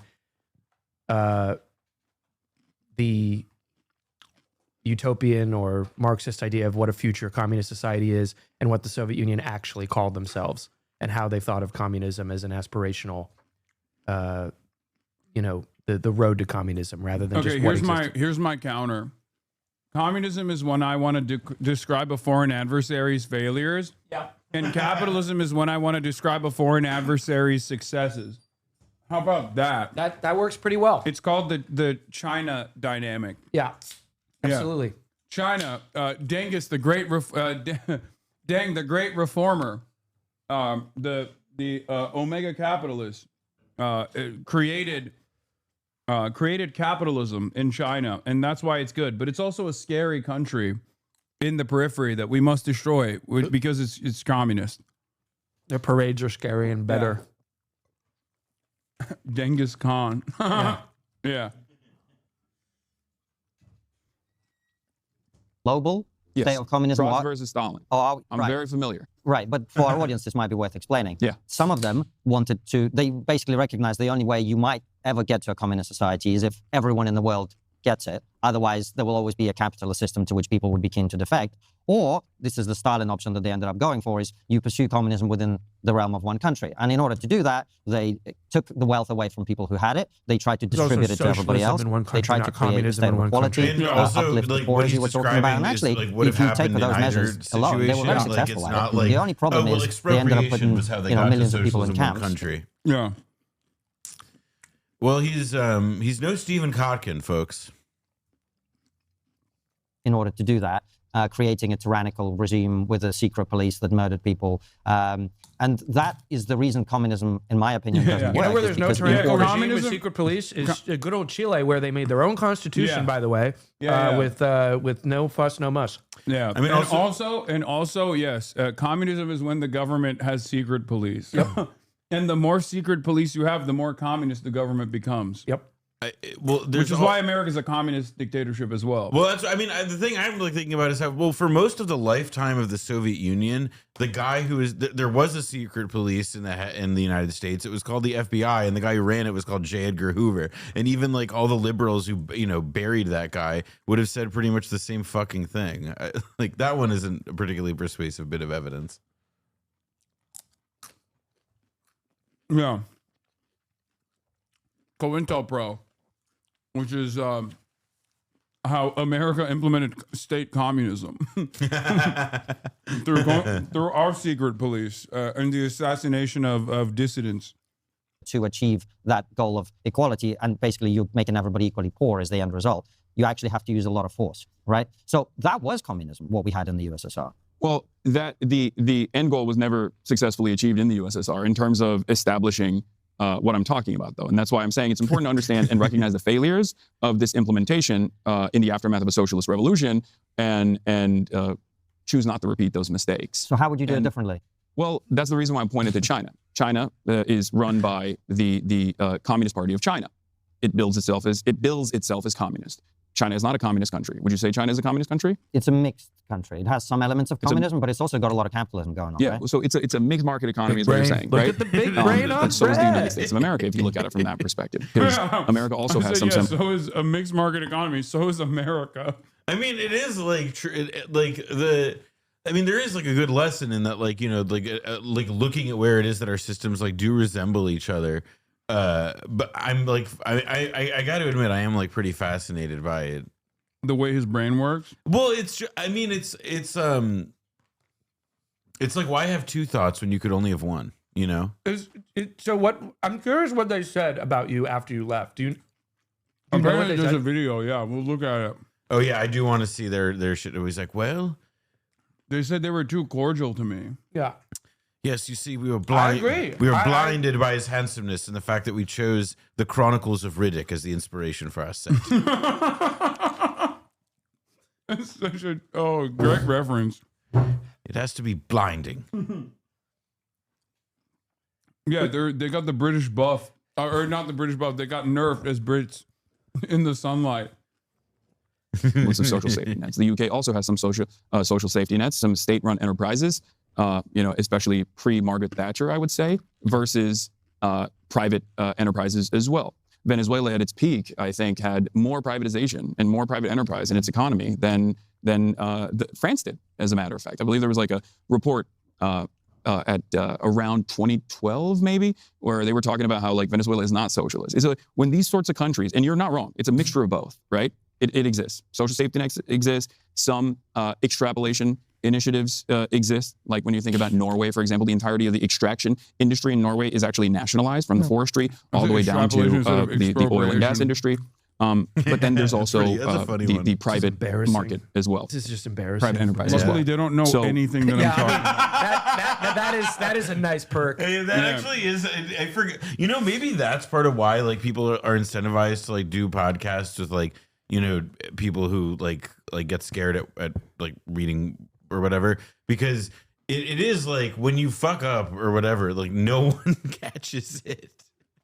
I mean, we caught that they were like, see source or whatever, and they just like didn't put it in. A 10-year-old poll from a dubious. No. Well, I think the Henry Jackson's, but they made sure that the Guardian 9-year-old article was there too. Right. No, they have multiple sources. They own me on that postmortem ownage. Yeah, well, it's because I think the only way they can get one over on anybody is if the other person died.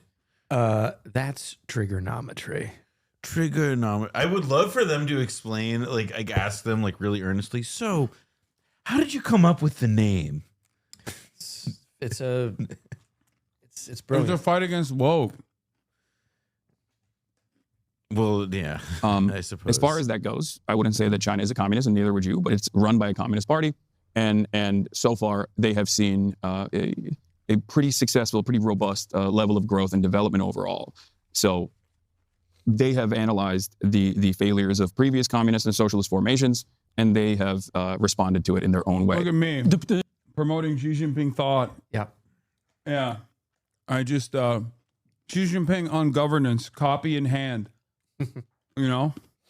The challenge is, Hasan, when you centralize power and you give practically all the power to the government, what happens with that is you're far more likely to have corruption, you're far more likely to have abuse of power, and inevitably what happens is that the government can't do everything. There are things that are far better. Yeah, there's no centralization. That's not happening right now. We don't have centralization in America. There's no centralization of power or corruption in the United States of America. I'd never really thought about it like that. I would say this is probably... There's some corruption, but I would say this is probably our least corrupt time right now. Yeah, there's like actually... The more we've dismantled the government, I think this is probably our least corrupt moment as a government. Well, as and we should take it a step further. This is also the least sclerotic power has ever been in America. Yeah.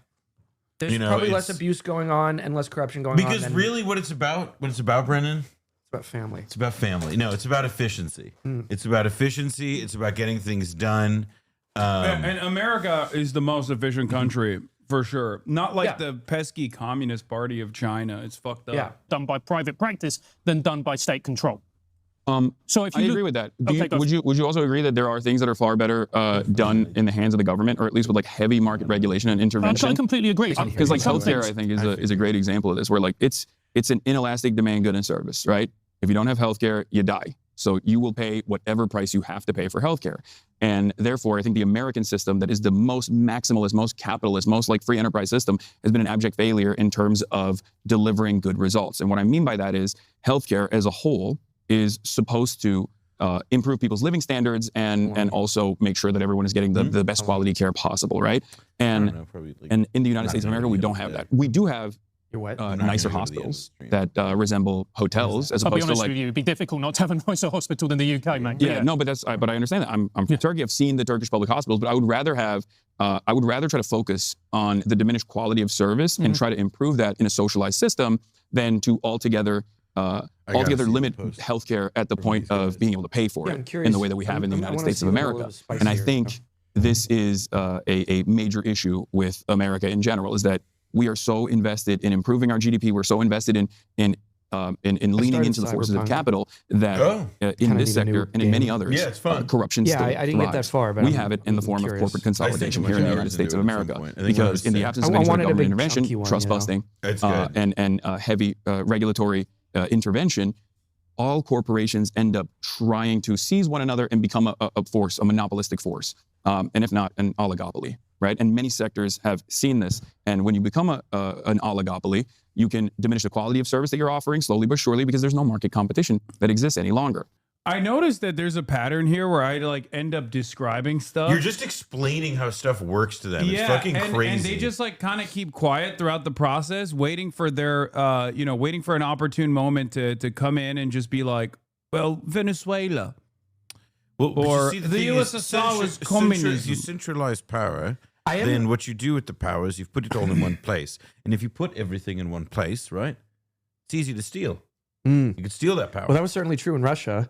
Yeah. I was about to say, like, I'm glad this guy who, let's be generous, the guy from the USSR, like, I'm glad he did leave right before the Soviet Union probably fell, and then didn't have to withstand the decade plus of malnourishment and alcoholism and preventable death that racked the country. Also in the hands of many. Yes. One could say that was a successful decentralization of power. Yes. And one government, many oligarchs. And people were rid of the horrible burden of a publicly run set of safety nets and guarantees. And it was given to the incredibly efficient Russian oligarchs and their American friends. So I am glad he got out of there before that happened. And like maybe 1 year of Gorbachev socialism. Tremendous period of liberalization. I don't know. Maybe that's unfair. Liberalization. Maybe that's unfair. Maybe he was there longer. I'm going to be honest, man. I don't, based on how this guy's talking and his really like. Maybe he's 50 years old and he's looking really good. I don't know. And he has. Well, I was just going to say I think that his very evidently advanced understanding of Soviet communism. No, this guy definitely did not get educated in the USSR because he would be a lot more competent. Yeah, he would know stuff. I mean, that's the other. I mean, he wouldn't say that like socialism in one country was expropriation or whatever he like described it as. And the KGB. All right, and then the other stuff wasn't that. Two things, because there was a debate. They had a debate. There was a big debate. Yeah, when you do expropriation and secret police, that's socialism. Well, no, that's socialism in one country. America is a socialism in one country. That was socialism in one country, but there was yes, correct. But there was this other path that was not taken that he didn't describe or really illuminate at all. I think there's 0 countries that don't have at least some kind of like land ownership structure at the end of the day that they can implement if need be. Whether it be in America, eminent domain or even property taxes, like there is we have powers that we use. I mean, the most obvious. I mean, it almost feels trite to point out, but it is worth identifying. Like the pretext in which if something quote unquote has to happen and like politics have to be damned, right? Like you have to move without consulting conventional democratic constituencies. We do it in America under national security premises. Like we have a huge public health crisis, for example. We study pandemic prevention. All of that stuff is routed through the Pentagon. Don Rumsfeld was a major part of how that was formulated in this country. It's not like we do this shit all the fucking time. It's just we fold it under a different rubric that is, I guess, just outside of ideology or whatever. DPA, like there's another aspect of like using the productive forces under the guidance of like a singular like executive leadership. That's what the fuck DPA looked like. The Defense Production Act. That's what it is. That's what we did during COVID. It's what we used in the Korean War. I mean, that's the like. Yeah, I mean, there's also something to be said for how a lot of the like structures that we would need to or that people would want to resurrect in American life or things like it, like to control inflation, for example. We did have those in America, like the Price Stabilization Bureau, the Wage Stabilization Bureau, which were how we dealt with inflation without just cutting interest rates to the bone, or rate hiking interest rates to the bone. we had that. It's just that it had to go away. Like obviously, the large the manufacturers and big capital did not want these things around, and they didn't want these bureaucracies managing this stuff. But that's much better because centralization was eradicated. The Dr. Pepper Zero is better than the diet, in my opinion. Yeah, I was expecting the. Sorry, I'm not trying to throw us off. I'm surprised how much the Zero is kind of tastier. I'll have to So I guess the way I look at it is in terms of corruption. You're right. There is a tendency, if the government is all powerful, even though the governments are always all powerful, there is a tendency in more centralized governance that if someone wants to be a ruthless autocrat, they can do so, and the people don't always have the capacity to rise up against that. But I would say that in the United States of America, for example, we also experience a similar dynamic. We just don't see it in the same way because it's not the most direct form of authoritarianism, where a lot of people think, well, as long as I can eat a Big Mac, as long as I can watch TV, as long as I can consume porn and gamble on the unregulated cryptocurrency market or gamble my modest income away, what remains after I give the rest to my landlord, then things are probably fine. And I think we dull our sensibilities in that regard. And I think it's a different form, it's a different mechanism of control that makes you think that you are actually an active participant in this. I mean, I think that's quite a stretch, Hasan, with all respect, because the difference between, we talked about some societies that have attempted to pursue communism, China, the Soviet Union, Venezuela, etc. Right? The difference between those countries is not that they can't eat a Big Mac. The difference is that if they criticize the government, in Russia today even, but of course in the Soviet Union previously, you're going to get killed. Right? In America, that's not what Russia happens. Today, which is not in a communist government. You don't get we don't know yet. We don't know where we're going to go yet. I mean, Hasan, to be fair, you're a very successful. You in China. About the one. They're getting rowdy. They're getting rowdy. They're also now at the part of the interview where it looks like you're on a fucking flight deck. I'm sorry. I'm fascinated by this staging. So where was this? That you were being in the hills somewhere. Oh, okay. Cielo Drive. They rented out like a nice. I thought they lived together here at this place and just kind of hung out. They live in the UK, I think. Oh, okay. I mean, that's clearly why they will end their daywalkers. Yeah, well, barely. I like them. Get killed, right? In America, that's not what happens.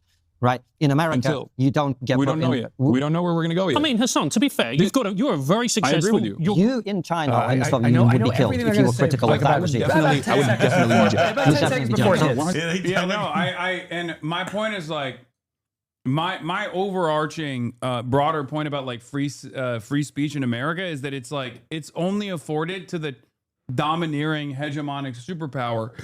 And at times, as I described previously, in times of war, for example, there is no free speech.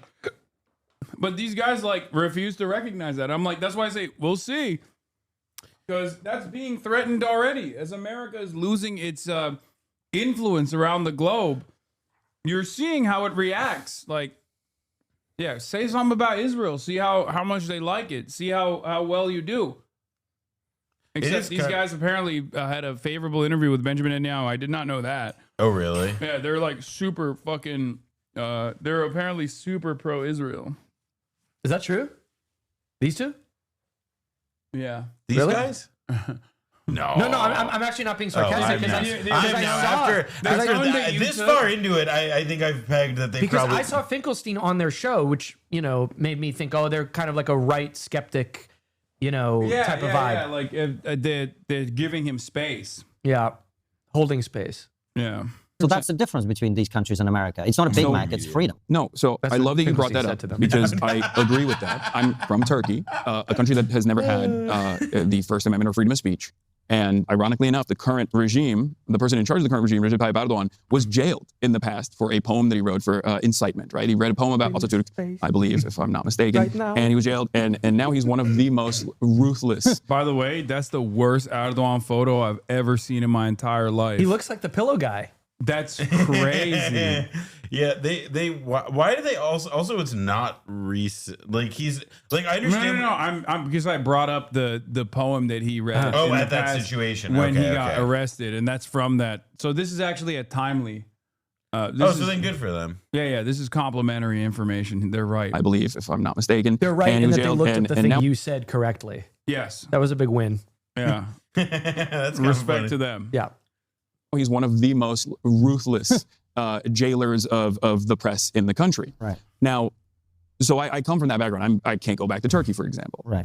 for these reasons. I've written about Turkey extensively, and let's just say the administration is not super fond of me and my perspective. Having said that, that is the reason why I want the First Amendment to remain in the United States of America, even though, as I brought up earlier, there have been instances throughout American history where the First Amendment has been actively violated or threatened. There are still contemporary examples of violations of the First Amendment. One example I will use is the anti-boycott, divestment, and sanctions laws that exist in the United States of America. Famously was Bernie Sanders and Dianne Feinstein, rest in peace, who actively called it out.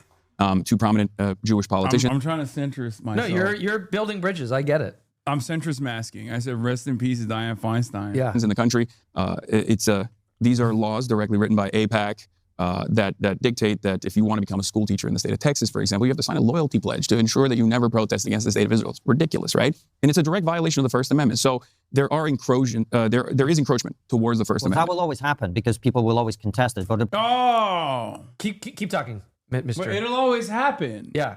You don't understand. Let's just get, but America is still free speech. America, free speech. the point I'm making to you is when you compare China and the Soviet Union and Venezuela to America, that is not an accurate comparison. It's not an accurate comparison, but if you recall earlier, I just said, Yes. I'm worried that we here in the United States of America You said are it's a now continuum, moving in that basically, of direction in authoritative. terms of social It's the repression, first thing you said. in terms of political repression. And this is something that I very much fear.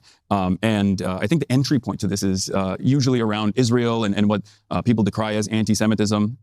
But that's not where it's going to end. If you look at the Trump administration's active I'm also, the active not to initiatives the interrupt, I'm administration also has always taken. curious if these guys feel like, well, China's of course a mixed economy, is many capitalist mechanisms. Okay, so if that's the case, and China's developing more, and it is producing wealth at the scale why that it can't is. we do more China? Well, style not only mixed why can't we economy do more China, initiatives? but the mirror, a question that mirrors that is, don't then they believe that China won't actually be a one-party state forever and will relax its political structures as it's relaxing its economic structures as well? If these two things, as they tell us, are to be intertwined, hopelessly intertwined, then you would expect there to be a reason to have faith that there is some kind of socialistic version of China where they relax the more strict and authoritarian controls over certain things because of the development that's happening and some of the market mechanisms that are existing, even if it's under a socialist mixed economy. No, but they never it's- say that. Yeah, well, that's because, remember,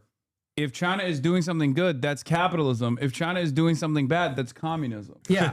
And therefore, China is both in a state of capitalism and communism at the same time. It's Schrodinger's economy, state, whatever. That's just how it works. And America is also a mixed market economy with some socialization, with a much lower degree of socialization. But America is good because it's capitalism. Because honestly, I don't know if I would argue this necessarily personally, but I would argue that as China becomes, as the United States wanes and China is a more secure global leader, it is arguable, maybe you could go the other way, but it is Like arguable liberalization that it of will social standards? let go of some of the more extreme versions of control over the. No, I think so, too. freedom of I mean, speech or already, the it internet. also already has, just and, as like, we did. I was going to say, like, it's also like while there are certain restrictions that have intensified in the last number of years, there are also like others that have loosened. And I think like it seems extremely clear. I mean, Hasan and I have talked about this a lot, that like the degree to which Chinese culture is now coming outward and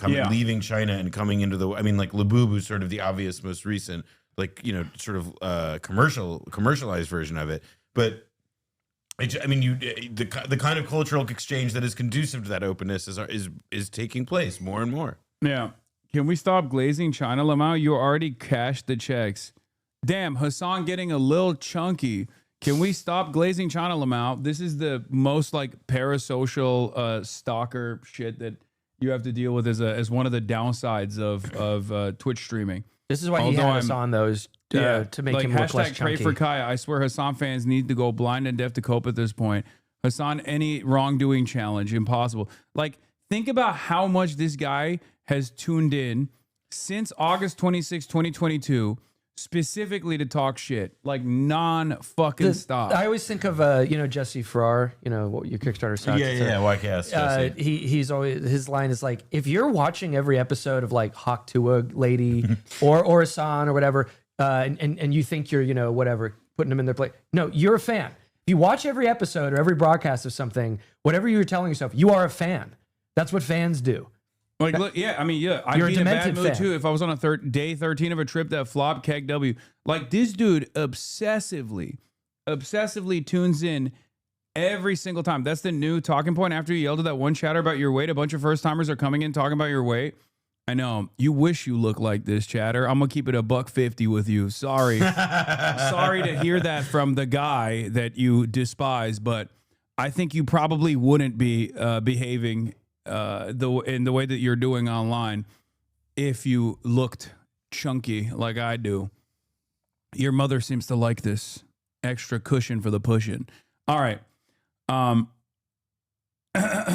Yeah, I know. They went from oh, you wouldn't have any audiences if you weren't hot to like, actually, we've decided that you're fat now. We've actually decided, okay, well, the new meta I is still that you're retain the fat. same audience, so I guess it was my brilliance that got people in here, from the start, and not my devilish good looks. Oh, wait, now talk about devilish good looks. Yeah, well, so this is where they talk about how actually we wish we went harder on him. Okay. Yeah. Well, let me hear what else he had to say here, because I haven't seen this at all. Other than yesterday, my friend Kat Abugzaleh, who used to be a reporter who's now running in Illinois for Congress, was indicted. She was indicted because she participated in the protest against ICE outside of an ICE facility. And there are videos of her getting slammed to the ground in the concrete with this militarized, masked federal police force, right? Not only did they beat her up, which was already ridiculous to begin with, but then they also chose to indict her. There are examples of students writing for their student newspaper. And the CPC endorsed someone else today? What do you mean? Are you talking about how they endorsed me? Did you see that? No. Yeah, they retweeted the Chinese embassy Twitter account retweeted Hasan's interview. Yeah, with the eyes. I didn't know that. I didn't know that. And then it's Liu Pengyu, the spokesperson of Chinese embassy in the U.S., tweeted out my interview with CGTN, and then the Chinese embassy hit that. I'm trying to get a 10-year visa, man. Give me a 10-year visa. We got to get in on this kind of thing. I know. Sooner rather than later. Yeah, and then Laura Loomer came out and was like, the Chinese embassy in the U.S., which openly supports CCP, is promoting Hasan Piker. By the way, wait, the embassy supports the Chinese Communist Party? Yeah, dude, that was the best part. That's the best part. The Chinese embassy in the U.S., which openly supports CCP. I've been following the embassy for a long time. I consider myself a fan. I had no idea that they I will be withdrawing my endorsement of the Chinese embassy in the U.S. now that I know. Fucked. Oh, wait, this is what I wondered about. What is the red-green axis? Dude, I think what is green? Islamic communism. Islamo-Gauchism. Yeah. I remember when we started Blowback, there were people who, Chapo, didn't like us or me.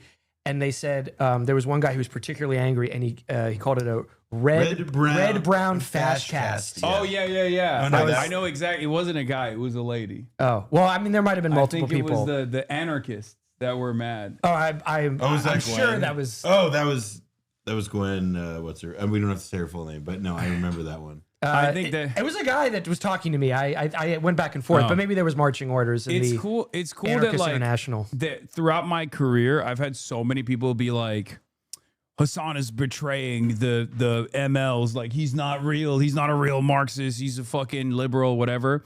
And then all of those people slowly but surely have become like MAGA communists, or just become like MAGA, because that's like the. Well, it's boring to have the same opinion for like more than 6 months. You got to shake it up. Yeah, but they all were like, "Oh, Hasan is actually like fake. He's phony." My position's never changed, but those people's positions changed. So what does that say about them? Yeah, it's like the religious, the people who are like hopelessly, zealot, who are hopeless zealots for religion. You're Ross Douthat. Well, Ross Douthat interviewed you, so I'll be nice to him. But like you're, no, you don't have to be. What's the guy? Rod. Oh, Rod Dreher. You know, like, he's been like he may be Baha'i right now. I don't know. Yeah, but I love he's guys like that. Though. Orthodox, the people who are like, Catholic. I was a Maoist when I was 13. You see the photo of him going around today? I don't know if I want to.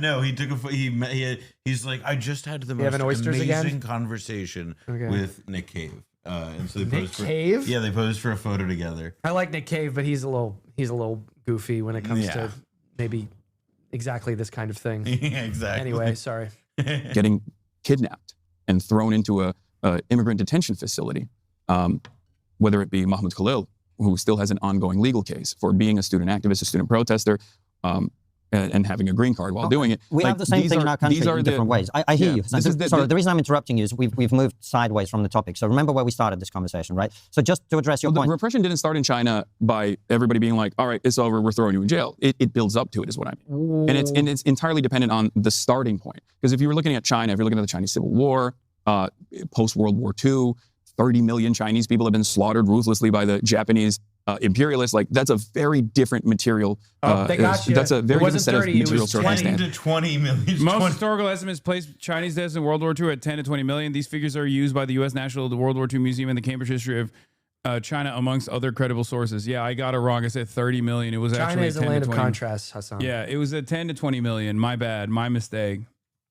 For the end of that civil war and to develop governance.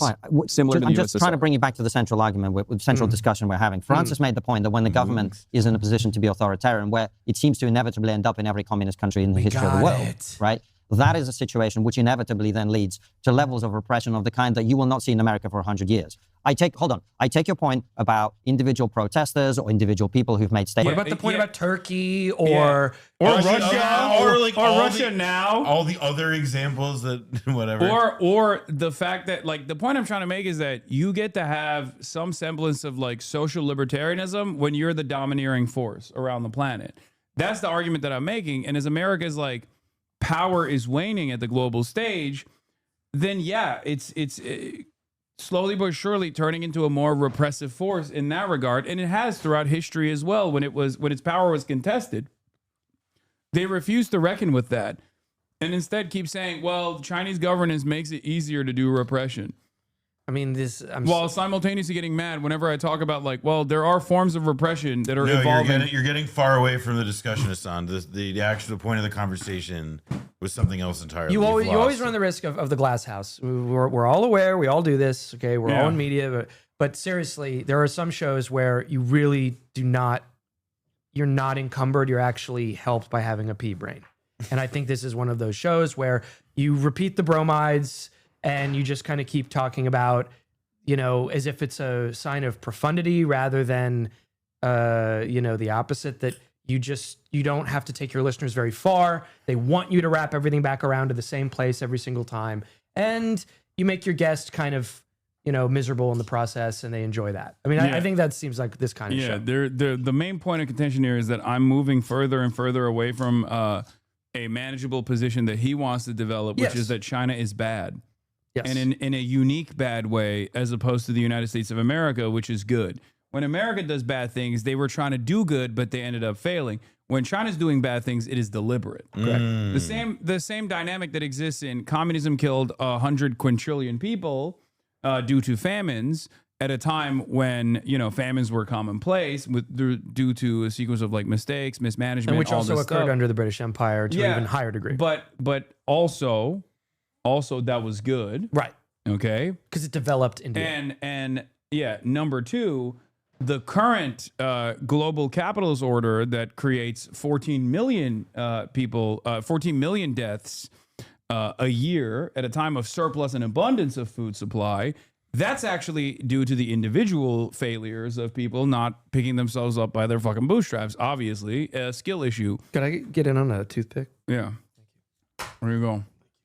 Statements about a highly controversial issue today. We have the same thing in our country where people are being sent to prison for tweets that they've done, right? Left and right. We've got Palestine Action on the left. We've got right-wing people criticizing immigration.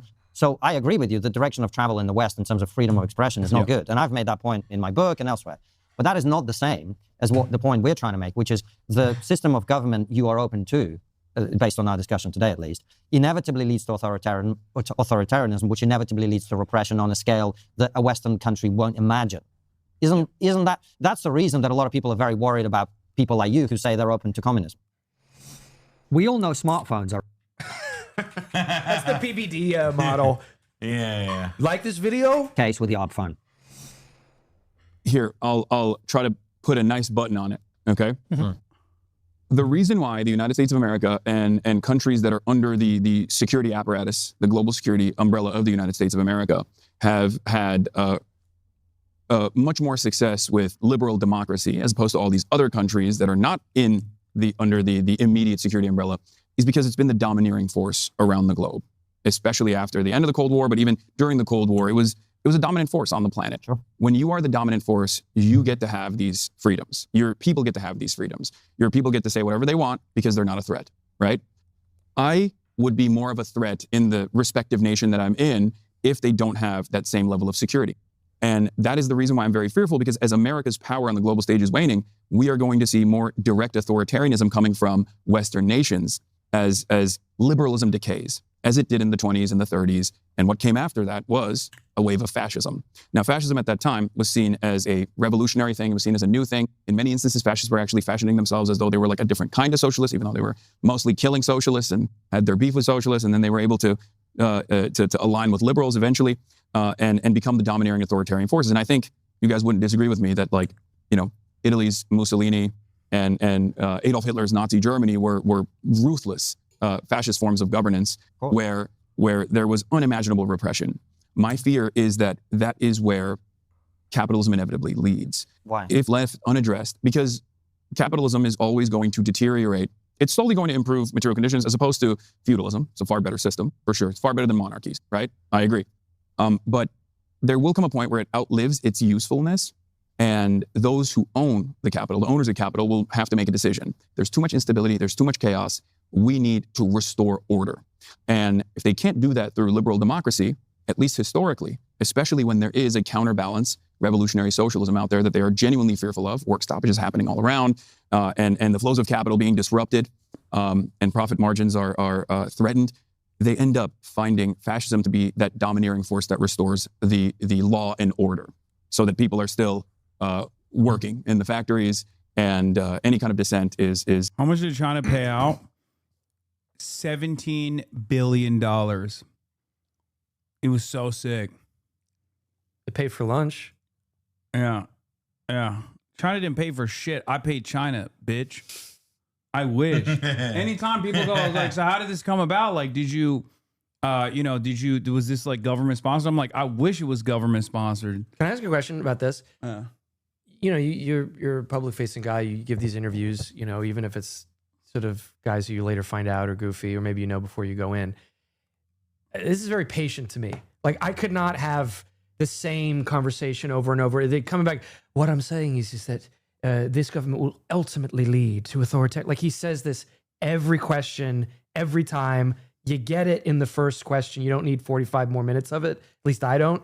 Do you feel tried or tested? Do you try to find a way to, like, I don't know, make it interesting for yourself, or no, what? Because this chat has conditioned me into constantly repeating myself without getting, because like these That's guys, what everyone's saying. It's really funny. Chat trained them. No, it's autism. No, but it is literally because like these guys are endlessly forgiving in comparison to the average anonymous chatter that comes in here to be like, I have identified that these are your weakness points after watching you for approximately 2,500 hours over the course of the last couple of years. Yeah. And now I'm going to try to exploit that by coming into the chat and trying to push your buttons over and over again, while simultaneously making it seem as though I'm actually coming from a place of like constructive criticism. So I've seen like the worst of the worst, where I will still turn around, take a deep breath, and try to explain to all of those people how they're wrong or whatever. So this conversation is pleasant in comparison to that. I gotcha.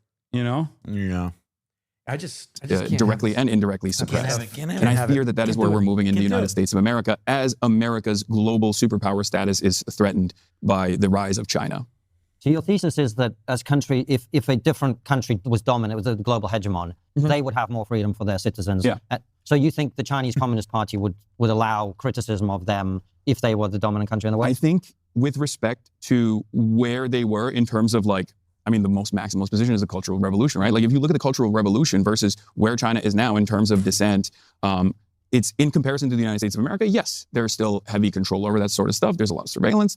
Having said that, it has become far more tolerant as material conditions have improved. And that's my main thesis, is that countries... Do you think that's a decent way to analyze the situation? Saying that like, even like the Chinese form of Chinese governance has actually become much less aggressive and much less heavy-handed in many instances over the course of the last couple of decades, especially. Well, and also like where it's gotten most touchy is like directly tied to the geopolitical competition that our country is currently engaged with their country. And that's like one of the, like, I think it's directly related to your point about material conditions improving and that laying the foundations for, an improvement in public, in like, loosened controls and discourse. Like, I would also say that, yeah, the other piece of it is lessening the stakes of like world competition. And not making it this like existential this existential issue. It would absolutely also help free that space up. You're a massive liberal, Hasan. You don't explain shit when you have to deal with actual leftists. You start to get heated to gaslight viewers that take meaningful logical extension of what you advocate through your aesthetics. Yes. This is a revolutionary. Absolutely. I don't even, that's word salad to me, but I'm just going to. No. This is 100% a guy who's like, his name is Jacob's Greatest Soldier. So it's like, right. Most likely a fan of Bad Empanada, who is the real Maoist. Right. The one true Maoist in the chat.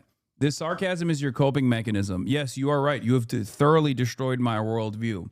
You and the 8 friends that you have actually created the Marxist-Leninist revolutionary vanguard. You are ready for an armed takeover of the American government.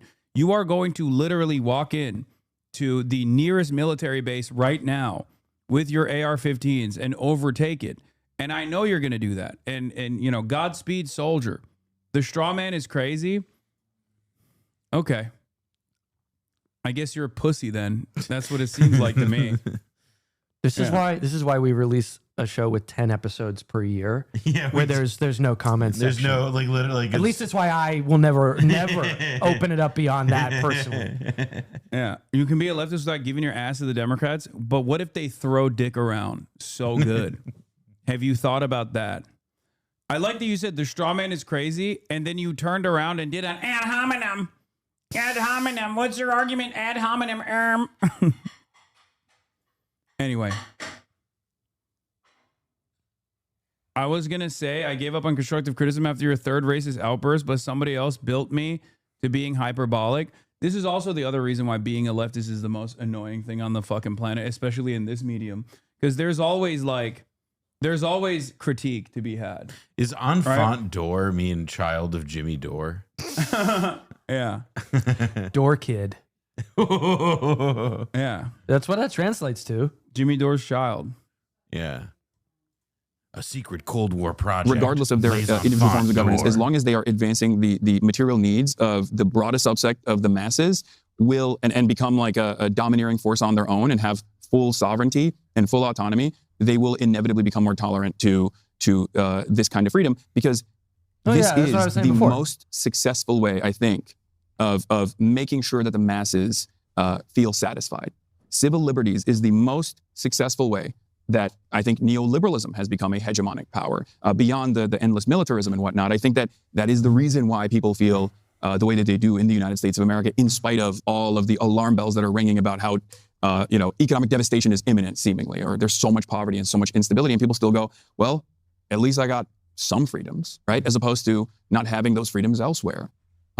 So that's my main thesis, is that if they improve material conditions, they have to inevitably allow more civil liberties, more social liberties. So it's interesting what you've been saying about America, and that it's losing its power on the global stage.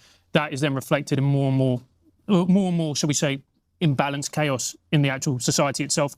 And we've kind of seen that in a way with the assassination of Charlie Kirk, with Luigi Mangione. I found some of your comments really interesting about Luigi, and I'd love to talk to you about them. So you said, and correct me if I'm wrong, push back on me if I'm wrong, that you think that he's innocent and unfairly maligned. The rest of this entire part is just me being like, yeah, like innocent until proven guilty. It's a joke, all this stuff. And he's like, well, explain the joke. What do you mean by the joke? And it's like, it's probably the least productive back and forth of all time. Whenever you go, explain the joke. And then you have to sit there and explain what a joke is. It's like, okay, good luck. How did you come to that position, if I'm correct? Well, I mean, that's a meme for the most part. But, okay. But what does it mean? It's a meme. Yeah, look, what does that mean? What do you mean? It's a meme. Some people don't think he did it. You know, I mean, they could have that. They could talk about that, I guess. What is this? By the way, your Kirk debate is still scheduled. That's one person waiting. Scheduled for September 25th, 2025. Oh, yeah, sorry. I meant to log out of that. Yeah, That's pretty funny. Think Also, what is that photo of you? We're gonna get rated really rated in literal terms. No, dude. Have you seen the Kirkification? It's a completely out of control. So wait, what's the situation? Everyone's making fun of Charlie Kirk now. So that just didn't stand up, I guess. No, societal pressure. Not even a little Not bit. even a bit. And because also, like, even the right-wing base likes to make fun. Actually, they are the people who mainly make fun of it. The Fuentes guys, right? Yeah. The Groypers went crazy over it. But also, I think it was like so heavy-handed and so fake, like the way that the government tried to operate around it, that people immediately were like, they tried to ban a talk show. Like, it's just such a dumb. Maybe I shouldn't say that. I'm pre-Bidening myself and saying I shouldn't say that. I'm going to keep that one to myself. It's this guy waiting. When was the last time you even publicly debated anyone? You even canceled one because of them dying. Should do it out of irony. Wait, what? Oh, I see what that's kind of a funny take. Yeah. He doesn't debate. He just yells, cries, and blames Israel for everything, including his own abuse of his dog. I know Muslims find dogs dirty, but why even adopt if you're Hasan? Gonna abuse it? Insanity.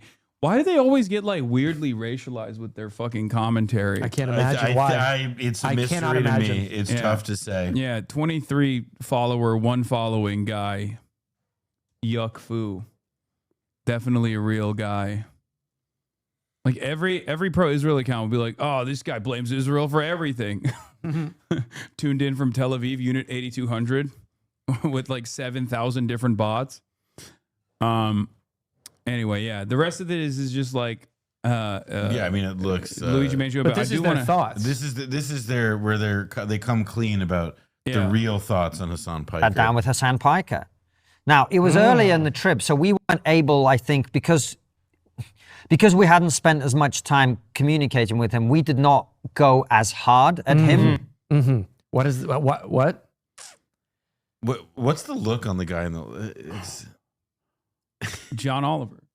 I know, but it's like it's I guess split screen. Okay, I was because the effect was a little. It does much. look like he's. Thank you. Yeah, I got you. I got you. It looks a little like funny. he's distracted by something tasty in the corner. Exactly. Like it just looks, but it's like, oh, you were supposed to trigger him. You were only supposed to blow the bloody doors off, as we did with Dave. And I wish, in many ways, Hasan came after Dave because I think we probably would have handled that in a more robust way. But still, we had an interesting conversation in which he basically he didn't say the words, I'm a communist, but he's currently in China celebrating being given Mao's little red book. And he did say in our interview, I don't have a problem being called a communist or something like that. Okay. I don't understand why these guys think that, like... So did they catch you or not? Saying I'm a communist is like a scary thing. Like, is that really a thing in America? If you say you're a communist, people go, whoa, chill. I don't know this ecosystem. I also don't understand it because... And they're not American. I also don't understand it because it's like, first of all, in America, they say Nancy Pelosi's a communist. Yeah. And secondly, why are you making this distinction between socialism and communism where like you're fine with like it almost feels like they're fine with someone saying they're a socialist, but they're like communism is the same as like basically being a fascist. Right? Like this is where I check out. Yeah, same. This is I am trying to understand it, but like I don't know. This is like I mean, I think part of it is that they had this conversation with you.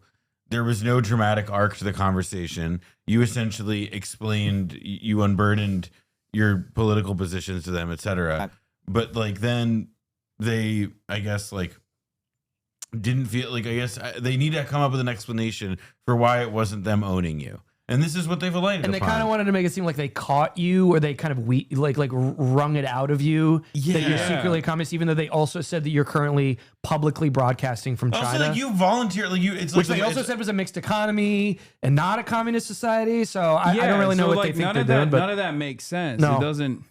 I don't understand it. So that was pretty intense. And then that happened. Did you bet $4,000 on a horse, Hasan? No. 1,000 Hong Kong dollars is what I bet, which I don't know what it comes to US dollars, but I won 4,000 US dollars in the process. You did make money from dear, oh dear, oh dear. We went to San Francisco. I did. Well, Hong Kong, two systems. One country, two systems. Yeah. So technically it was Hong Kong where I made the money. Yeah.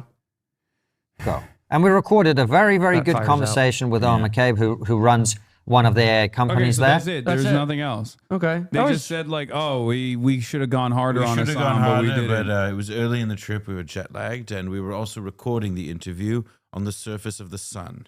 Yeah. To mention, but we interviewed Hasan Because our Piker. location right? scout, He basically is says in the blind. episode, he doesn't say it in terms, but he's like, Equal opportunity I sort employer. of say, well, people call you a communist, isn't that? And he's like, yeah, I've got no problem. Like, when we interviewed him, we pushed back on stuff he said, because communism is a horrific ideology. And we talked. Not really. He's really going for it. What is this memory of this Did we? That's what I mean. This is why I kind of thought, oh, these guys are going to be like skeptic right wingers who are really just focused on the debate aspect. Like they want to do the kind of back and forth exchange marketplace of ideas. Because the way they're talking about communism, a horrific ideology, and all that. I mean, I'm sure people still feel this way, but it feels very 1994. You know.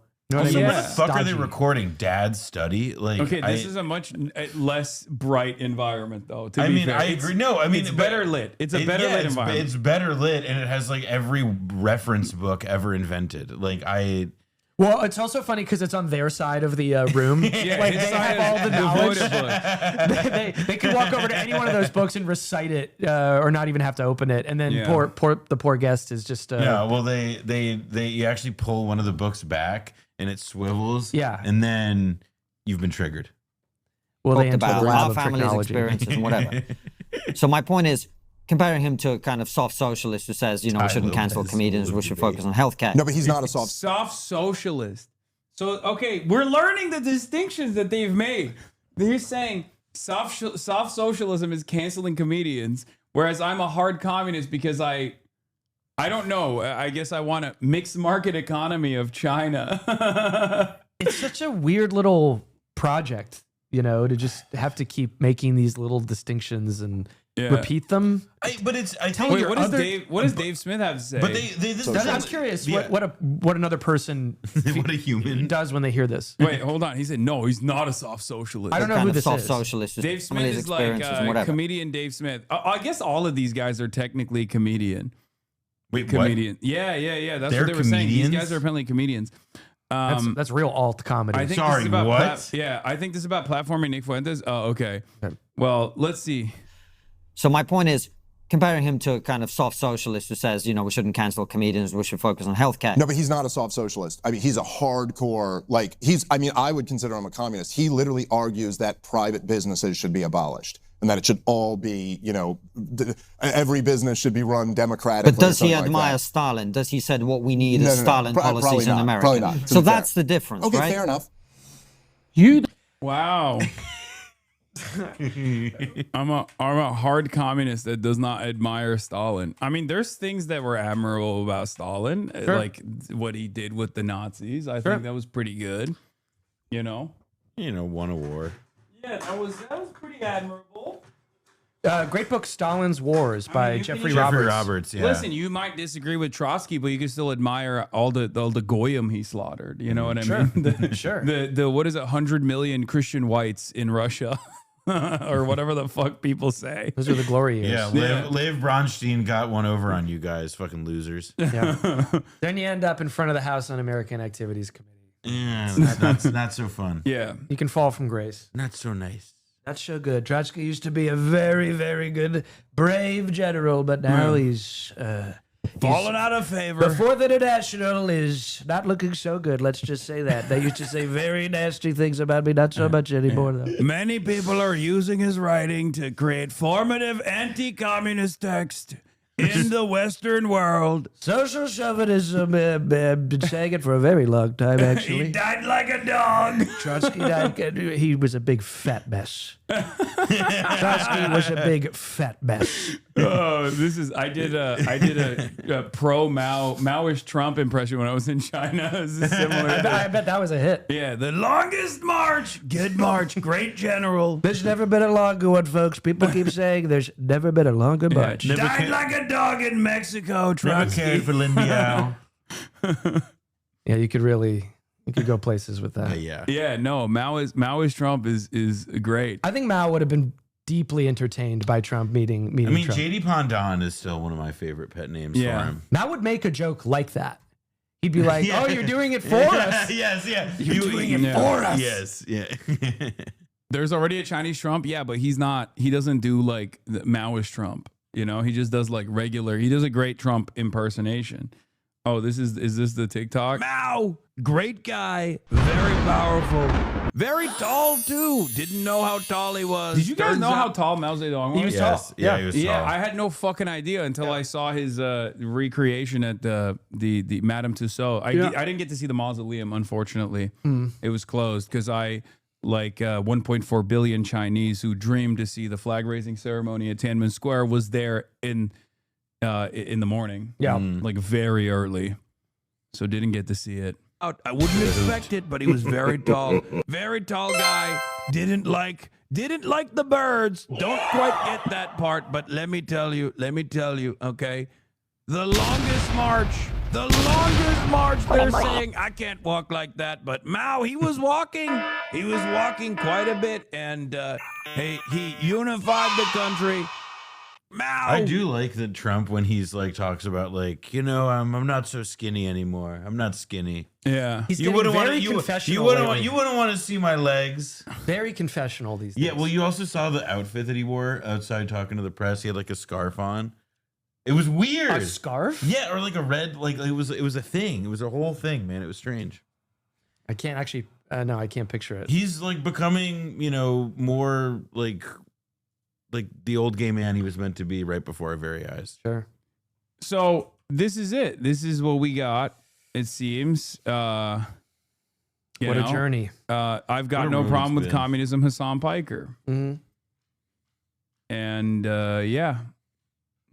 Do you think that if you were in the Batman library that they were in the other interview? I think it would have been better. Do you think it would have gone a little bit better? No, they would have owned me harder, I think. Well, because the brain waves getting in touch with the books behind them would have started to absorb even more kind of facts to spit at you.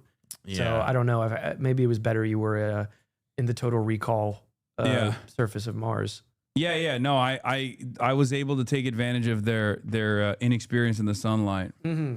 What do the comments on the video say? Oh, just fucking. Oh, they're awesome. They're like they're really these good. Are people who who like said this under a photo of me. Like this people is not, who like communism are usually the ones who never lived under it. This was like listening to a child try to explain why Santa is 100% real. He calls Trump a fascist, but think China is a role model. What a moron. This guy is so detached from reality. He thinks a new iPhone costs $500. Guy profits from capitalism. Guy complains about capitalism. Guy profits from more capitalism. Repeat. Damn. Rich boy promoting communism. He's the biggest grifter around. Oh boy, I'll try not to listen to this whole thing without slamming my head into my desk. Oh boy. I really enjoyed this. I really enjoy this one. It seems that Constantine and Francis gently and politely put a noose around Hasan's neck, invited him to stand on a trapdoor and said, just pull that lever when you're ready. And he did. Yeah, this posted from the United Kingdom. From the fridge to the TV, Kai will be free. I have a special loathing for people who advocate for policies that lead to terrible consequences for everyone but themselves. It's a special loathing. Nobody else has that loathing. Yeah, also, like, what does that even fucking mean? If I'm rich and I'm advocating for communism, like, how am I surviving this? Oh, I love this one. As a Norwegian, it makes me vomit when Americans say Scandinavian countries are socialist. We are capitalist economies with social security policies. That's pretty much what everyone said in the video. But literally what, Yeah. Surprised. Glad you had on Piker. Surprised at how uninformed he is and all the subjects he's engaging. His empathy is juvenile. His ignorance is unforgivable. Unforgivable. That he gets my attention. That he gets any attention at all is confounding. Well, be mad at your boys then. They had him on. Yeah. I wasn't shocked one bit when I found out Cenk Uygur was his uncle. It actually made so much sense. Can't believe I'm about to watch an hour and a half worth of Hasan. I feel dirty already. I find it astounding he can speak so much yet say so little. A Muslim communist. I wonder what the end goal is here. Hasan, fascism bad. 2 seconds later, China is an example to follow. South African. It's Elon. Yeah. There's one comment. I like how none of you commenters want to talk about the most pressing issues. Healthcare, for example. Hasan makes a powerful argument that these jokers can't deal with. That's right, Noah 123 Yeah, or only whatever. one fucking guy. The famous Islamist Jeremy Corbyn. Okay, someone else You saw got a that. couple other. Yeah, now it's starting to get to the base. Yeah. Hates capitalism in America, refuses to leave, insults old Asian lady who fled communism in America, demands she go back. I have no idea what this is. I didn't see that part. Yeah, I don't code. know. I don't know what this is in reference to, but I suspect once again it has nothing to do with the video and everything to do with whatever they have just like a lot of these are fucking talking points, right? Yeah. Yeonmi Park. Oh, they're referencing Yeonmi Park. The North Korean lady? Yeah. Oh wait, she's old. She's an old. Did they say old lady? Yeah, I don't think she's an old lady. That may not be who they're talking That about. can't be Yomi Park. No, no. The clip is about some South Vietnamese lady who is pro-Trump. Who gives a shit? Old clip about old lady seriously, from who gives a Vietnam. shit? There was a what is it? There was a Korean California Republican rep too. Damn, you pissed off a lot of old Asian women. It sounds Yeah, like it you got seems some. like- it seems Lucy, like you it. got some splaining to do. Yeah. What's your journey? What's been your journey through life? My rich daddy paid for everything. Then my rich uncle Cenk gave me a job. Now I'm here with you. It's true. Well, I did start the interview by saying I'm a nepotism. Yeah, you recipient. kind of like it's that one is a little bit hard when you like are pretty like you're explicitly saying that, not like Yeah. hiding Also, it. I financially take care of my dad, and I've been independent since 2020. Did anyone else notice the way he diverts every time he gets cornered? They ask about immigration, he starts talking about trans issues. They ask about Kirk, and he diverts to national security. Totally disingenuous as always. You're saying Charlie Kirk's death was not a matter of Wait, national sorry, security? hold on. Wait. Totally disingenuous as always from Palpatine. Look at the normal commentary at chiming in. Oh, Prime subscriber. You're a fucking loser, you fucking piece of shit, and you have friends today. Lamau, fucking losers too. Fuck you, Hasan. I like to. They're a subscriber? No. Yeah, well, isn't that what If the it blue finds crown it- means?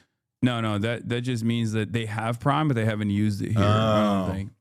Usually, like people that say this stuff, I like to think that I'm saving their life by responding to them, because otherwise they literally have a gun in their mouth while they're typing with one hand. You know what I mean? And they're like, if he notices me, I'm not going to pull the trigger. So I notice them on purpose so that, I extend. Yeah. It's a 5-head move. I'm extending their torment and suffering on God's green earth for at least like another week. I always thought it was really impressive that somebody could put a gun in their mouth and post on the internet at the same time. Yeah. Well, this guy's doing it. Tell us how it's done. Haha, fucking loser. Keep tagging me. Tag me, tag me, tag me. Suck Hasan's dick more. Slurp up Hasan's dick. You're definitely. Who are they talking to? I think Us? to all of us. Yeah. No, everyone here knows this guy is the cool one for doing this. Yeah. Everyone thinks you're Well, fucking awesome. It's the well-adjusted behavior. Yeah. No, everyone always looks at a guy with like a anonymous account on the internet, typing that stuff out in all caps and goes, that's the fucking guy that I want to date. God, I wish that were me. Yeah. That's what I'm thinking, really. I'm like, fuck, man. I hate the position that I'm in. I hate the position that you guys are in. You could be like him right now. I feel like shit. Yeah. After seeing that. Yeah, that guy has a robust social life. I'm going to find out what it feels like to be on the internet and hold a gun in my mouth now. Because I have no other choice. Yeah. You're socializing the chaos in their life to extend it. Yeah. No, it's good. Anyway, most attention in his life he's ever gotten. Oh, I wanted to talk to you guys about this. Zohran Mamdani did an interview with the Majority Report earlier this morning. And it's where he talked about the Hakeem Jeffries stuff And why he said don't vote for Chi. Keep giving this rich fucking douchebag your money. HasanAbi, you're a fucking loser, but congrats on making people stupid and giving you money. The Piker Broadcasting Service is sponsored by you, the viewers, for you, the viewers. I maintain my editorial independence with your subscriptions. I don't run any ads. And you can subscribe to support the show for $8 or for free with a Twitch Prime. Thank you. Give us money too, by the way. I agree with everything this Blowback chatter said. podcast. Blowback. Flora's show, my go God. check Thank it you for the out. 5 gifted subs. I love giving you money. If you want, again, if you like that kind of thing, blowback.show. Blowback.show. If you're into that. Saporis, thank you for the 5 gifted. Ian, thank you for the 10 gifted. Thank you, Clyde Inside. About to pull a Clyde Inside for the additional revenue that reminded me to do a call to action for subscriptions. They're completely voluntary. So I'll keep postponing it until you quit deflecting and continue to support liberal candidates. See, everyone, once I respond to one chirper, all of the other like insane chirpers will just keep spamming, and they'll be like, "Oh, it's the opportunity now." Now he's reading my dumbass comments, and they just start writing all the stupid shit. Anyway, let's continue. And even in the conversation around, the question of primary challenges, and much of this I would say is typically private within DSA, but everything I've said has been reported publicly, so I might as well just speak about it to you directly. I went to the endorsement forum that was considering whether or not to endorse C in that primary challenge, and what I said there is that this is not a question of the ballot box of who you would rather vote for. This is a question of how you want to spend the next year. Do you want to spend the next year fulfilling the agenda at the heart of this movement, or do you want to spend it defending the caricatures of that movement? And the decision that I made, and the one that I shared with other members that night as they were considering how to participate in that democratic process, is to maximize every chance we have to fulfill the promises we made door after door, call after call, with many New Yorkers who had otherwise lost faith in politics years ago, so that we can tell them that success isn't just measured in the election we've already had, but also in our fulfillment of the agenda at the heart of that election. Well, and yes. I think that this... Oh, sorry. Go on. Well, I don't know. And I was just going to say that I don't ever presume that everyone will come to the same conclusion as me. I don't think that dissent or critique is something that I'm above in sharing these decisions, but they do come from this as my framework, and I think it's honestly helpful to be able to share it with people. No, I appreciate that, and I'm just eager to ask you these things because we have you for such a limited time. Really, is one is it your kind of belief basically that delivering on your agenda in terms of the macro constituency that Sam was just speaking about is the best way to kind of show how the movement can expand and have more politicians like yourself across the country run in that way? And I would imagine that was motivating you and what you said to DSA. And do you believe it? Believe what? Is it valid? What are your takes on it? I don't think it was bad. I don't get into this stuff. Oh, DSA, you're anti-electoralist. No, I just mean I don't talk about. I don't know if anyone needs my opinion on intra-DSA conflict.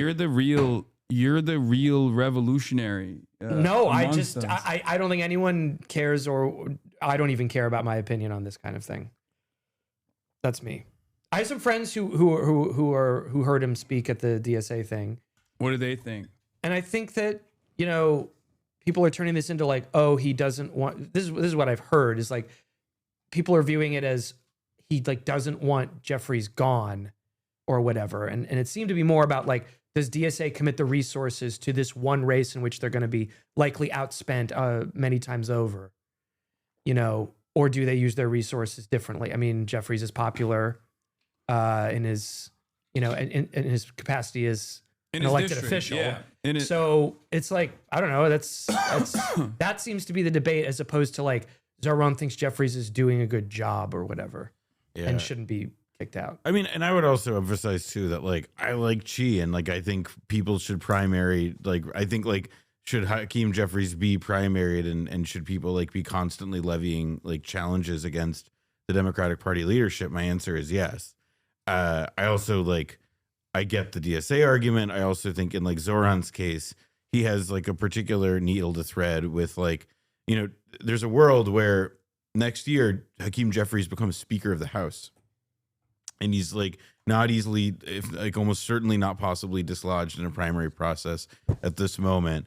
And if Zoran wants to do stuff, and he's like trying to also court Hochul and do this like deliver stuff, a deliver agenda in the next year, then again, like I see that argument. Could you go up a little bit to someone who was just they responded? It's a red chatter a little bit up. There you go. Yeah, I'm just want to read it. Brandon, I read the Socialist Majority Caucus argument against endorsing USA and thought it was bad. I read Groundwork Caucus' rebuttal, and I agree with their assessment. I don't care. This is what I said. I don't know anything about this stuff. Yeah, I don't care. I hesitate to weigh on like this, like the shit. Like I said this yesterday. Like I understand the arguments, and that's like kind of as far as I feel like I can go. I just think that no matter what, Hakeem Jeffries is going to be a significant hurdle against Zoran Mamdani's agenda, and anyone that thinks that that is not going to be the case is wrong.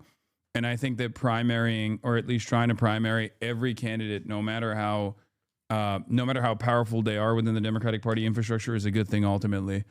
Because at worst, I don't think you're going to cut away at the momentum of like the left flank candidacies in general, but you will end up forcing people to at least concede to some left framing on issues out of fear that they might lose their seat. How genuine they will be on following through on those promises is a whole different story. Yeah.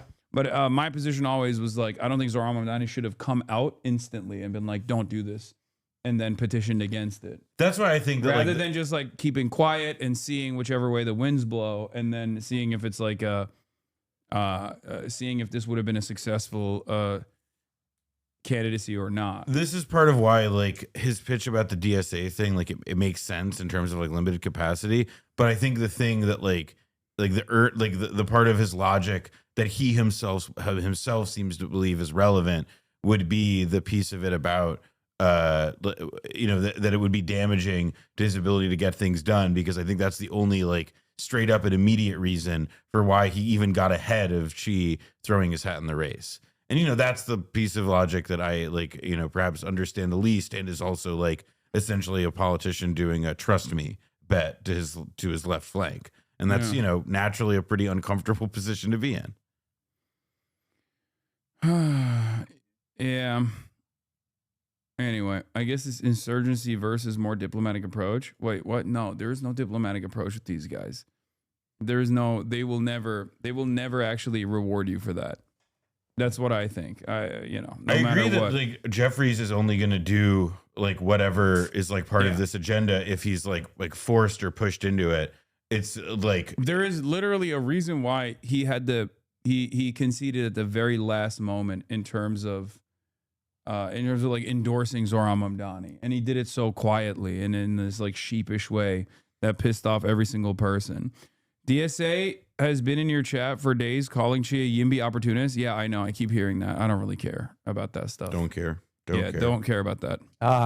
My platform has won out. Yeah. No, I mean, it is like, it's just like, oh, like here's all this like shit that I don't care about. I mean, I'm not trying to be glib. I really don't like, and what I was summarizing before, that's what I was hearing from other people about the position that Mamdani took in the meeting.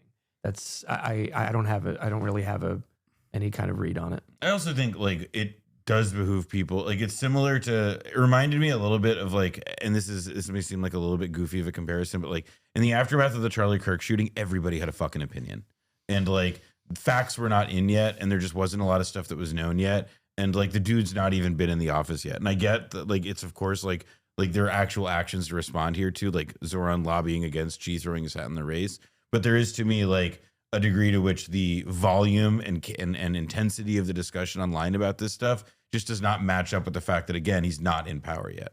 I can feel myself rolling my eyes at myself for saying this, because it sounds so like I'm getting old. Yeah. Before my time. But even with the Mamdani Trump meeting, like everyone kind of came out and they were like, Mamdani walked him like a dog, and then other people were like, oh, he's a fascist now or whatever. I mean, I just kind of don't think a ton is established yet just because the meeting happened. You can have a take, I guess, but I'm more curious about what happens now that this is something that is, a public event that occurred and what they'll actually do and how they'll, do this dance with each other. You're missing, as Jakob's greatest soldier is spitting game right Okay. now. Oh, he gone. A vanguard party. I want to see how many times I could get us on the deflect. Clearly, he gives up running defense for his favorite Democrat personalities when he's confronted by someone that questions his aesthetics.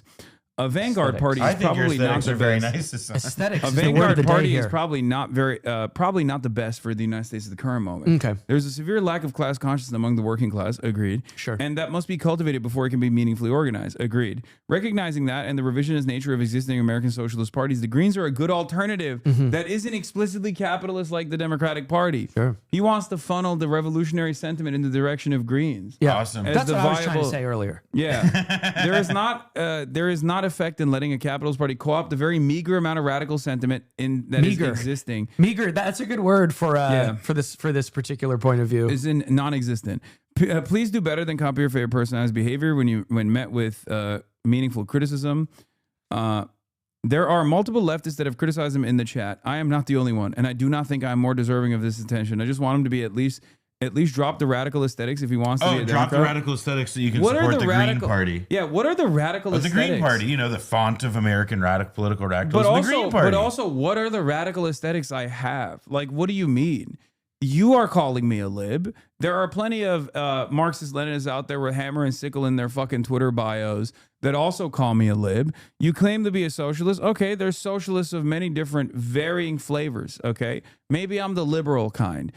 I mean, that's it. Okay, there you go. You're calling me a liberal anyway. Am I a radical? Am I danger? I could never do this. No, you would fucking die. You would get bored. I think you would I'm not bored being here with you. I'm just bored of these. I do not claim the Greens to be a radical party. I claim that it is non-capitalist party that may be an effective tool. Okay. Oh, got it. Well, Roger. that fires out, folks. Yeah. Maybe an effective tool. Good. Yeah. We'll evaluate the size of the school bus we can fit into that maybe.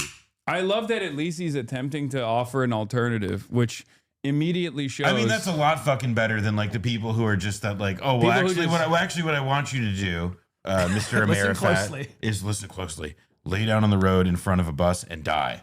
This is the very rare moment where someone will actually present their alternative, and it then shows how silly the alternative actually looks like as well. In most circumstances, people basically will say, I'm adopting radical aesthetics, but simultaneously they themselves are they have no demands whatsoever. Their demand is just do not participate in electoralism no matter what you do. I'm just confused by the 69th Internationale thing, if that's a pivot to a joke. I think it's a little joke. I just don't think you should support the Dems to placate people. I don't support the Democrats to placate people. I support running left flank candidates in the Democratic Party because of the thing that you also admitted right here, where there is no self-described socialism that amounts to any significant movement in this country. And as long as there is a viable electoral mechanism that gets the word out there, it's one attempt. I don't think it's the most successful attempt, but it's just one that we have at our disposal. This is where the masses are. So you have to go where the masses are. If the masses are self-described liberals that consider themselves to be in the Democratic Party orientation of liberalism, you have to go to where they're at and work amongst them. Work within the confines of their understanding. It is what it is. That's it. It's not to say that the Democratic Party is magically going to no longer be a bourgeois liberal party that defends capitalism. I'm not saying that at all. I'm saying that I look to the successes of Bernie Sanders' failed primary run in 2016 in terms of creating more self-identifying socialists. And I want to replicate that to the best of my ability. That's it. I'm pretty open about that. If that's going to be ultimately successful, who knows? It's just what my methods are. You might disagree with them, but in the absence of any viable alternative, that's what we got. Anyway. The Ross Barkan article that in New York Mag that a few people have linked to is worth reading.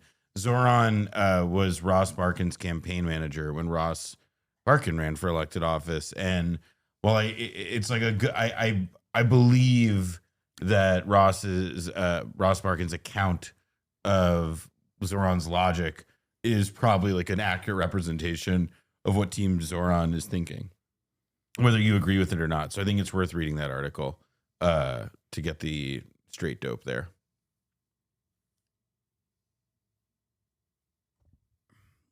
Yeah. I thought the trigonometry Brits called you a communist, which is it? I'm anything and everything at the same time. As mayor-elect, one of Zoran Mamdani's first acts was to squelch an insurgent leftist political campaign. If this, like Mamdani's chummy meeting with Donald Trump, was obviously jarring, it carried a certain logic. He had been open about the fact that he did not want Chiose, a popular leftist 27-year-old city council member, to undertake a primary challenge against House Minority Leader Hakeem Jeffries next year. To make his point subtly, he had disinvited Ose from his victory party. Then, to make it more bluntly, he showed up at a meeting of the Democratic Socialists of America and told everybody not to endorse Ose. Ultimately, DSA listened to its mayor. Why has Mamdani been acting this way? Why does he seem to be forsaking another young leftist who is attempting in some form to do exactly what Mamdani just did? Shock the world by defeating a heavily favored creature of the Democratic establishment. And it is because he is worried about, having the wind of socialism knocked out of its sails before it actually takes root. And Barkin makes the specific comparison or the specific link that that like essentially Hochul does not want Jeffries primaried, and that there is a certain amount of placating her specifically that is a part of like trying to get pieces of his agenda through. But I that's the major tactical decision that I vehemently disagree with, because the DSA is inevitably going to endorse a challenger to Kathy Hochul, at which point Zoran is going to do what? Well, that's my governor. She's offering me funds, so I have to defend her. Or is he going to go for, is he going to go for the kill shot? And even with that kill shot, I think like a primary challenger for Kathy Hochul will keep her more pliant with Zoran Mamdani's agenda anyway, in an effort to ensure that she does not get challenged. I mean, you're seeing that already with her going back and forth on whether or not she will turn around and add an additional tax to the super wealthy in New York City, right? Something only she can do at New York State, right? I mean, I agree. Like, I think it's to me, this is part of why I don't like weighing in, because it's just like the facts are that like he's making a bet. I don't like Hakeem Jeffries. I don't like Kathy Hochul. I'm also not the mayor. I don't have to be in the position. Like to me, it's a bet. It's a hard one to swallow, and I'm not sure I would, but that's the logic. Yeah, my point is, downside is easy. Hochul and Jeffries are close allies. Zoran needs Hochul to get childcare and free buses done. That's politics. I just don't think that she's going to do that. Whether Zoran, a lot of people I respect agree with you on that. That Hochul is not trustworthy. That she will not bow to pressure in the end, and that a lot of this is like a bit of a delay game, so that she can essentially buy time and goodwill before she can essentially play the same role. Yeah, I mean, again, these guys only respond to pressure. Like, they respond to either a fear that they will be unseated, or they get unseated, and you put a person in power that will do the job. And in the case of Hochul, there's also like a lot of anxiety about the fact that, okay, the last time we had this centrist Democratic governor who, and there was like a wellspring of, support for progressive policies, that governor, in concert with the Independent Democratic Caucus, a special group within the New York State legislature that helped block anything good in concert with Cuomo for years, like, there was this centrist governor who was like the fly in the ointment. And so I think it just comes down to Zoran says, this is how you preempt that. You win flies, I guess, with honey, suppose, but I don't know, or whatever the fucking metaphor is. Point though, honey. Yeah, I think so. It's not. It's my contribution. Yeah. I just don't. Then with vinegar. And then with vinegar. That was the polarity I couldn't figure out there. Look, I'm skeptical that Hochul will bend, in our direction on this. Yeah. And I like Chi.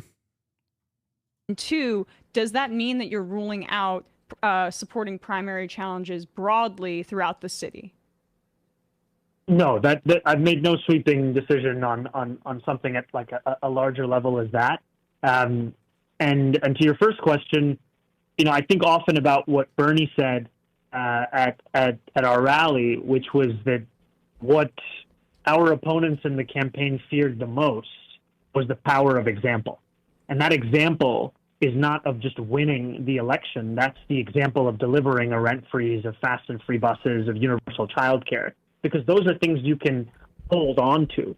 Those are things that you can actually feel and see in your life. And so much of politics is this game of translation where a politician says something and then you have to jump through 10 hoops to understand how it relates to you, or if you're eligible, or if you hit the threshold.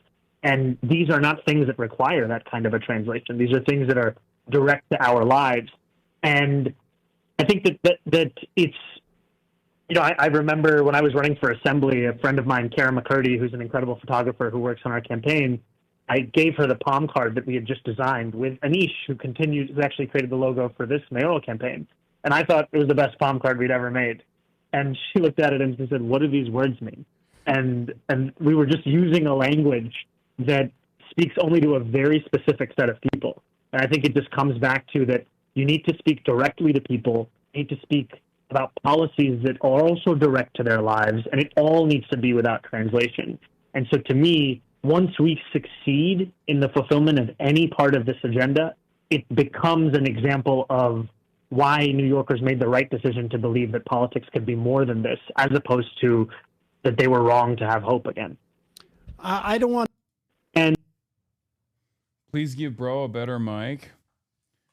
Yeah, I mean, it's leftist audio. It's leftist video, leftist audio. It's dog shit. That's how you know it's real. Net agreement with socialism, 18 to 24 plus 31%, 25 to 44 plus 22%. That's actually crazy numbers, I think. 25 to 44. Sorry, -3, only -3 for 45 to 64. That's fucking crazy. Yeah. Democrats with a plus 28%. Republicans at only -6%. Republicans are more favorable towards socialism than independence? It's all generational in this country, man. It's also so fucking segmented by age. It's so insane. What the fuck? No, it's not agree. Yeah, no, but the point is that, like, if Republicans only are like -6% on it, like that's fucking nuts. But you also see how it's like at the where like it gets like the disapproval of socialism appears is like in the age. It's just age. Yeah, like these fucking old heads. Yeah, ACP was right. MAGA communism is real. Communism is, well, I think it's because socialism, I mean, look, this just gets to like how in America and in most Western countries, elections come down to new thing or old choice. And socialism has the benefit of being like a perpetual thing on the horizon in American politics, never an actual existing part of our fabric or establishment. So to me, it's like, yeah, like a lot of people of younger generations probably hear like socialism and it's presented as an alternative, and maybe they can find a way to like, whip it or warp it into somehow being a conservative thing, or patriotic socialism, as some tried. Socialism is commonly defined as a social and economic system that calls for public rather than private ownership or control of property and natural resources. Generally speaking, do you agree or disagree with the principles of socialism? 42% of Americans polled say they agree. 39% of Americans polled say disagree. This isn't happening because like there's people who are being organized at the assembly line or finding themselves in the throes of like Marxist-Leninist text. This is happening because people look around and they're like, this shit sucks. Yeah, exactly. Like, it sucks so bad, I'm willing to fucking take a shot in the dark at this like scary other version of governance that I've been told my whole life is bad and wrong. But because I do not trust the current people in power so much that maybe they were lying to me about this other thing being scary. That's how desperate people are getting. And the worse things get for people, the more welcoming they will be towards this other alternative. Well, especially as things seem to get better and better in the parts of the world, or at least seem like they things seem stable in the parts of the world that do have this kind of self-declared kind of political, administration. Yeah. I mean, I think there's one additional cycle of like taking a shot in the dark at another reactionary force for these guys to snap out of it completely. Maybe I'm wrong. I don't disagree with that. I don't think that they're there. I think you can't. But it is. But there is like, it's definitely. I mean, there's certainly a lot. I mean, I think it's. To me, it's of a piece with how like so many of the MSNBC crowd are like at this stage, and certainly we're not 4 years ago, but definitely, or 5 years ago, but definitely are now like ready to see like the Supreme Court like essentially be abolished. Oh, the BDBD chatters are keep the account running long term. You can even bring up gaming. Update more. Love to watch. These are my Chinese chatters on the Chinese social media app. They want to see you game, dude. Yeah. The Chinese people demand to see Hasan Piker game. Yeah, that's true. They need to see those Marvel rival skills.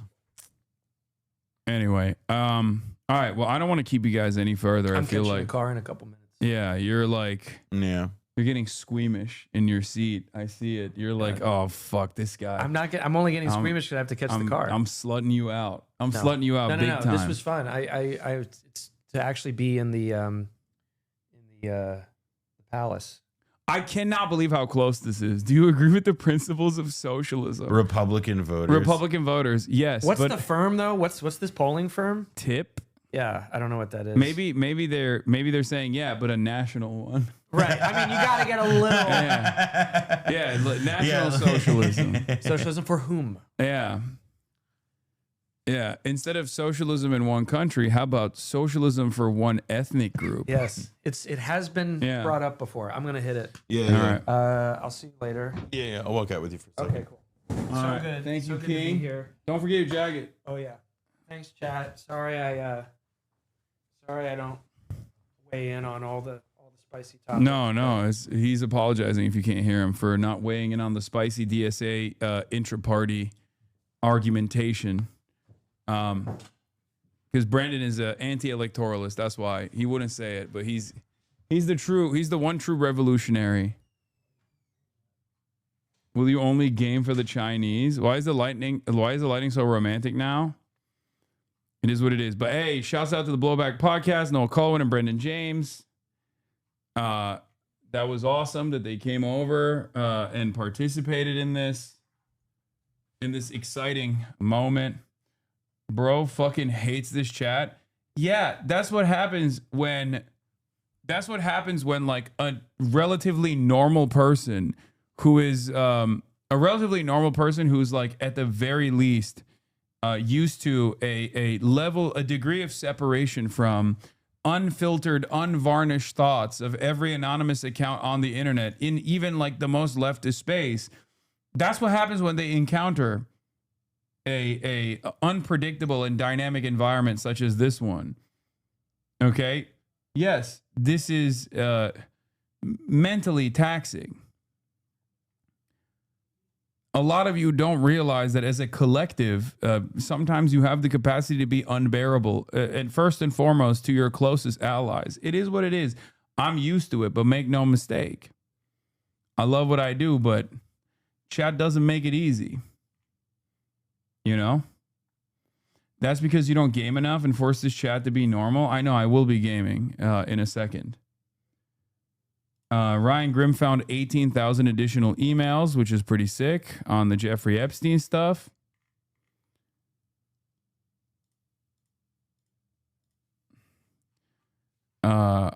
Yes, we have access to another 18,000 emails. We'll be rolling stories out on them. We're also uploading them and others from court filings and elsewhere to Gmail. Have to redact names of victims and photos and such before making them public, he says. You are the one highlighting haters, mate. Oh yeah, no, it's my fault. You were right. I never thought about it like that. Thank you. You see, it is not the chatters that are writing in the chat. It is actually the streamer that keeps highlighting the annoying chatters, myself included. I'm excited for your GILF era when you're grayed out in 6 years. I mean, I'm getting there. I'm getting there slowly but surely. I am graying out. Oh. Here, can you move this? Yeah. Put this on top. After Brendan broke it. Yeah.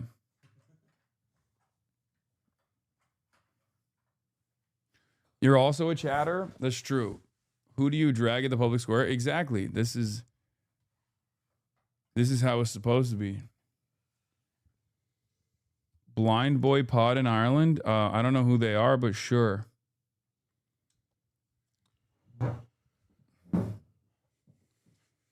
Hey, Hasan, I think you're doing great. Won't read this? No.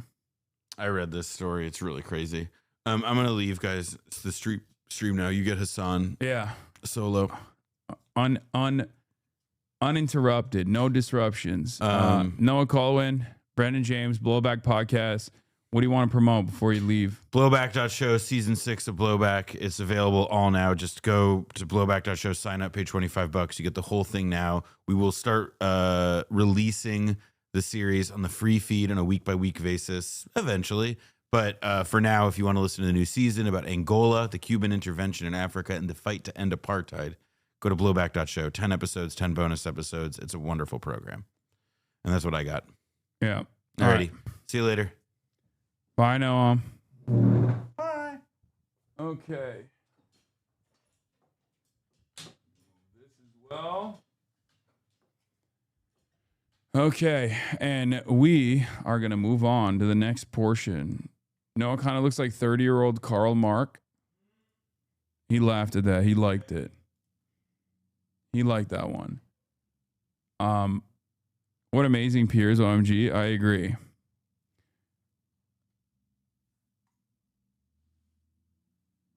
I believe Carl Dent is also living in Ireland. I am going to be in Ireland next week. If you know anybody that that I should be linking up with, let me know. I mean, Kneecap, obviously, I'm gonna be linking up with when I'm out there. Look how far your view count has come since COVID when you first started your gaming streams. I mean, just wait till I click on dispatch real quick to see what happens to the view count in general. Yes, promises made, promises kept.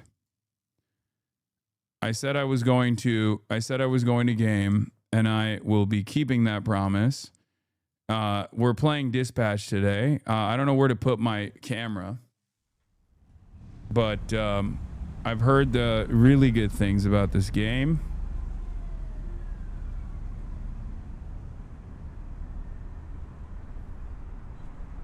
Is this good? Is this a good spot to put my camera?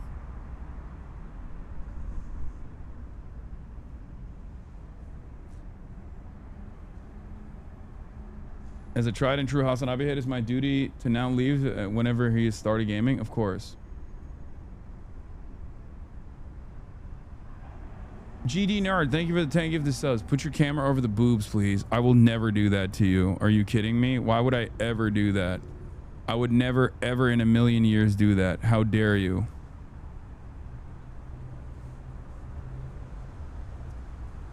Cam is best, middle left. Like here. Check logs for quick dispatch info. Make sure to enable unlimited time or hacking retries and dispatch is not a cop-out since you're only playing it once, so why not have the best result?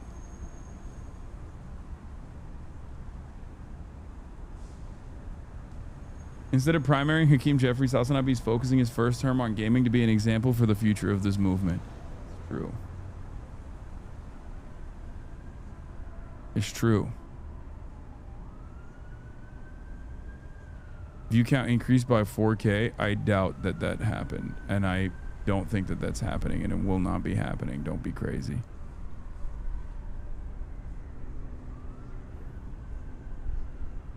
Press anything. Okay, let's do settings first. Unlimited hacking attempts on. Subtitles on. Speaker names on. Animation on. Background off. Background opacity. Profanity censorship off. Visual censorship off. Allow remote analytics on. That's baby shit. What do you mean? Unlimited hacking attempts. QuickTime events is supposed. Wait, turn off QuickTime events? Why?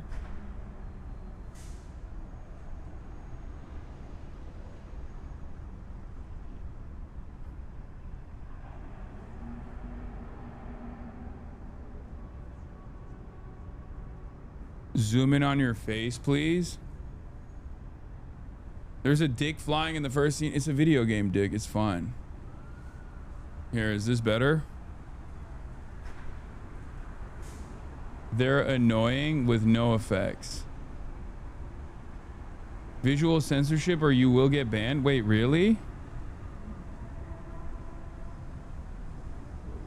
Turning off QTE doesn't really matter because there's not that many QTEs anyway.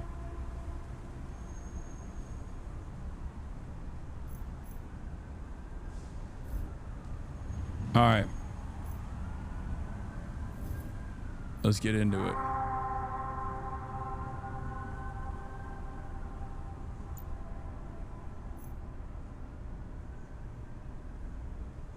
Don't ever listen to chat. I agree.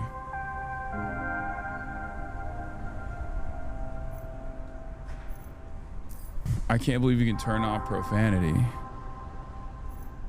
What is this? QuickTime events can be cinematic or interactive. I think I'm gonna go with interactive. Be part of the action includes QuickTime events. Cinematic, sit back and relax. Okay, I'll do interactive. How many episodes are you playing? I don't know how long the episodes are, but it's time. If it marks as a fail if you turn it off, but only matters if you care about your stats against other players. Stats seem broken anyways. Wait, hold on.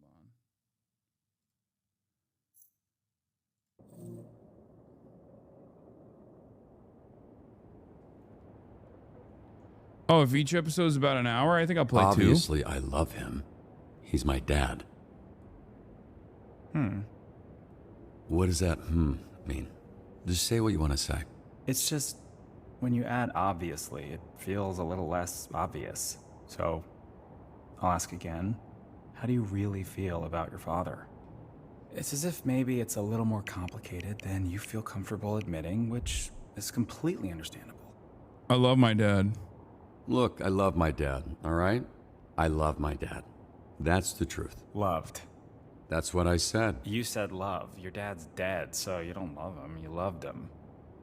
Just so sensitive. Listen, if I didn't love him, Wait, we wouldn't be why here, am I bleeding? We don't have to get into it. Nope, we're in it now. Why would I be trying to find the man who killed him if I didn't love him? Why would I be doing any of this? Shit. My nose is bleeding. Thought I was getting emotionally snotty. No, it's probably from when I kicked you in the face. Yeah, thanks for reminding me. So, here's what's gonna happen. I'm gonna hang you off the side of this building, and you're gonna tell me where Shroud is, or I'm going to drop you to your death. Come on, I thought we were having a breakthrough. Hey, we did. You know, for being a real piece of shit, you're pretty easy to talk to, but the only breakthrough I need right now is the location of Shroud. I'm not telling you shit, you fucking loser! Oh, See, chill, bro. This is more like how I thought this would be. I hope Shroud kills you just like he killed your father. I hope he fucking spanks your little daddy-issue bitch ass to death, you hear me? Are we outside? Windy up here tonight, huh? Why are we outside? No telling where you'll It land. smells like outside smells. Fuck, wait! I have neighbors. Use your insight voice and just tell me where Shroud is. Okay. Steel mill, Llewellyn Steelworks, okay? He's gaming, bro. He's playing Arc Raiders. Please, that's all I know. Stop screaming, God damn it. Help! Hey, I will pull you up if you quiet the fuck down. Help! Should I let him drop? Sir, if you want something to scream about, I'll give you something to scream about. No!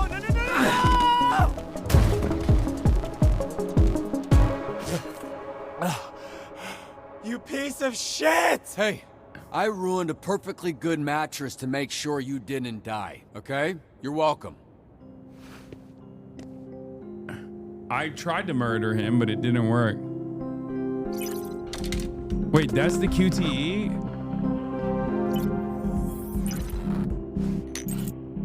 What the fuck are these QuickTime events, dude?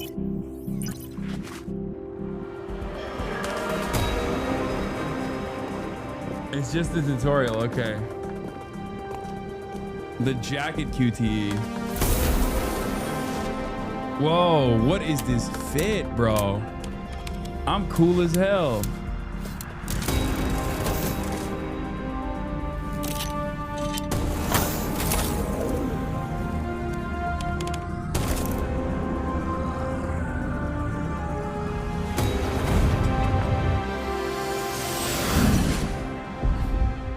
Oh no, it's a mecha anime.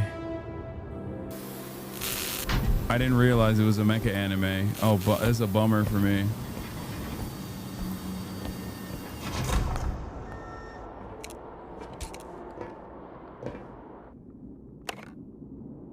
This is I'm done. I'm done playing this as a mecha. Chillon Peak.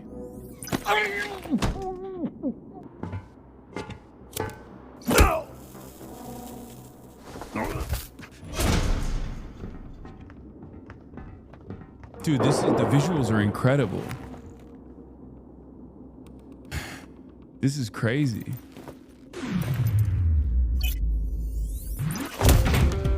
Oh shit, he's here!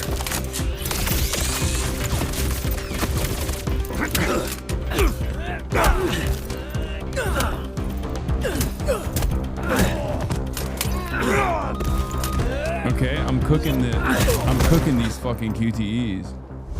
I totally understand why people said no QTEs though.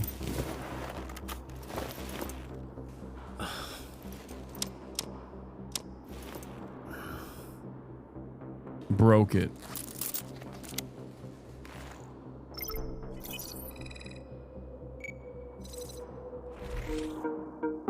Wait, what is this? Time to finish this.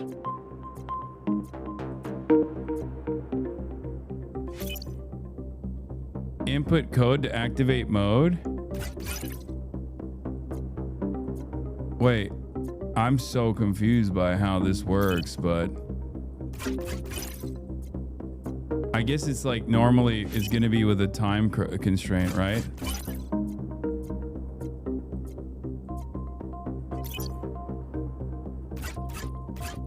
All right, next one.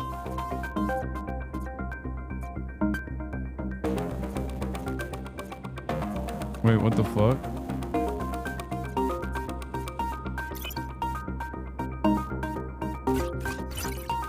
Oh. Nailed it. Just one more.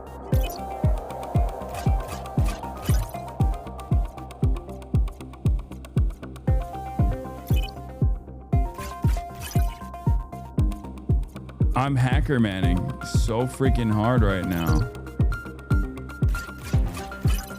All right, got it. Guide avatar downwards towards complete infiltration. I'm hackermans. I'm hackermans. He's him.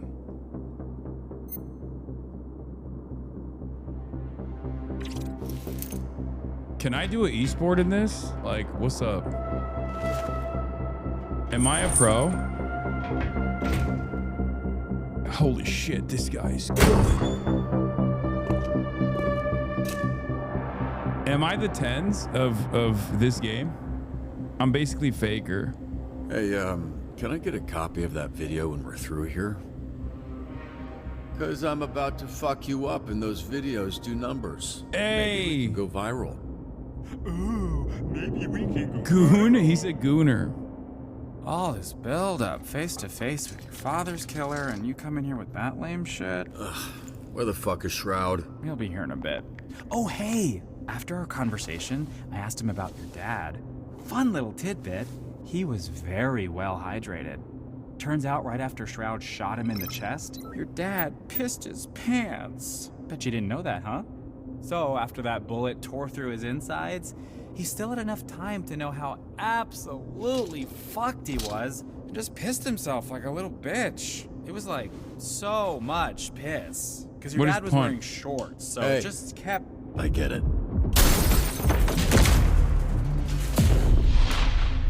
Oh my God. This guy's cooking us? No, he's not. He just got punted like a football.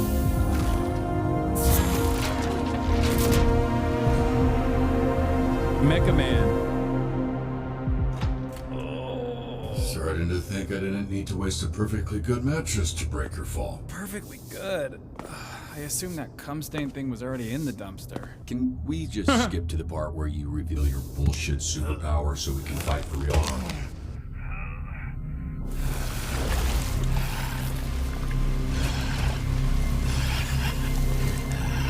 He's toxic sludge man? Booger man. Cool dick. So you got some kind of clever supervillain name? You can call me toxic. Bro, that works on so many levels for you. Yeah, no shit. That's the point! Wait, what the fuck? Trout's augments are pretty good when normies like you use them. But when you put them on someone who already has powers, fucking chef's kiss.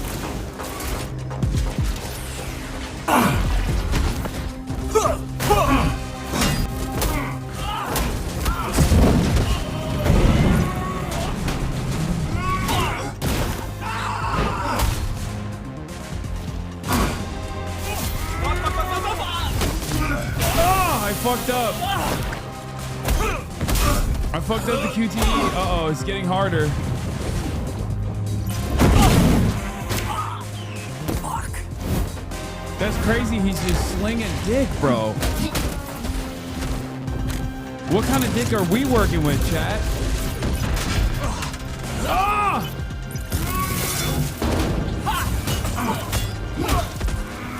I was too busy thinking about what kind of dick I'm working with to hit the QTEs right. Figures.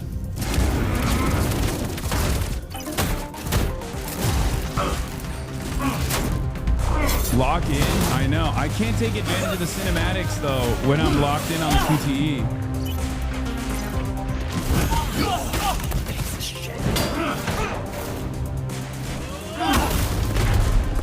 Oh my God.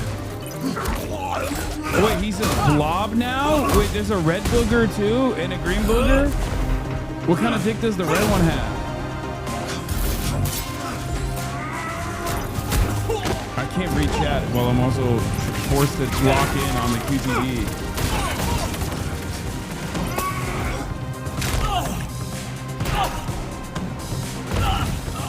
Dude, what the hell?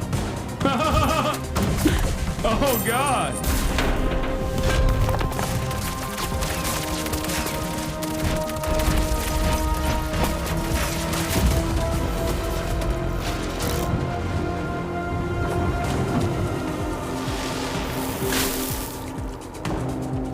That's crazy that his dick is outlined. Big blob goon.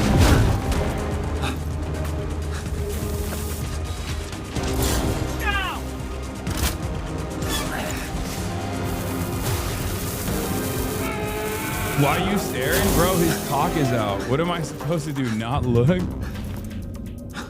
You see a fucking titty, you're gonna look. Same with a penis. Yeah, my boy's got a thick 8. And he's a grower, not a shower.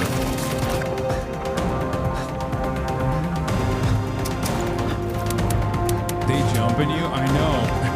It's disrespectful. They got their dicks out and their pussies out and they're jumping my ass. Wait, I had that the whole time? Why didn't I use this? Meat Gazer is a superhero name?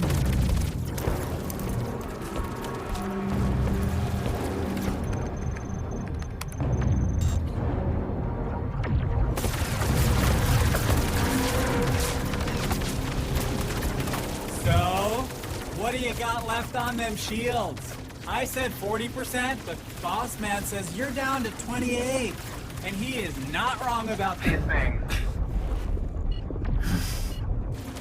Good news, buddy. Shroud says he just wants the Astro Pulse, which we all know isn't really yours anyway.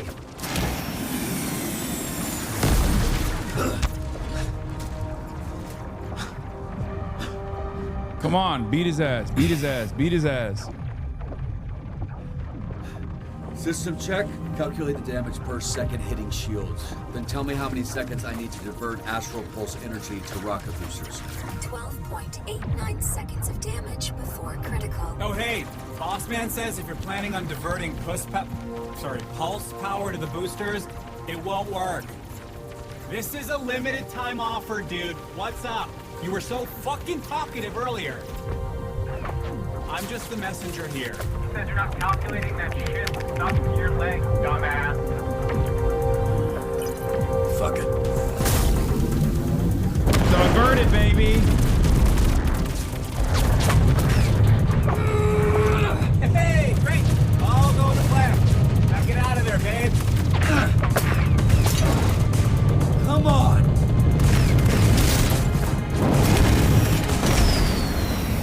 Okay, I ran away, but it's the tactical retreat. Tactical retreat. That wasn't an L. If you put two L's together like this, it turns into a W. Yeah! Status. All status stable. Foreign device detected. Uh-oh. What the hell? Oh no, he put a fucking C4 on me. God damn it. I hate when they do that. Warning. Warning. Warning.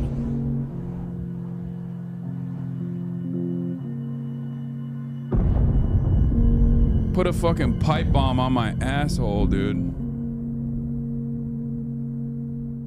I guess this is the end of the game. All right, GG's. That was fun. I fucked it up. Wait a minute. It was just over 4 months ago that images like this were recorded across the Southland. What? Videos flooded social media and our newsroom, showing what many thought to be the death of Mecha Man. Again. For nearly 50 years, a Mecha Man has protected Los Angeles. Built by an ordinary civilian with no superpowers. This first suit was dubbed by some fans as Mecha Man Prime. More like MAGA Man. Generations of pilots, their identities kept secret, have given everything to protect this community, including their lives. After the tragic passing of Prime, the next Mecha Man, known as Astral, teamed up with a star-studded superhero group known as the Brave Brigade. The Brave leading to an Brigade. unprecedented period of peace in the Southland. After years of loyal service, tragedy struck again when Shroud, a former Brave Brigade member turned villain, killed the pilot of Mecha Man in cold blood. Oh, that was my But dad. yet again, as hope was lost, a third generation of Mecha Man emerged. A Mecha Man for the modern era. A bulwark against organized crime in the greater Shroud. Los Angeles area. Until today. Earlier today, Mecha Man broke his silence and addressed the media. I'm a Nepo baby. Mecha Man is a Nepo baby. Just like me, for real. There's been a lot of speculation about my health and the state of the Mecha Man suit, and I'm here to put that speculation to rest. The suit has been damaged beyond my ability to repair, so I will be stepping back from superhero work, effective immediately. Does this mean you're finished? Can you repair your suit? Next for Mecha Man? Does this mean your career is over? How badly were you hurt? One at a time, please. Ashley Rhiness, San Pedro Daily, do you have anything to say to your fans? The public outpouring, the vigils, a lot of them were worried you wouldn't wake up. Everything I've done, every sacrifice me and my family have made has been for the people of Los Angeles. He's just like me, for real. Next question. Chris Stratton, Torrance Tribune. Does this mean you're retiring as Mecha Man? Word on the street is you're donezo. Are you 100 years old? Why are you talking like that? Answer the question, buddy boy. Are you retiring? My readers need the skinny, and I aim to deliver. Let's get it on the record. Look, I'm not retiring. Not yet, at least. Any idea what you can do without the Mecha Man suit? Not yet. All right, just one more, please. I gotta get back to, just one more. Preferably someone from the Century. Charles Kingsley, South Bay Signal. So, Shroud kills your father, goes to jail 15 years, breaks out, and immediately This looks like dupes one you of those into a national trap security where he reporters destroys that the Mecha Man suit pesters and puts every you in a coma admin. for months. I didn't hear a question in there. Two-parter. First, why didn't Shroud kill you? You haven't been conscious for months. It'd be easy money taking you out. Okay, Shroud wanted the Astral Pulse and Mecha Man gone. He got both. I'm not sure I mattered much. Right. You're unimportant. Which leads me to my next question. Most heroes avenge their family. You did the opposite. This is a report. You This is killed adversarial their journalism. How disappointed would your dad be if he were here right now? Steve Bannon ass motherfucker. Your father, your grandfather. They must be rolling over in their graves. I think he'd be proud, because I'm alive. Everyone will remember as that. You so sensitively pointed out, he isn't. I think he knows that I sacrificed everything and that I did my best. Being Mecha Man, protecting my community, was the greatest honor I'll ever have. Respond is on you, Skip. No, Now I didn't. I have to live knowing that. Thank you for coming. Redo and beat his ass? Wait, what? No. I'm a class act, dude. Up next. I'm classy Is Mecha sassy. Man a mecha quitter? Yeah, I mean, it seemed like it'd be better if he died than be a mecha coward, you know? What kind Whoa! of example is he setting? Stay tuned to find out. Fucking haters, man. All right, you know what? I'm letting these guys steal stuff. Fuck it. This is how Los Angeles is because of woke, by the way. This is like real time. Hey, assholes. Yeah, all you assholes. I was fucking watching that. Hey, who are you calling assholes, asshole? I'll handle this idiot. Keep loading. We're out of here in 30. And who the fuck are you? Yeah, you. Go fucking hobo ranger? Who the fuck are you? Right now, I'm someone with nothing to lose, which is probably bad news for you. Well, with nothing you have, you're about to lose again. Whatever the case, I don't know if I can beat their asses, but I'm gonna try. God damn it. Look, you're hurt. You're not thinking straight. You don't want to fight someone who knows which hand every punch is coming from.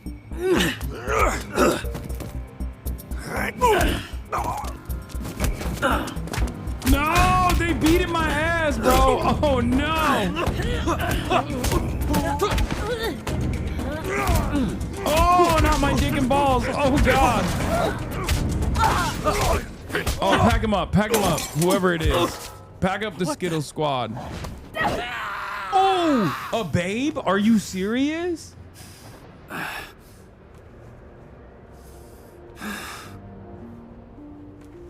That guy I threw, he landed on the roof, right? Oh my Phew. god. Hi, I'm What Rob is Blazer. this, bro? I What work is over at this? Superhero Dispatch Network.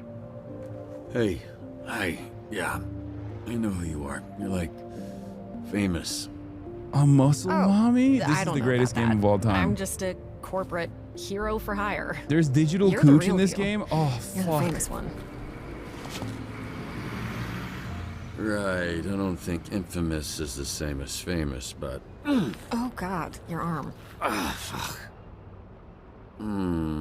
Oh yeah, that's gross. Yeah, you look like some kind of mime DJ. Let me see it. I'll help you. Usually dislocates the other way. Okay, but have you done this before? Because maybe... Oh, that hurts so good That's, from mommy. That's okay. Thank you. One of them is on that roof. Oh, that hurts so you good. look like you could use a drink. Or 10. What makes you say that?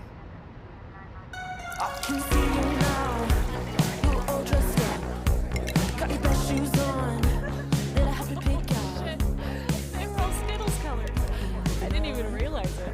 Yeah, well, you know what? They can taste the rainbow in jail. What do you mean? Like different colored dicks?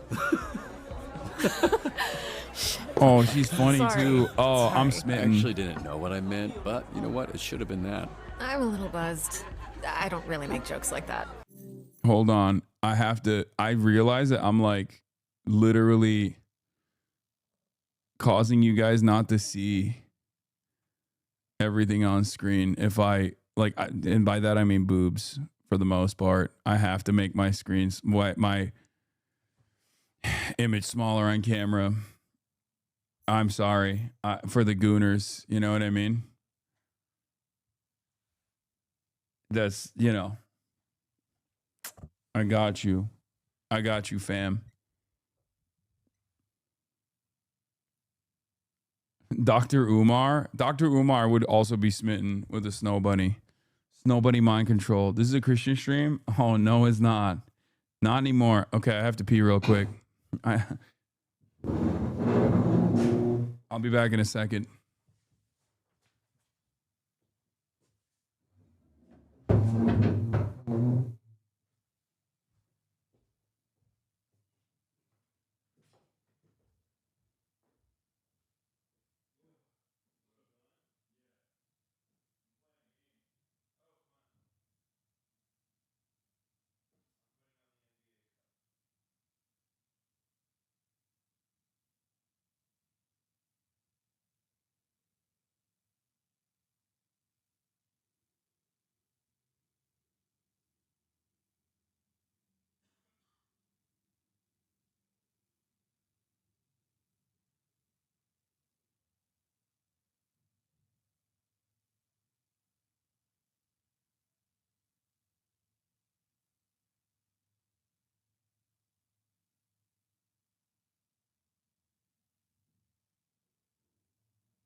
I peed glue.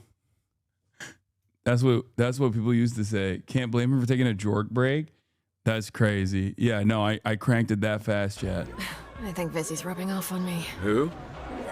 Someone I work with. It's... yeah.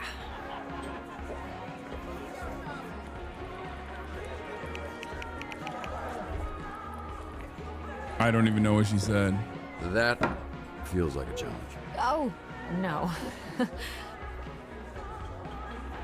It's fine. Don't worry about keeping up. Something to do with the powers. It takes a lot for me to feel anything. What a sad sentence. Hey, you should give yourself more credit. To do what you did for as long as you did. Especially without superpowers. Not true.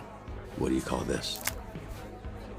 I can fix that one for you, too. No thanks, I like this one. Thank you. Bro, I'm so weak. How did you afford all that? You must have spent hundreds of thousands of Millions. So you'll understand when the check comes. You're serious? Millions. Yeah, I basically burned through my entire inheritance keeping it going. The last couple of years have just been duct tape and sheer determination. Why did you do it? Do what? Sacrifice everything to be a superhero to the point of financial... So I can have a blonde I was babe gonna say hardship, as my but superhero ruin was girlfriend. The first word that came to mind, yeah. You must be completely broke at this point. I don't know. I guess I just like helping people. Blonde Blazer will remember that. Are you drunk yet or what? Yeah, I should probably switch into water. Good, because I was hoping, after some drinks to loosen you up, I could learn a little more about you. What? And, if all Yo, that she's went trying to well, sekisu. present you with a proposition. Oh my god. Oh my god. Sex? A proposition? Yes. Yeah, I'm just trying to figure out if this is a fit or not, you know? Then it's just a matter of picking the right moment. Okay. Hopefully it's nothing too scandalous. That's actually not water. God, this is like pure alcohol. It's not like alcohol, it is alcohol. I know because you spit it directly into my open mouth. That's water. That, see how it has ice in it? You drink hard liquor from a pint glass? Actually, I usually just drink it straight from the bottle, but I thought that would be embarrassing. Oh my god, she's the best. I'm gonna go clean up. I'm so sorry. No, it's fine. I will be right back. I hate to see you go, but I love to watch you leave. Oh my God. Hey, bitch! Hey, I'm talking to you, bitch. All right, just so you know, I only turned around because someone yelled, not because I'm a bitch or anything. Don't you watch the news? This is a superhero bar. Oh, wow. Are you a superhero? That's so cool. Is this your power? You're like, tell people obvious shit guy? Well, you're really going to act like you don't remember me. Wait, it's coming back to me. Hold on. Yeah, it's coming back to me. Oh, wait. You know what? You are Mr. Wet Ponytail. Your superpower is then obviously your ponytail, which, aside from being disgusting, has the ability to never not be wet. In battle, you whip it around and anyone it touches fucking kills himself. Shit. That is... damn. You good? Sorry, I choked on my spit. No, like a bitch. I control the fire. The fire? And the flame. And my skin does not burn. I am flambe. And you... Wait, oh shit, I do remember you. You're that shitty villain I busted up. Not anymore, mecha dick. As I literally just said. I am flambe, a real superhero. And you are not mecha man anymore. So... you need to get the fuck out of here. No, we can do this the easy way. Sorry, which way was that? Hey! No, Punch Up. You're literally fanning the flames right now. Oh, shit, I cooked his right. ass. Anybody got a rogue? You gotta drop and roll, lad. Everyone will remember this? Yeah, remember how doesn't goated I burn. am. Some people become scared before they even know they're hurt. Like babies. Dude, a second babe? Are you fucking kidding me? Bro, there is literally, there are so many babes in Mecha this. dick, get the fuck out of here. I get it. Can you just tell Blazer I'm outside? Out! Relax, I'm leaving.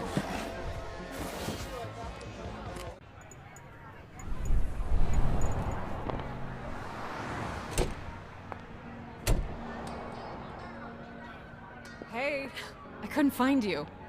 It's cool. I was just admiring the art on this dumpster. Can't tell why anyone would put those words together. Why are you holding drinks? Nightcap? You're in trouble. Actually, according to the bartender, that's exactly what you are. What happened in there? I walk out and the bartender's pissed.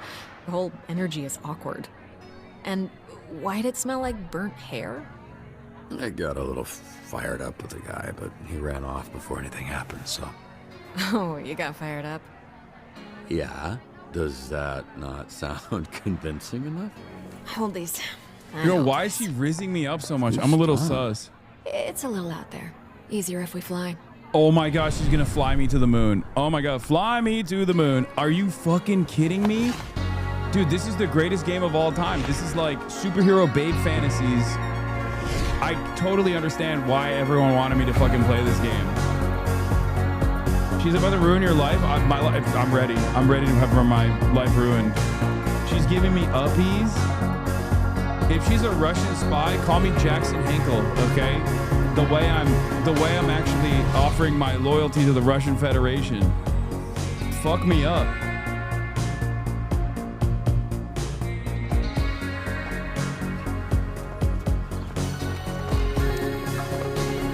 Bro, that's crazy. She's just one hand holding me. Oh my god, like I'm a fucking napkin. I actually thought you were taking us to sit on it. Hmm? Oh yeah, that would have been cool.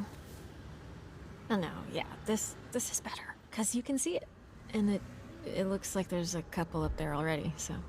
I know I shouldn't even bring it up because it was mortifying for the both of us, but I am seriously sorry about the whole spitting thing. Yeah, that's usually like a second date kind of thing with me. Oh! I'm joking. I'm joking. No, it's a first date thing. She's joking. This is not a date. Whoa, No, come on totally. now. Yeah, I was thinking about something else. Oh, but no. yeah. Oh, no. Why she be like that? Thank you. Again. Don't you worry about it, Robert Robertson. Are we in or are we not in? I can't tell. How do Fuck. you know my name? Oops.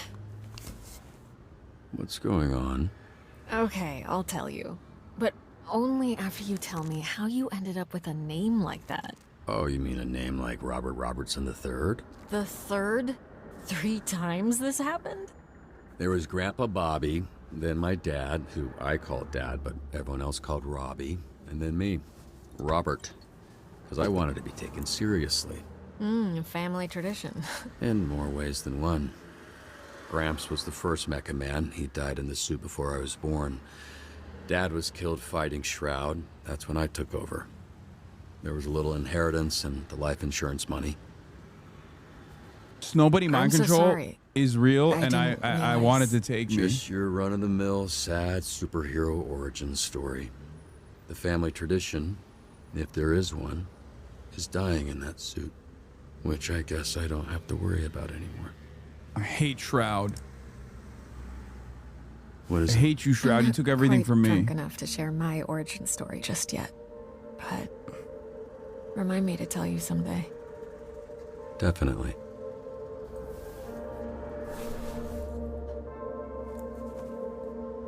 Lol, she doesn't even riz you that bad. You're all starving.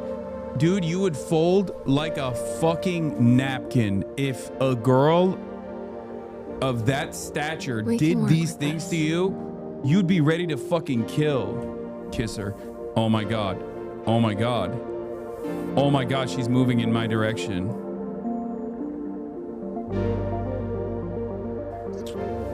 Oh! No, this. What? I'm sorry if I gave the wrong Hey, impression. yo! It's my fault. I'm so sorry. I totally misread that. You didn't. I mean, you did. But I definitely. The way I You went about fucked it? things tonight. I'm sorry. Restart the game. I blew it. Bad ending. I pre-fired. 199. Wait. Generational fumble. Last save 2 minutes ago. Should I quit and then restart? Should I? I will quit and restart. I will quit and restart. Until the lips touch is crazy. Restart or unfollow. You're still in. You're good to go. Failed social cue. Okay. I don't want to hear from a bunch of shut-in neurodivergent chatters about failing to fucking read social cues. Okay. I'm sorry, but that's crazy. She was throwing fucking daggers my way. Okay.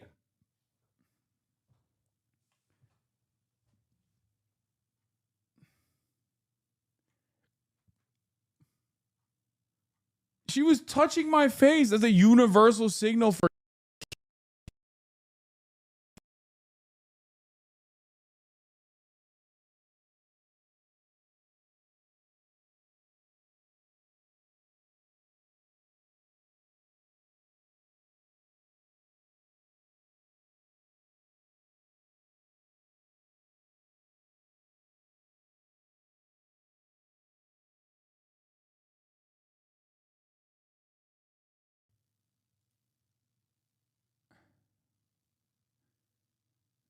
Hello?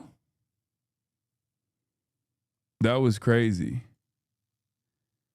I don't know what just happened. That was crazy though. Did y'all see that? That was almost a that was a Spectrum fumble. What the hell, dude? We're back though. We're back. Bro fumbled so hard the stream effed. No, you don't even need to refresh in that situation. It's just like we're fine. Like I'm here. What the fuck? Don't restart, you're good? Okay, well, I'm not going to restart. Okay, all my losses are lessons. It's obviously trying to cover your tracks after that embarrassing moment. I don't know what happened. My stream effed for no reason. But like I was saying, it's a universal sign. You take the mask off, you fly, you get flown around by sexy muscle mommy. She takes her mask off, she touches your face. That's a universal sign for a kissy poo. Okay, it's kissy poo time. I will not be hearing any alternatives here. Let's continue. It was all a little loose, a little unprofessional. Unprofessional? I'm not sure that applies to this. But... I'm actually here on official business. How I know your name, the proposition I mentioned right before you spit in my mouth. Still mortified about that. It's fine. Do you remember a superhero named Trackstar? Remember, of course. He's like family. That I haven't talked to in a while, but what about him? I work with him at SDN. He recommended you. Mentioned that he worked with your father? Yeah, he was the youngest member of the Brave Brigade, so he was kind of my babysitter for a while. How's he doing? He's doing great. He's why I'm here. Robert, I would like to make you an offer. In exchange for dispatching and mentoring some of our rookie heroes, SDN can make you Mecha Man again. But this time with all the resources that a company as big as ours has at their disposal. Oh my gosh, he wants me to do corporate no capitalist, more paying man. out of pocket for repairs. Support staff, the whole shebang. So this was like some sort of interview? I was worried that you might be... Crazy? unstable, damaged, unfit, batshit, dipshit, I don't know, whatever you want to call it. I'm in. It's I'm a in. big investment. I'm It'll in. take considerable time and money to get the suit repaired and the missing pieces replaced. Plenty of time to learn how to dispatch. If I get to be around her, level I'm up some so of the in. I don't heroes give a on our shit roster. if they make me a cop for Your hire. experience, your work ethic, your perspective, it's all invaluable. Share it, Robert. You have a lot left to give. And what if I say no? Then I'll hate you forever. And I'll push you off this billboard. Wow. Yeah. And no one will suspect a thing. Nope, not a one. Wait, so you want me dispatching? What's that even mean? Oh, right. I was supposed to test you at the bar. Here. Drunk people shouldn't be throwing things at drunk people. Noted. Am I waiting or are you waiting? What's going It on? was supposed to open up when I threw it to you. Well, okay, there. Pop it on. This is part of the assessment. And don't move too much in there. You're sitting on the edge of the billboard.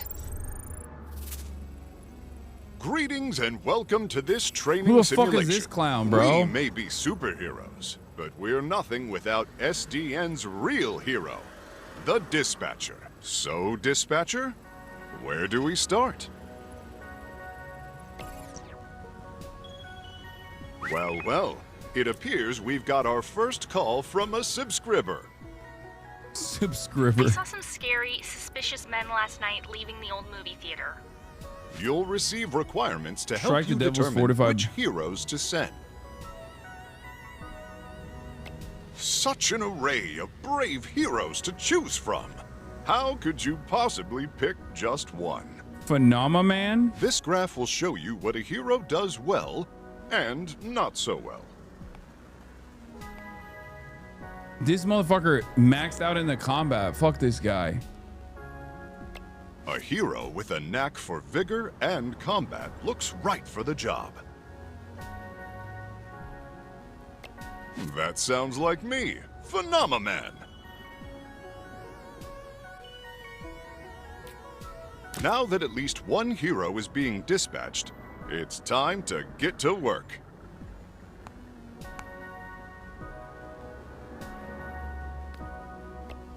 A sound approach.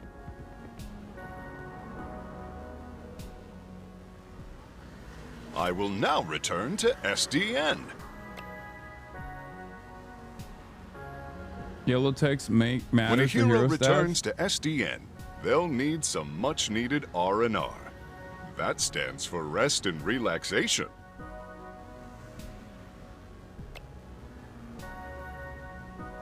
Don't forget to review your hero's performance. They won't be sent out again until you do.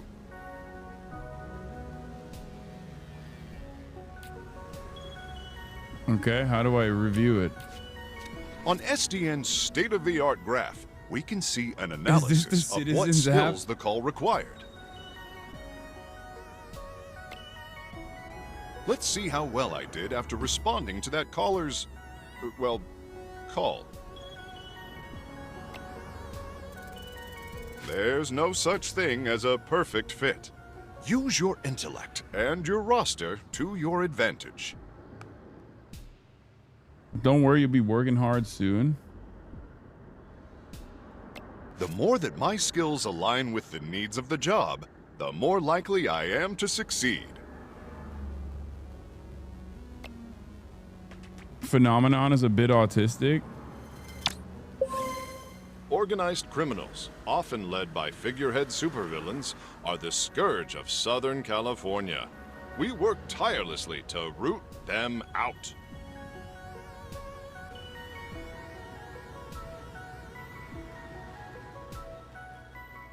Hideout shut down. Escape close. Okay, it worked.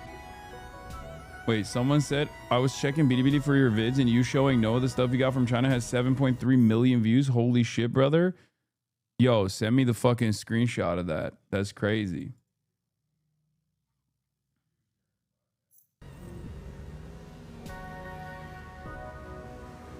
We've got a potential villain hideout on the college campus. Sometimes the solution is brains, not brawn. SDN's diverse array of heroes can solve any problem. How am I going to figure out what they need, though? What this task needs? Potential villain hideout at a college campus?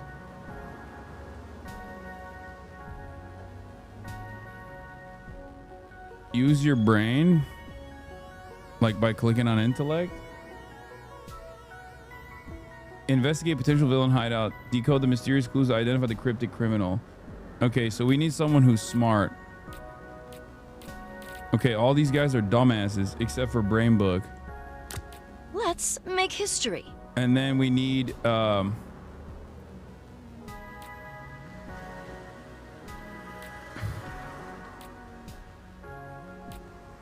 let's see. Is there another intelligence one? Sweet talker, maybe. Yellow text context clues? Yeah, decode the mysterious clues to discover the cryptic. You can send two. I want to send two. Okay, I'm gonna go with Sweet Talker as well. Right, because this is mobility, vigor, combat, and charisma.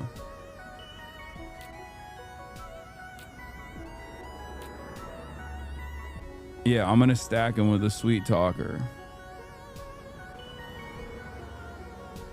You look lovely today, by the way. Knowledge is power. Let's see if it worked. You can rizz him up a little bit, you know what I'm saying? They're returning. Okay, so the gameplay is like this. You just like kind of click on stuff.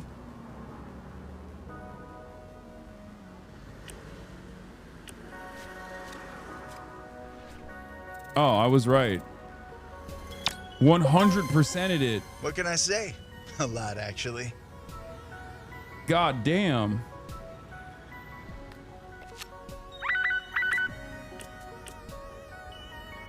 The museum is doing an exhibit on local superheroes and need a guest speaker. Okay, well, that's gonna be Sweet Talker for Flattery sure. will get you everywhere. Incorporate your unique perspective as a superhero.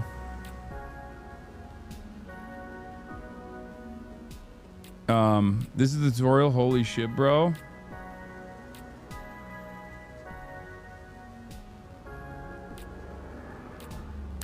Okay. Exactly right. Fuck it. I'm sending two.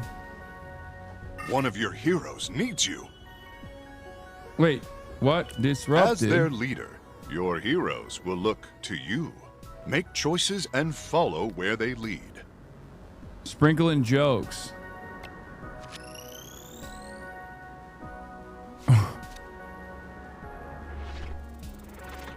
These choices need the right skill. Remember. It worked, right? Opening tasteful. Okay. convoy of Diablo's goons are harrying the highway patrol. Intercept the As if convoy. traffic Overwhelm in them with an this city onslaught of was not attacks. Bad enough. Speaking of traffic and going places, does SDN offer paid time off to take vacations? Of course. PTO accrues at a regular rate over time. Use it however you like, as long as you discuss your schedule with your manager well in advance. Oh, what the fuck is a PTO? The diabolical supervillain El Diablo is attacking Los Angeles General. Oh no, it's one of my arch nemesises, El Diablo. That means the Diablo in Spanish. Huh, he must have been using the convoy ambush as a distraction. And to attack helpless hospital people.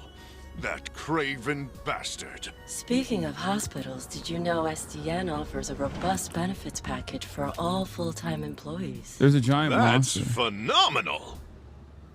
I don't even have people. Remember, a babe is watching. Wait, am I cooked here? I have to wait, right?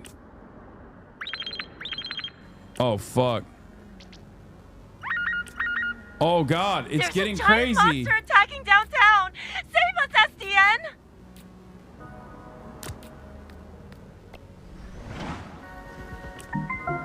Oh, God. SDN values work-life balance. When the bell rings, your shift will end very soon. Oh, God, I'm getting cooked. I'm getting cooked. On God, I'm getting cooked.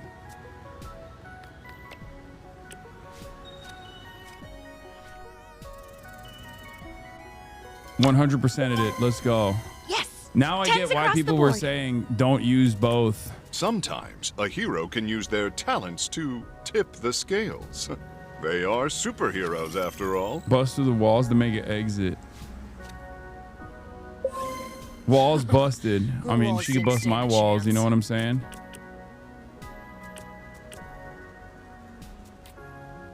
Okay, what is this one? I need help getting to my doctor's appointment. Oh, that's crazy. What the fuck do you mean you need help getting to your doctor's appointment? I'm closing this. I'm waiting for Pom Pom. Okay. Draw the monster's attention. Endure to beat the beast attacks. 53%. Wait, I failed? Monster rampaged? Okay. Loud and clear. Moving out. El Diablo's goons are running scared. Pursue El Diablo. I'm getting L'd. I'm taking L's right now. Oh my God, she's never gonna Sekasu. She's never gonna fuck me. This is so sad. It had 3 slots. You sent 1 hero. Also, how is 53% a fail? Like, I'm getting cooked here.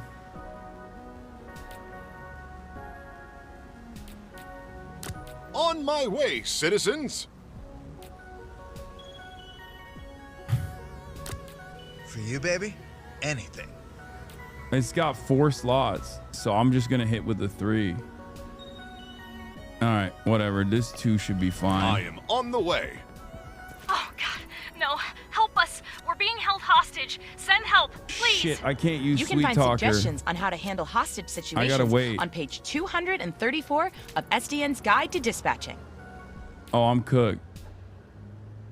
Maybe brains? Oh, I see you have a keen mind.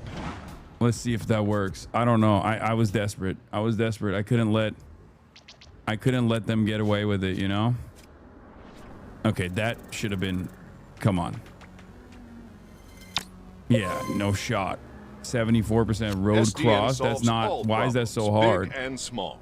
We never ignore the people Oh, of no. the city, particularly the Oh, elderly. no. Speaking of retirement, fucked up. quick question, Phenomenon. Oh, it Does worked. SDN offer 401k matching? Yes, but there are limitations. Your HR representative will have all the details. Okay, that helped. Wait, that worked too? There's no way that works. 84%? I don't know how I cooked Folks, that. call me Justice. Oh my God, I'm the greatest. Our I'm shift literally is the done fucking now. It is time for lunch. greatest superhero dispatcher of all time. Too true. Even though my job I'm is the going to enhance wackest my job of break all time, it with some of seems. the snack offerings in our break room vending machines. Great idea. Thank you again, dispatcher. I hope to be seeing a lot more of you. Goodbye for now, and don't forget to be Chair hero. phenomenal. Did he just say phenomenal? Well, looks like I'm great at this, so that's gonna be bad for your negotiating position. Expect a lengthy...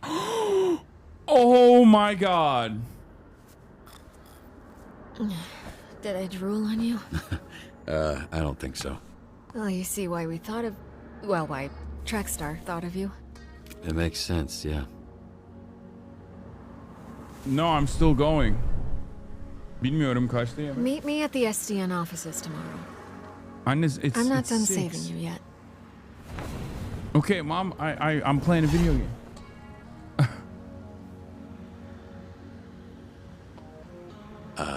Is there a ladder or... This is one of those moments where it's like literally more embarrassing for me to try to describe what I'm looking at to my mom than to just not say anything at all. You know, she's like trying to have a conversation with me while this gooner bait is playing on the screen. You made the right choice earlier. Feminists just don't want pixel kissing. Oh, thank you. Yeah, get out of my room. I'm playing Minecraft is right. But except this is not Minecraft. I feel like it's better if I switch to porn here. Hey, I'm just watching porn with 18,000 people in my community. It's fine. I'm gooning. You're a cook, bro? It's not even that gooned up right now. Bro, it feels pretty gooned up to me.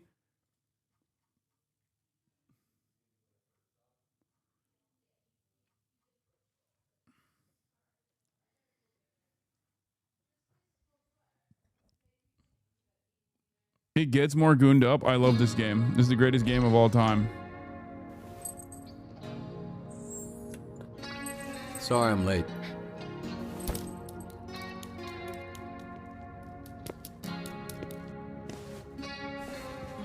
Just gooning with my closest 18,000 friends.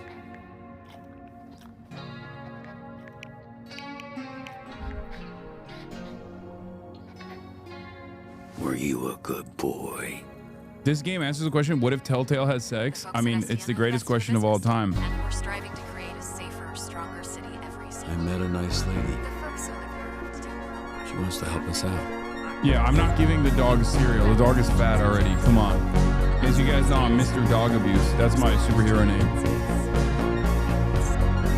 It's made by the Telltale devs on. This is the greatest game of all time. I'm so excited that they made this game. So, I guess like all of the episodes are like 1 hour long, which is so perfect for streaming. I feel like they just made this game for me. Okay? It genuinely feels like they made this game specifically for me. Guys, it's not a corgi, it's an overweight chihuahua confirmed by the devs. I love this game. This is such a perfect game.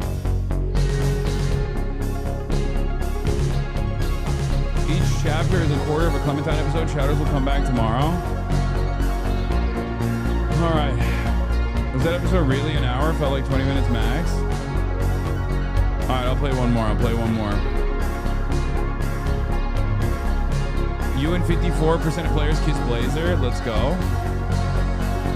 You and 45% of players with the goon drop. Your success rate in the fight with Toxin was 82%. You perform better than 1% of players. You and 49% of players answer the reporter. You and 28% of players dub Flambe Mr. Wet Ponytail. They didn't like that one. You and 54% of players ace SDN's tutorial shift. Dude, I'm the greatest gamer of all time. This says these stats all say I'm goated. Only 1% seems cooked. Is bottom 1% or top 1%?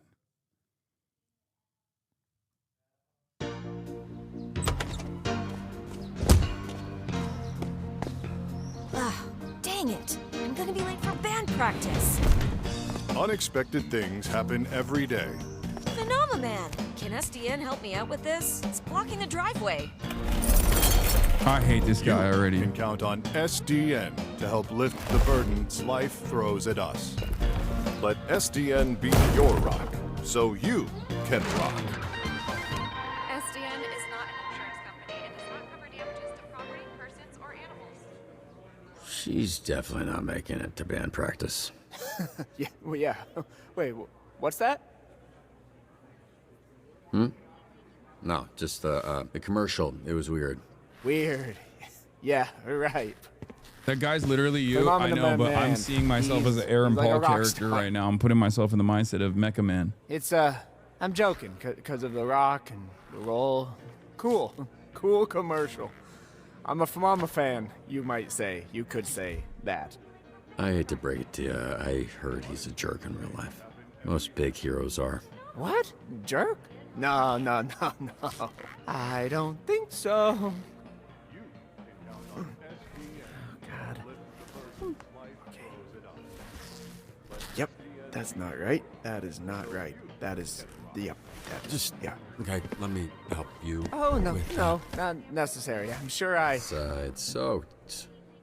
You nervous? Big job interview? No, I mean, yes, but yes is more... My powers make everything... I love Waterboy. I need to tie him down naked to a vibrator on his tip until he is crying.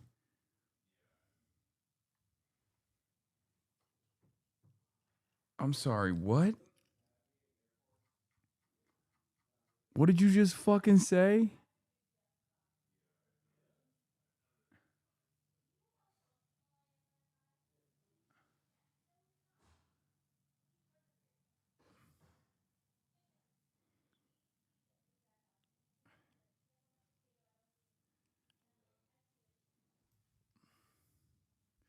This chatter gets it. Don't worry. This is... We might need to condemn this chat. Like, we might need to jail chat. Gay people rise up. Who let this chatter out of his cage? I don't know. I've been asked, do you think he whimpers? Oh my God. Oh my God. This chat is... We found the person making that Waterboy NSFW art on DeviantArt. That's crazy. Wet, moist. Water boy is how they call me, but yes, I am. Oh, not this fucking loser again.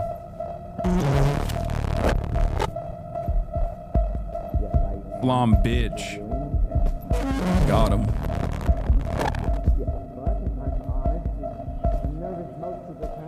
Oh, okay. Oh.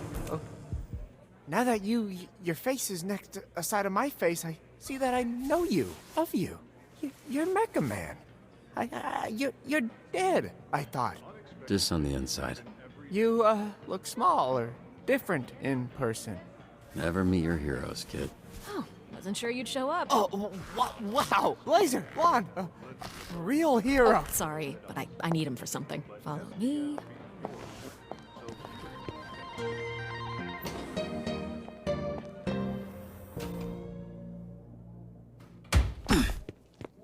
Phenomenon is you now. Flambe is you from 2016. Okay, calm down, Take your clothes everybody. What's happening right now? We don't want too many people knowing you're Mecha Man. A lot of our dispatchers are former heroes, but it's better if you keep your identity a secret. We've had incidents in the past. Here. I remembered you being bigger. Oh. I was a little drunk. Listen, it's gonna be great. I've never felt silly wearing this. No. Until now. Yeah, I was trying to Wait, play that with what the silence. the fuck? It worked. Bro, I thought they were gonna rebuild my mecha so I could have a fat dick mecha. What? This is brutal. She fucking persuaded me with her sensual ways to get me to do dispatch work. This sucks. Oh God damn it. I'm on desk duty, bro. This shit sucks ass.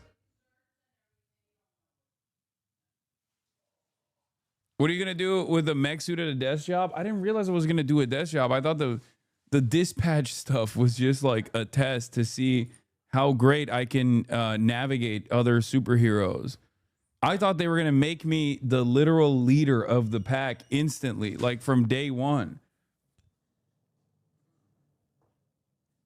The game is called Dispatch. Oh my gosh, she duped me. I mean, I'm fine. Hey, peace, brother. Yeah. Noah's leaving. The game is called Dispatch, not Superhero. I mean, for her, I'll do it. I'll do this job. As long as I get to see, as long as I get to be around her, you know what I mean? As long as I get to be around her, it's fine. Maybe one day she'll look my way. Bro, she said it's gonna take a while to make your suit. The fuck you think you were gonna do? I don't know. Have sex while I wait for the suit to be made, and then the rest is history. You know what I mean? I wasn't really thinking. I'm not gonna lie. I was just kind of amazed that this beautiful lady was paying attention to me after I was such a fucking loser for so long and in public and in broad daylight. I was just stoked to have the attention of this beautiful lady. Also, I kissed her, so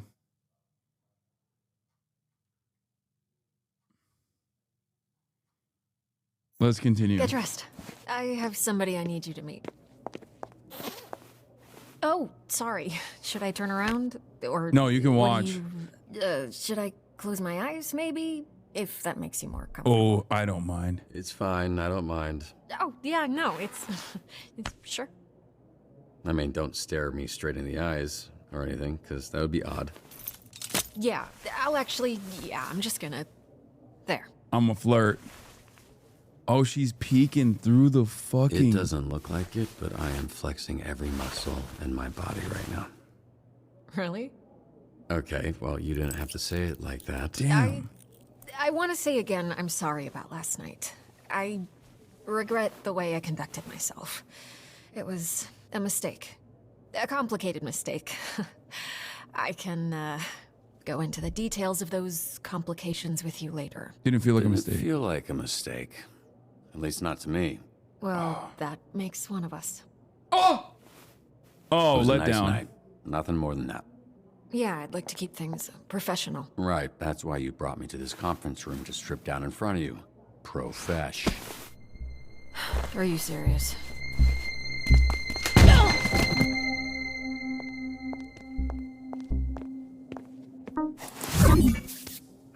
Who locks a conference room? So, you two fuck or what? We kissed, but it was very innocent. Like cheek innocent or tip of your dick innocent? Okay, stop. First of all, we did not kiss. You kissed me. Oh my God, what is happening? Oh my God. Oh my God, what is happening? I'm throwing Riz lines left and right. Why is it not working, bro? What the fuck? I'm mecha dick. This is crazy. She's, oh my God, bro. Oh my God, brother. Why? Oh, I told you you fumbled. You're trying too hard. Brother, what do you mean? She fucking kissed me, brother. Why is she switching up right now? Damn. This is killing me, dude. I feel like I'm getting gaslit. What the hell? You got a rizzer by being pathetic, shaking my head? This is diabolical shit. Okay, this is diabolical. This is like inceldom. Okay, this is the journey to inceldom. This is what's gonna make me an incel.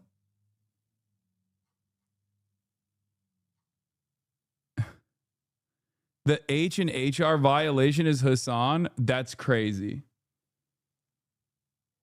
Bro, you actually fucked up by romancing Blazer? Are you serious? You gotta stop. It didn't work.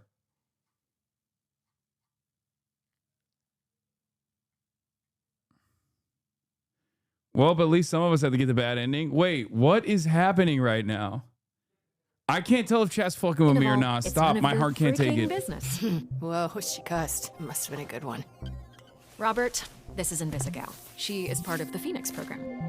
We take former supervillains, such as herself, and rehabilitate them to re-enter society to use their powers for... Are those my earrings? Well, they look better on me. Invisigal, this is Robert. He'll be your team's dispatcher. A washed-up dad bod superhero with no superpowers. Can't wait. His identity, all of this, That's staying between us. He's still Mecha Man, but that can't get out. And if it does, I'll know who it came from. You think I want to tell people our dispatcher's a fucking loser? Look, I'm here to help. It's what I do. You have a chance to turn things around, bring some good into the world, and I'll support you in whatever way possible. So that maybe, just maybe, by the end of all of this, helping people is what you do too. Well, I'm wet. I see why you like him. Look at that trip. What does that look? Best Buy Fight Club? Fucking hot.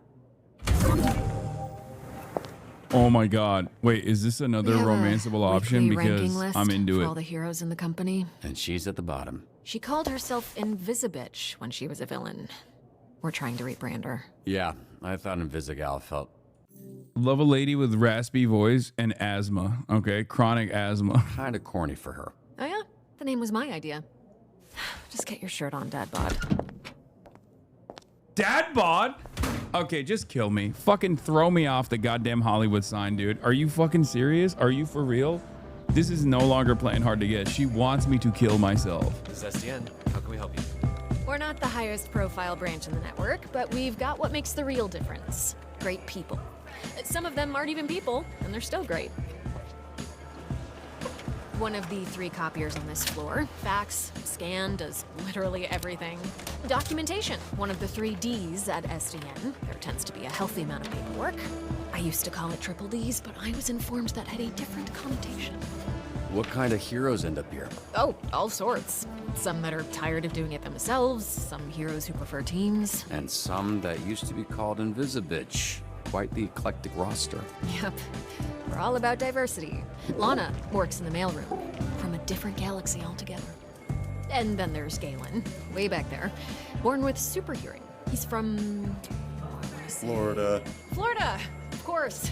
Florida man over there. Hey, easy on the bath salts. That was one guy.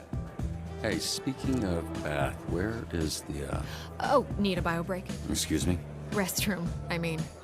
It's right over there. Sorry. At work, I tend to get a little... Corny? Corporate, Dick. Meet me in the records room when you're done. If you get lost, look for the door that says records room.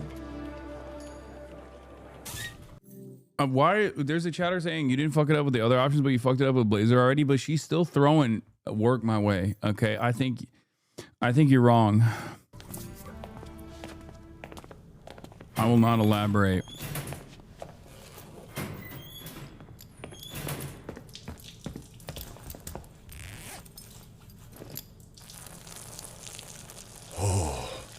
Bruh, I almost went in my pants.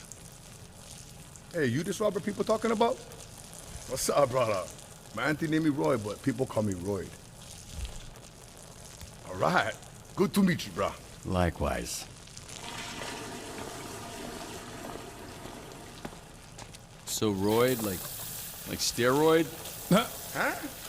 Hell no, brother. No, cuz. Listen. Get 2 other guys here. They go by the name Royd.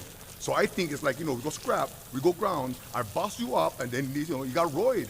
You know what I'm saying, bro? That's what I think.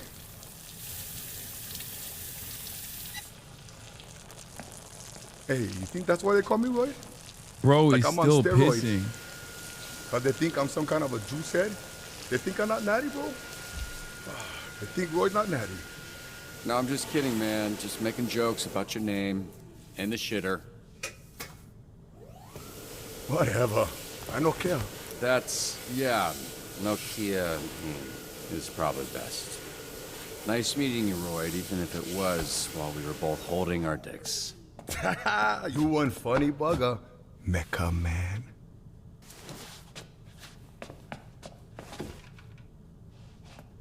Okay, so I was worried about your unwashed hand, but now I'm worried that everyone here knows who I am.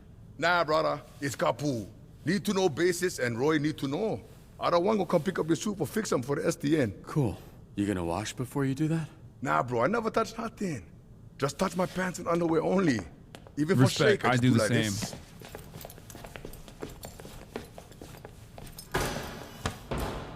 Can you show me again? I don't think I got it. That's what I do too. Respect. He just like me for real. Holy shit, who's this freckle-faced fuck? How are you? That's an aggressive way to greet someone. Look at this skinny latte prick. Your bones, kid. You here to whip these assholes into shape or what? That's the idea. I'm sorry, do I know you? Why are you all tense? What? It's a hug, not a hand job. Lighten up. Be that as it may, I'm still confused. Oh, right, because I'm old as shit. How about this? This jog your memory? Trackstar? Holy shit! Yeah, you fucker. Why are you accepting hugs from old men you don't know? Oh, and hey, they call me Chase around here, so keep it, you know. Sure, right. Yeah, Chase. It's been what, 10, 15 years? Has it really been that long? Yeah, I reached out to this little pissant when his dad passed. Then he got to ducking me like he owed me money. I was in a weird place. I understand, kid. It was tough on all of us, so I can't imagine what you went through. Yeah, so what's up? You gonna tell me why you look like Black Einstein? Sorry. I never noticed. Fucker. It's the powers. I can move 50 times faster than the average person, but I didn't realize until it was too late. And I was aging 50 times faster when I used my powers. No. Nowadays, I'm moving slower than frozen piss to keep the old ticker from popping on me. Then how old are you really? I turned 39 a few months ago, but when the Dave & Buster's shit was lit. So I guess this means you're the one person I can't complain to about losing my suit. You better not. I would resurrect and re-kill your fucking father in front of you if it meant being able to use my powers again. Jesus, Chase. Wow. What? Obviously, I'd let Robert have one last I love you before I extinguished the light from his eyes. Was he always like this? Yes, actually. We joke, we laugh, we suppress our trauma. All right, enough of this feeling shit. I'm not gonna lie, that's how I feel sometimes. At the age of 34, I feel like I look like him. Like Turkish Einstein. So, I get it. He's just like me for real. Let's introduce you to your team of losers. You do, Unc? Okay, dude. I've already gotten destroyed by blonde babe over here. You don't have to fucking double destroy me. Okay? I feel like I'm double destroyed. First by the blonde babe, and now also at first as Mecha Man, and now also from my goddamn chat. That's what it feels like when you're a Twitch streamer at the age of 30 plus, okay? That's what it feels like. You'll never understand. Now, if I'm being honest, I thought and still think we should have canned these tunas months ago. And you might get your wish, because if we don't see improvements soon, the whole program will be scrapped. Cool. No pressure. Sonar here was a Harvard graduate who will not shut the fuck up about being a Harvard graduate, like all Harvard graduates. Who also orchestrated some of the most effective Silicon Valley investment frauds in U.S. history. Also, sometimes he transforms into a fucking bat monster that would eat you ass first after he emptied your pension plan.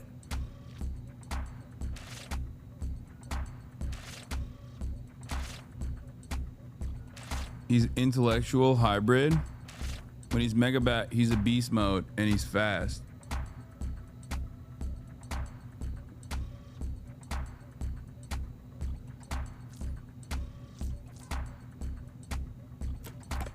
Flambe, he controls the fire and the flame, and his skin does not burn. Right, you met him. Didn't you ever run in with him years back? I did. Wait, he's Afghan? So you know he's a certifiable dickhead.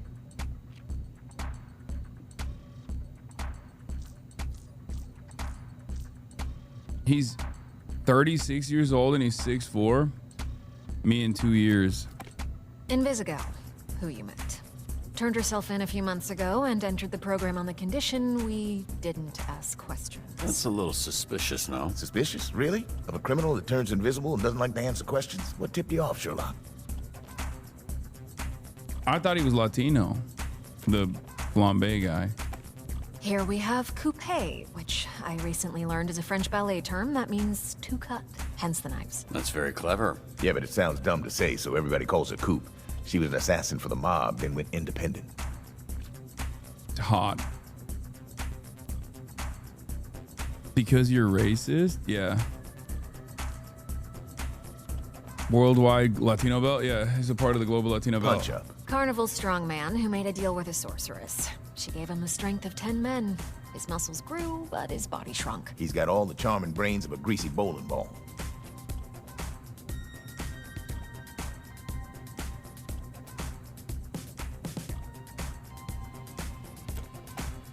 Malevola. Terrifying. She's got a magic sword, and she What? creates portals that allow her to teleport. Somehow she's still late for every fucking meeting. Yeah, I'm pretty sure she does it on purpose. What's that? That's Golem. He is a construct. A construct? Yeah. Bunch of dirt and mud made sentient with magic. I think he's lonely.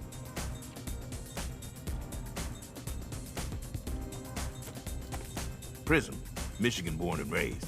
Her power is weird. She weaponizes light rays or some shit. A lot of this stuff is a guess. Why is she dressed like a pop star? She's actually super talented. Wait, so the Z team, my team, their Phoenix program? That is correct. Your own motley crew of dangerous fuck-ups. We're not looking for miracles, but we'd love one if we could get it. Can you show him his desk? Sure. What's that arm squeeze about? You want one? Here. Fuck off. This is you. Pretty sparse, but feel free to decorate.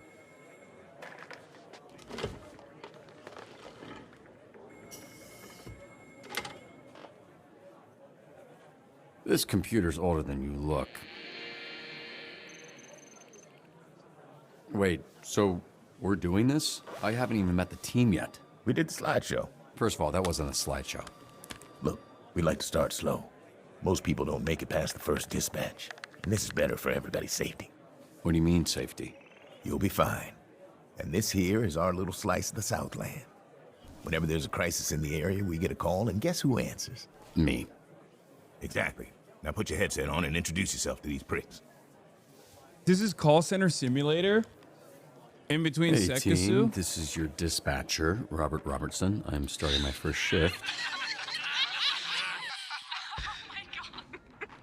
Tell me that's not your real first name, bitch. You can't be this shook on your first day. Come on. Can we clear the channel, please? There's a lot of overlapping on this. I saw him in his underwear. Who? Roberto's son? I saw him in his underwear. He back in mine. No, but he's got a lot of bruises, which I'm into. She said I'm not packing? Clear the channel. Get it, your email. Shut the fuck up. Let me remind you, these calls are fucking recorded for training fucking purposes. So keep the fucking line clear before we send your stupid fucking asses back to whatever fucking cell we pulled your stupid fucking asses out of. Alright? Okay. My son's balloon is stuck in a tree. Can you send someone?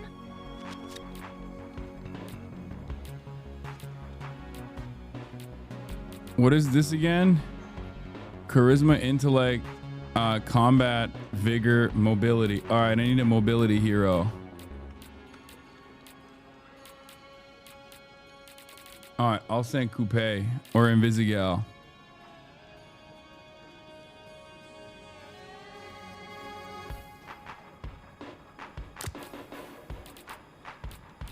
Wait, actually, no.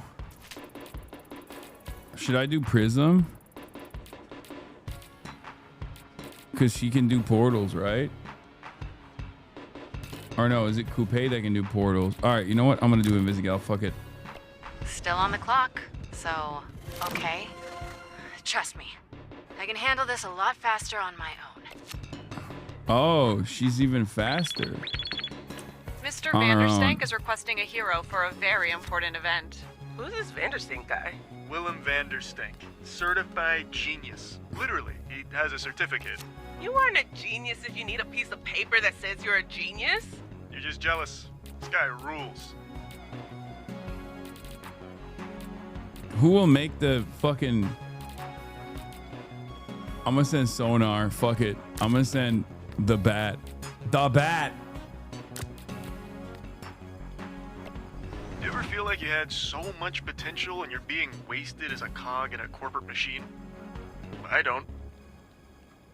I'll take Wednesday. Tuesday. dibs on Monday. What are you guys talking about? We're taking bets on when you'll quit. Friday? Today's Friday. I know. Balloon recovered. Don't make the child cry. Cray cray bidet. What? Difficulty low. Attempts until lockout. Fix the caller's malfunctioning bidet. Wait, I can just hack it from here?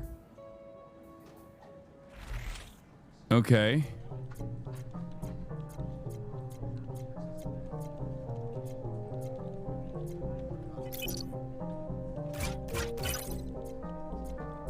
Let's see if I can do this.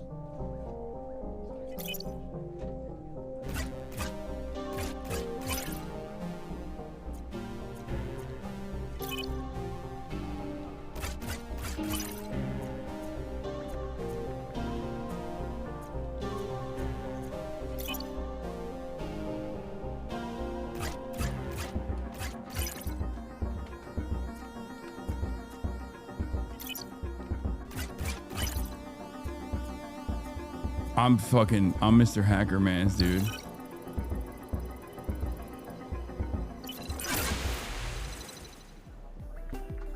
Hack the world. Didn't even need to do nothing on that one.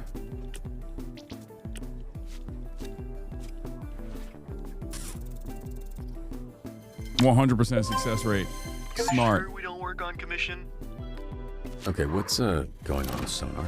Oh, that, yeah. He kind of randomly turns into a monster sometimes. What? Randomly. We are working on controlling it. Wait, so he just gets back from a mission and turns into a different behemoth? Get these idiots out of my bar before they destroy it. And don't send the flaming asshole. Wait, why not? Two heroes are fighting each other. Break up the brawl diplomatically. And he kicked Flambe's ass. Okay. That little shit did not kick my ass. You did, though. Yeah, I think I heard about that. No, you didn't. Because it didn't happen, Bob. So we're all going to shut up about it. Yeah? Okay. Punch Up? Why? Punch Up is a talker too. And he can... I guess he's a talker more than he's a fighter. On it.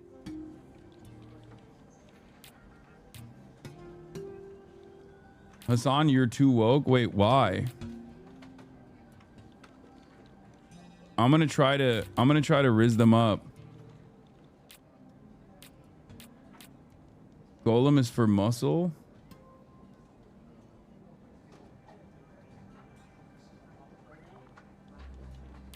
I think I go with Prism, and then we hit. Another backup dancer. Oh. When assigned to a call, Prism duplicates the hero to her left, placing their illusion in an empty slot with half their stats. I don't even understand what that means. I haven't walloped anything all damn day. Boat robbery in progress at the yacht club. Pursue the boat.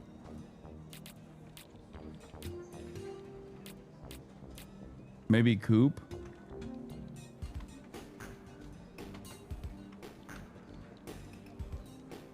That one's busted.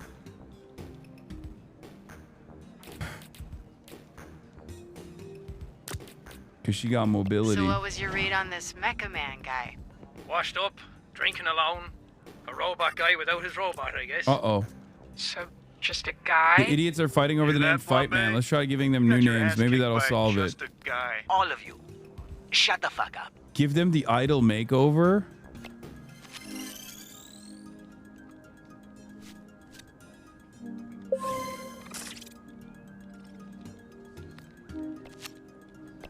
Flambe, you're off route. What? Where is he going? Why is he fucking busy? Where the hell did he go? Fire at a local park has gotten out of control. Wait, did he just... Did you start that fire? No. The fire that's burning 2 blocks from where you're standing. You didn't start that. Yeah, I don't know what you're talking about. I'm on break, so how could I know? Flambe, stop fucking around. I've got enough problems without you making new ones. You fucking asshole. I I literally have rocks for brains. That's crazy. 63%. Let's go. Come on. Easy. Easy. Okay. That's a lock. Vote return. Good job, Koo. Hey, someone's robbing the museum. I don't know what you do, man. I just started today. Security system has been taken over. Avoid motion sensors to apprehend the thieves. Is that a mobility play? I feel like that's a mobility play, right?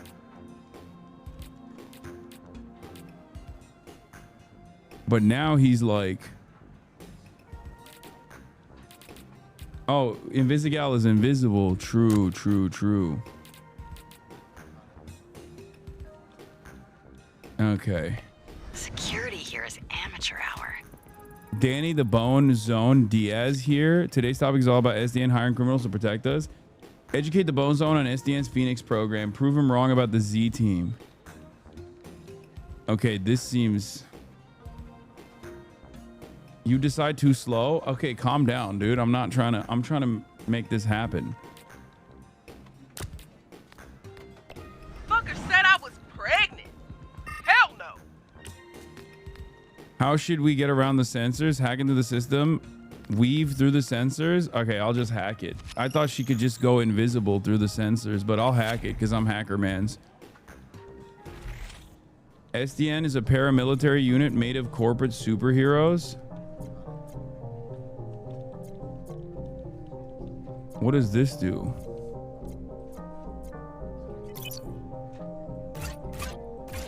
Oh, that activates security. Did I fuck that up?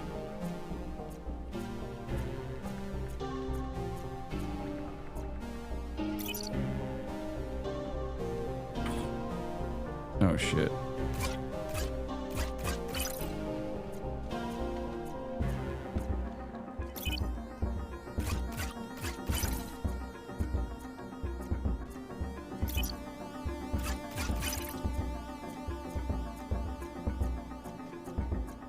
It's a hacking minigame. I know, but...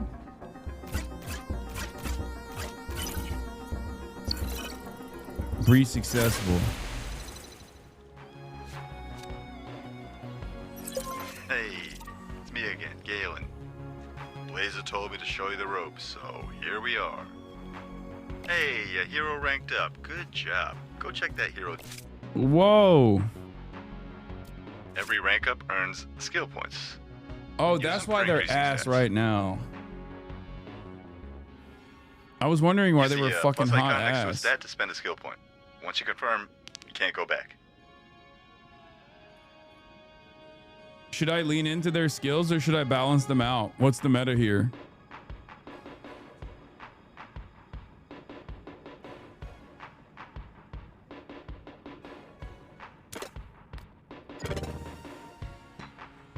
All right, she's gonna be a mobility play. Nice.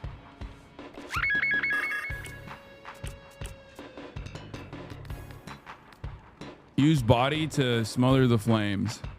Easy. That's why I sent. That's why I sent the golem guy. Easy peasy, baby. We've encountered these thieves before. Compile and cross-reference past cases of this art crime ring. Track down no members to find their hideout.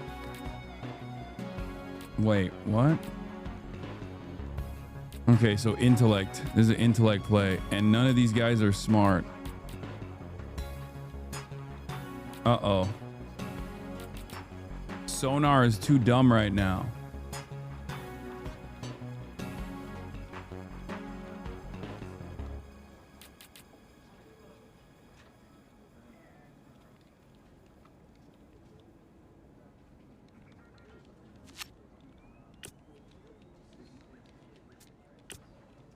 Okay, well, I have to cook it.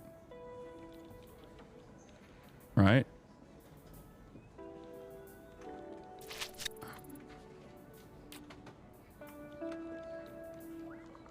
I think coup.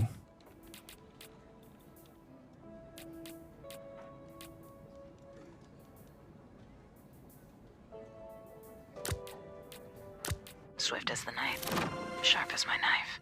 On calls of 2 slots, coup gains +1 combat if placed in the first slot and mobility if placed in the second.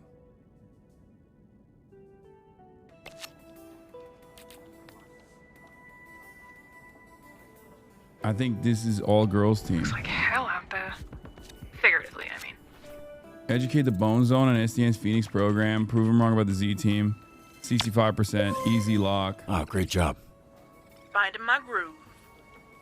Proving him wrong, baby. Wait. Oh, she got upgrade time. Upgrade time. Upgrade time. Charisma, chat, or combat? What do we think? I think charisma, right? Because I feel like everyone's got like decent combat skills. Riz maxing. Dude, I'm cooking right now. I'm doing pretty good.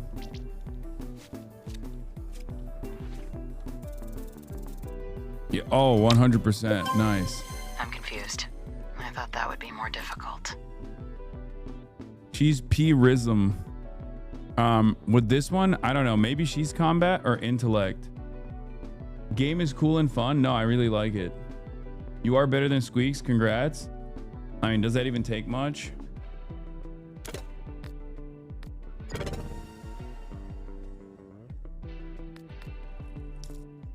Like, let's be real. Rude. I feel like Squeaks is only good for Super Mario or whatever. Not Pookie. Yeah, Pookie's only good at Super Mario speedrunning, okay? Hey, Bobby. Here, William Vanderstink needs a security detail. Is it cool if I go? I've been wanting to pitch him some stuff I've been working on. Yeah, pretty sure that's exactly what he's trying to avoid. For some situations, you can only choose one solution. Wait, what? I'm a high-ranking Vanderstanker. It would mean a lot. Let Sonar meet his hero, Willem Vanderstank, and pitch him ideas. We're going to need you to protect Mr. Vanderstank from the Vanderstanker fan club. Send literally anyone else. Send Sonar security.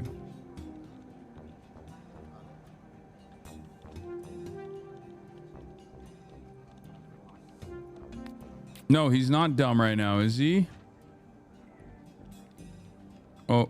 Oh yeah, he's not dumb right now. He's dumb right now.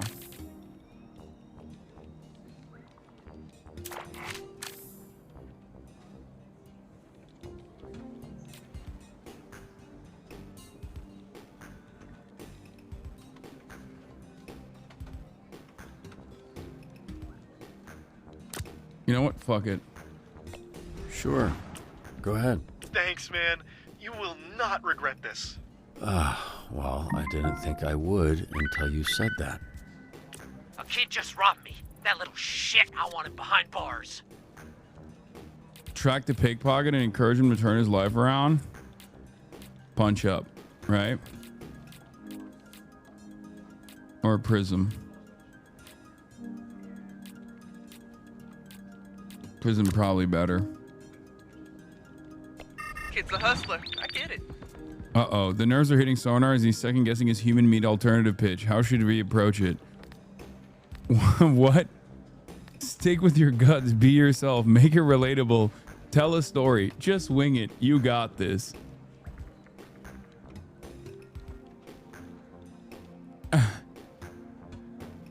Make it relatable. Tell a story. Make it relatable.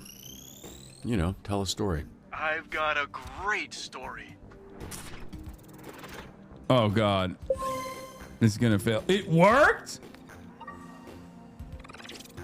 How did that work? Time to freak some fuckers out. All right. I'll snitch. Just cut me a deal, okay? Hideout is well guarded. Stealth and use of surroundings will be key in taking them down. Invisigal for sure. Plus mobility. Or should I even hit that? Hideout is well guarded. Stealth and use of surroundings will be... I think I can send Invisigal on her own. She's faster on her own. Send Golem. You haven't used Flambe yet? Oh shit, I just realized you're right. I have not used Flambe yet. Yeah. Alright, let's just fucking send Flambe. Loser that needs us, that I'm on my way. How long was the last dispatcher here? 2 days. New record. How the fuck did that happen? I set this car on fire. Yeah. Very flammable. Kia Soul. Who's gonna fuck it up? Okay, well. That chatter just baited.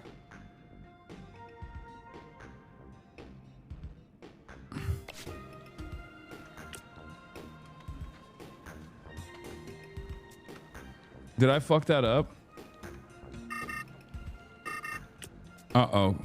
They caught the kid, but have no idea what to do with a 12-year-old thief. Just, pep talk. You know, give him a pep talk.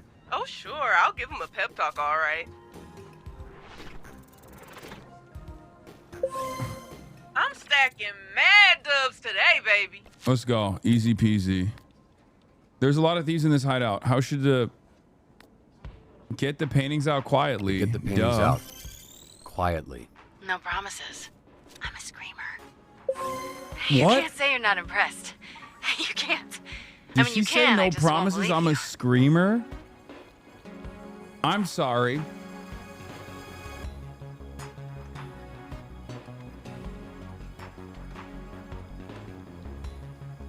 Oh my god. Bro, this game is amazing. What the fuck? This is the greatest game I've ever played, dude. Holy shit. Oh my fucking lord. What the hell? Holy moly. Hey, yo. Hey, yo. Invisibitch. Wow. You're on fire today. Oh, this? I'm just warming up. Oh, see? That success actually translated to Flambe not being a fucking loser. That's good. Even though I hate his ass. Concentrate, you animal? Kind of difficult, don't you think? Grannies, I got this. Hold up. Aren't you banned? Yeah, and I gotta get unbanned. Okay, I'm locked in. I'm locked in with Invisibitch. Yeah, nice try, dude. I'm not going anywhere. Except Grannies. Just so you know, I'm not going for you. I'm going because I have to. Can I get ice down here, please? What does that mean? She's asking for a tap-in. We got access to security cams of SDN subscribers all over our territory. Wow, really? Is that legal? Don't ask questions. Just always make sure to read the fine print.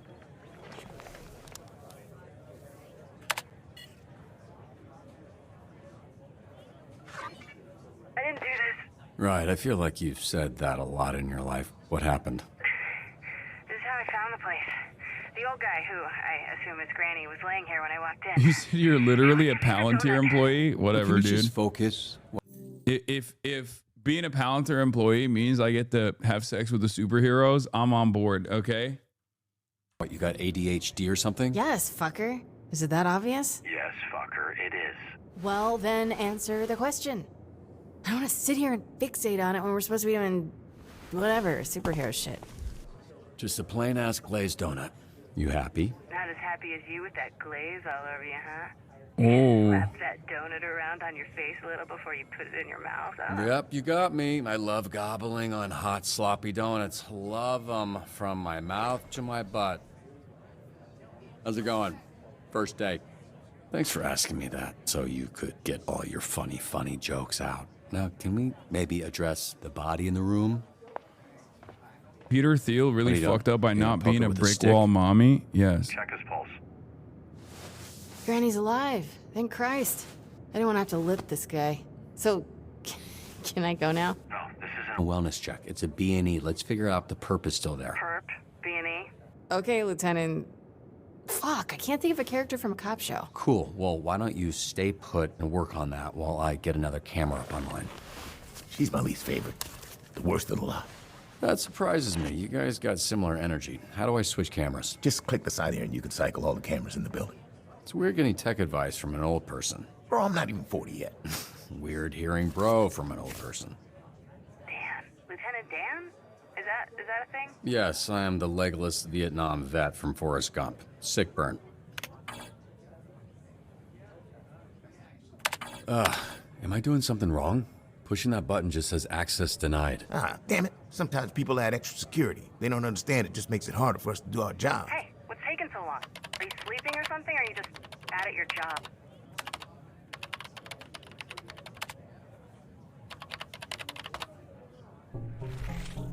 Oh, it's Hacker Man's time. Oh, dude. This is, let me do this, you know? This is what I'm best at. This is literally Palantir shit, by the way. Low key, but high key. Oh. What am I doing? Oh.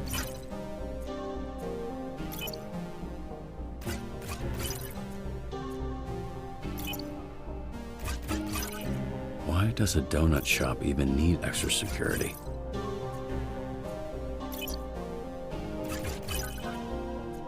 Hello?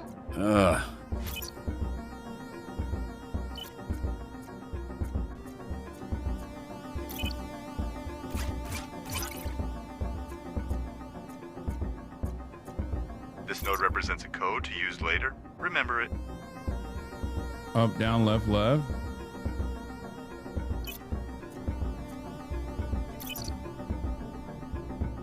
Up, down, left, left.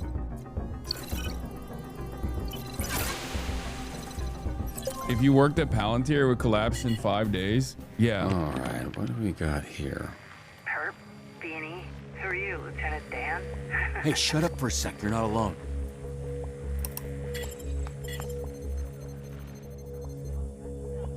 He's coming your way, armed. You need to disappear. Why are you whispering, you idiot? You're in my ear. No. But she can't hold her breath for too long because she got asthma.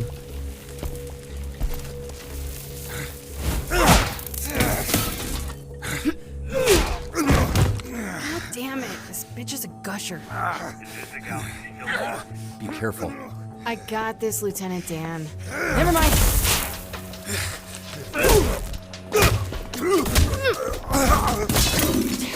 Got any more great advice? Duck!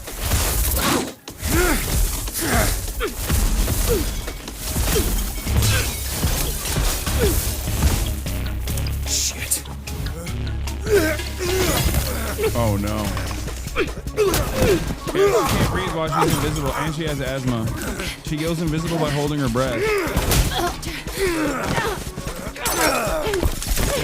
Cool character flaw. Bitch! Invisigal, just hold him off while I find a way to help. I can use the overhead sprinklers to short out his blaster. Oh no. Come on, come on, come on. Oh god. Got him.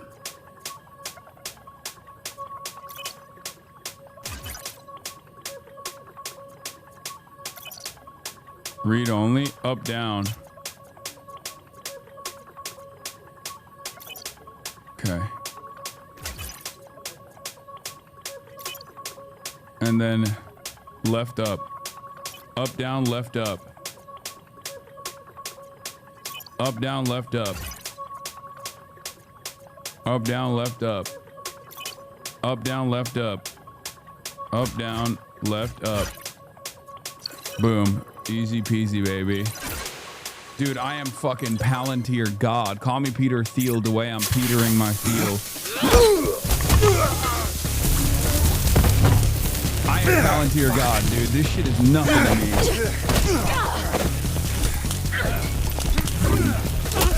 Yeah, I'm Mr. Robot, dude. The way he feel my Peter.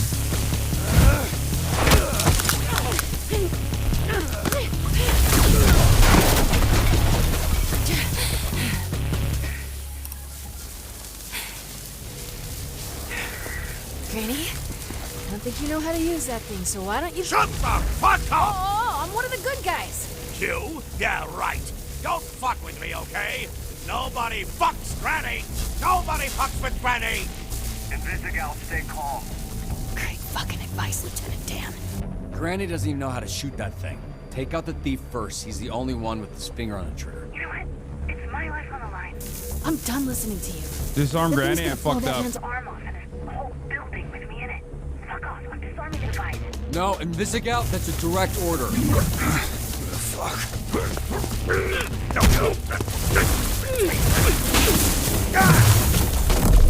Oh, fuck. Fuck. Invisigal, you there? Come in, Invisigal. Fuck, this guy's heavy. Granny's clearly a fan of his own work. Oh, really wasn't expecting to see that. He's kind of caked up. So where's the perp, Lieutenant? I think he must have had something else to do, because he left. I mean, this is why you have insurance, right? Jesus Christ, you gotta be fucking kidding me. This feels like a win to me. That was pretty good for first day. Sometimes people, you know, get electrical burns. She disobeyed a direct order. Well, that's the problem. This isn't the army, and these ain't soldiers. They're fucking supervillains. She ignored you, insubordination? Look, why don't you take a breather? We can debrief with Blazer in a bit. Here. There's vending machines in the break room. You look like you could use us. This game is so millennial that speak like Gen Z coded made for you? Yeah, on God, for real. Are you sure you're not actually 80 years old? Yeah, I don't mind the insubordination. Also, 0 failures, 12 successes. Take that, squeaks. Also, yes, this game literally is made for me. This game is so perfectly made for me. The only issue I have is it's not horny enough. Okay, it's horny, but I want it to be hornier.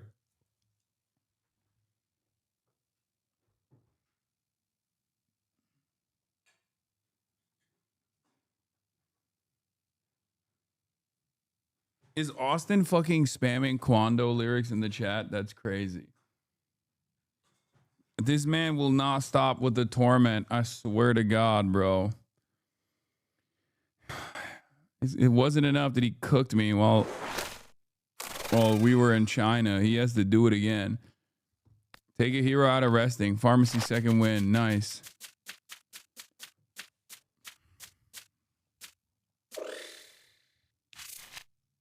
Choose one hero to receive the mobility upgrade. I got to give it to a mobility hero, right? Invisigal or Coupe? Golem. Shouldn't I be hitting like you've met him at a very Quando time in his life? Yeah, I'm not giving it to fucking Invisigal, bro. She didn't listen to me.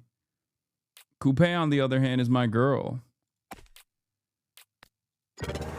I'm rewarding Coupe.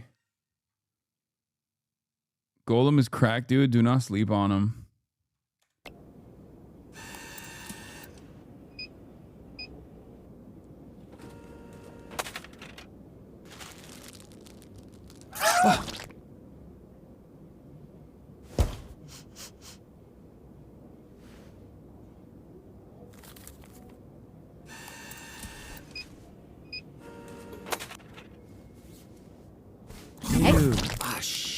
What kind of superhero flinches? I didn't say which superhero. Chill out. If you had people trying to kill you for the last 15 years, you'd be jumpy too. What makes you think my life has been any different? You think growing up surrounded by a bunch of shitbag villains, I didn't need to watch my back? Yeah, well, I guess you should do a better job picking your friends. What the fuck? You can't just go around. Ow! Why does he keep screaming? His name's Sonar. Yeah, I know what sonar means. What's up? Then why are you asking why he keeps screaming? She was just explaining your, you know what? Never mind. Good shift. This guy is weird. Yeah, he is. Look, I actually just came by to celebrate the mission going well. Didn't mean to interrupt your little snack. What, do you need it pre-chewed like a little baby bird, bitch? Look at me. You disobeyed a direct order. How can you think it went well? You trashed the place. The suspect got away. You got the client hurt. You'd think when that guy signed up for SD and it'd result in the back of his ball sack getting scorched? Because they don't mention that in the commercials. First of all, the place was trashed when I got there. Second, I'm sure Granny would take some crispy nuts over losing his arm. As far as the bad guy, fuck, shit happens. Fact of the matter is that shit didn't need to happen. We could have had an outcome where the client doesn't get fried and we get the perp if you had just fucking listened to me. You ask for help, then I can... What now? Do you recognize the voice of Sonar? Yes, he seems like the most moderate person I've ever heard. Here's some advice. You're right at home behind that desk because you're no hero. You were a nerd playing a video game. Yeah, Sonar's voiced by the man who is the most moderate man on the internet, who I like to call Normie Meter, who I also, who is convinced that I'm a dog abuser. Professional animal lover, apolitical Normie Meter. Who else have you recognized? Jesse Pinkman.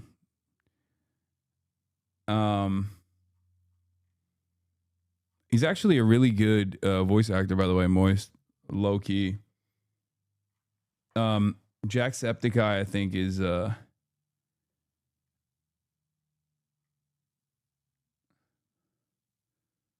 Punch Up is Jacksepticeye. Alana is also voice acting? No way. Which character? Oh, I haven't seen Malevola too much. I don't think I've heard Malevola at all. Guess who Golem is? Young Gravy? Really?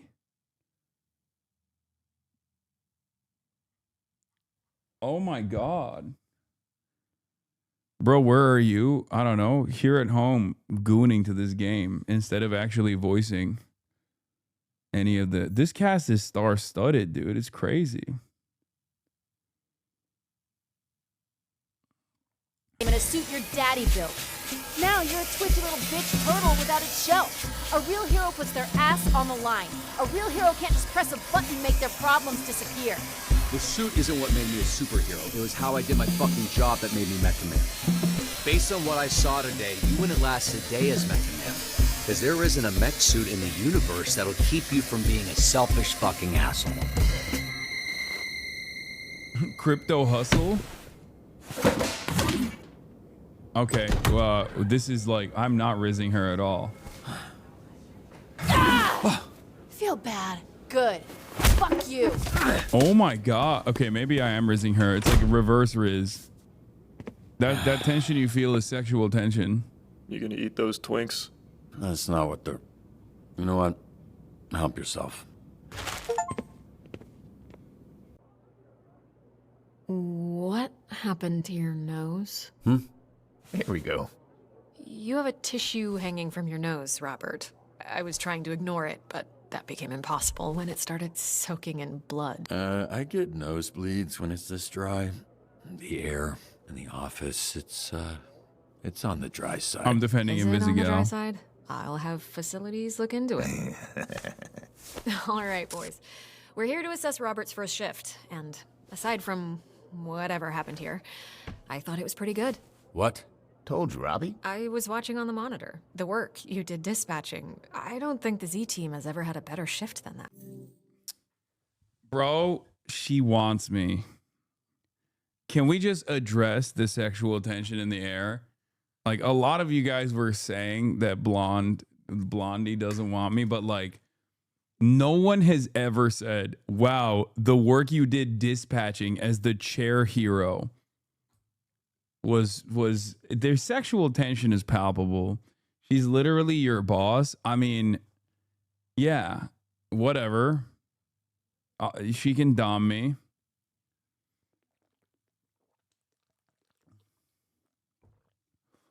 Men like you are fucking insane.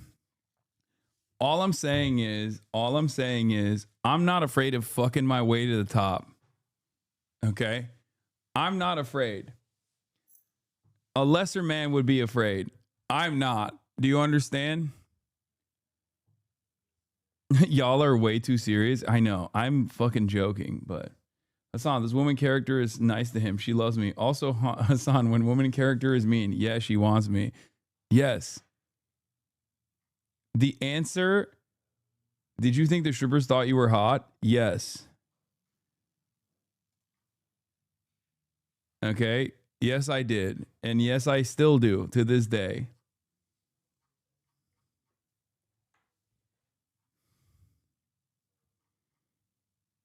Hasan, the Olivia Newsy of Dispatch? Yes.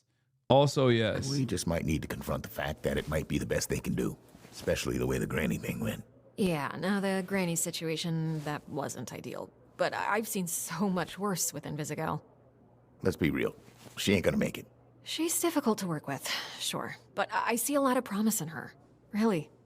Even the other Z-teamers respect her. They're afraid of her. I'll take responsibility. Maybe a couple wires got crossed toward the end there. I could have been a little more clear with her. You crossed 0 wires, okay? She crossed them for you. Look, Robert, you should be proud. The bar is very low with this group. Well, it's not low for me. Look, I like to make a joke and keep things light as much as the next person. But when it comes to work, I'm not fucking around here. If you want the Phoenix program to survive, the bar needs to go up. And how would we do that? By treating the Z team like what they are, a bunch of villains. And leading a supervillain team takes a different approach than a superhero team. I need to be around them. I need them to see I'm all in, and they need to match that energy. Okay, she's so turned on because, like, I'm so invested in this chair job. Like, I'm showing.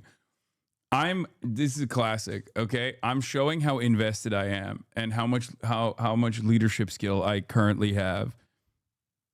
She's gonna give me the mecha suit like tomorrow, and then we're gonna fly off into the future together forever, and then game over. You know what I mean? No need to play all the other episodes. I've seen the only version they'll respond to. I'm not saying everyone will make it. They won't. I'm not saying it won't get spicy. It will. But when it does, I also need you to trust me to handle it. I don't want you stepping in. They need to respect I'm a bit of a me, high even if I value don't have male. powers. Okay, we'll do it your way. Monday, we'll get them in a room and introduce them to their new supervillain leader. I can't promise it'll work. I can only promise that I'll do my best. No fucking way it's gonna work, but it'll be way more fun to watch. Chase, some optimism, please. God damn it. Yeah, I also promise. She'd pop your head like a watermelon between her thighs. Okay, stop. I wish. I promise to do my best.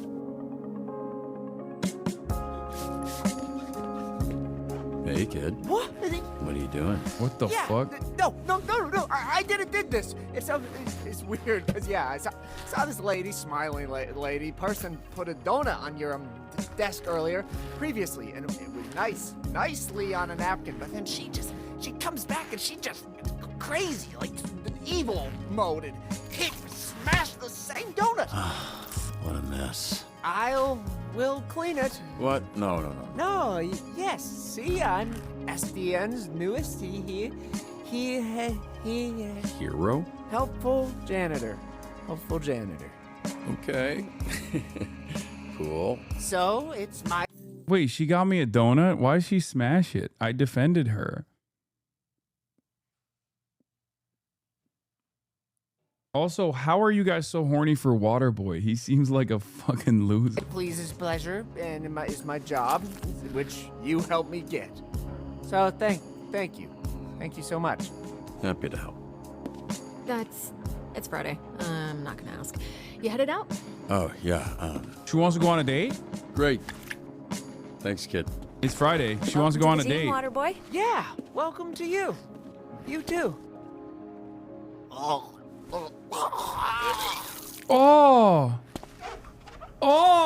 what the fuck? Hey, yo, that is nasty. What the fuck was that? Are you fucking serious?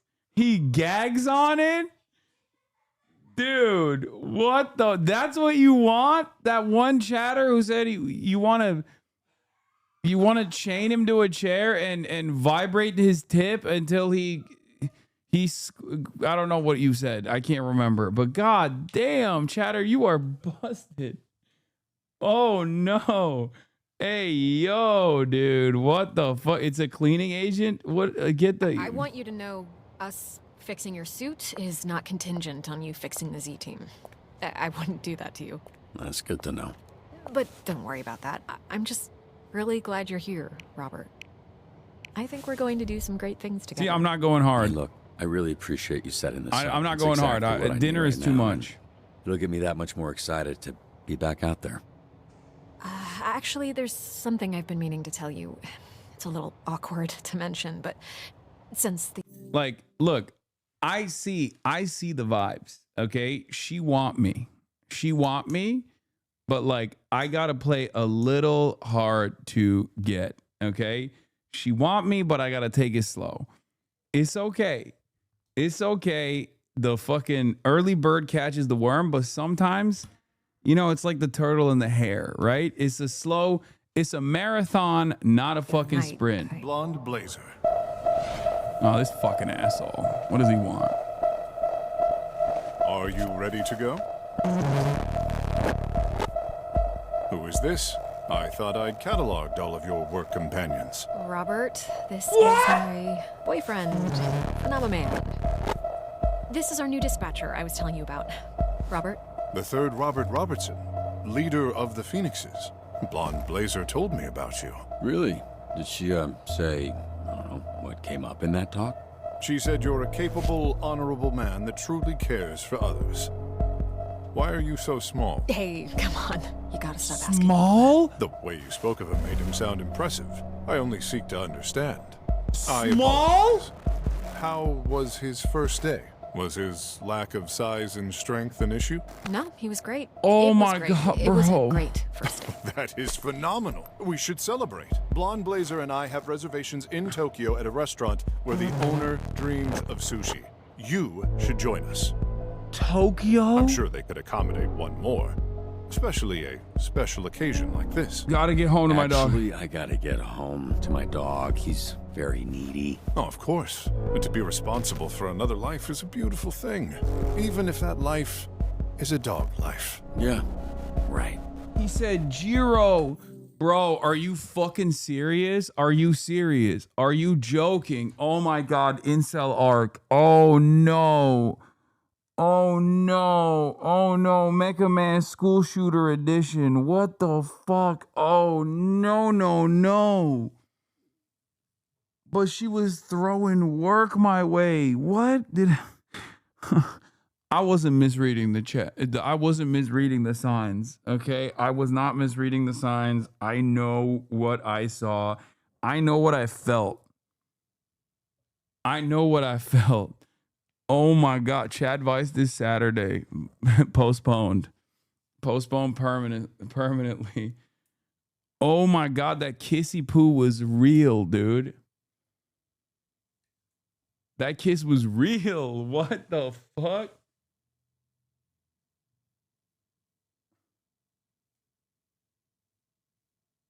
That's your type, really? Tall, dark, and handsome, sick mustache, muscular? Really? What do I gotta do? Fuck water, boy?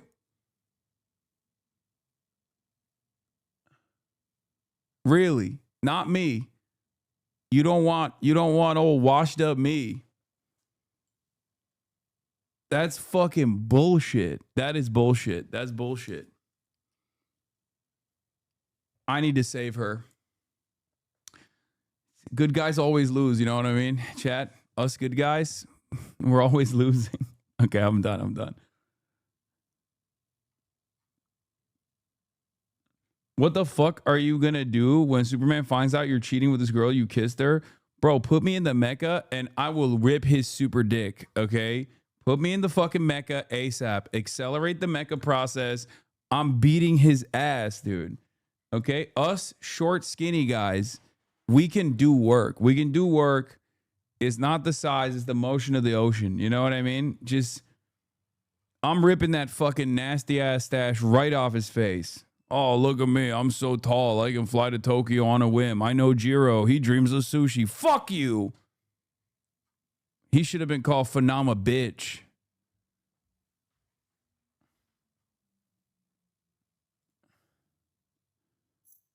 Yeah, nice guys finish last, dude. But that means we're still finishing. You know what I mean?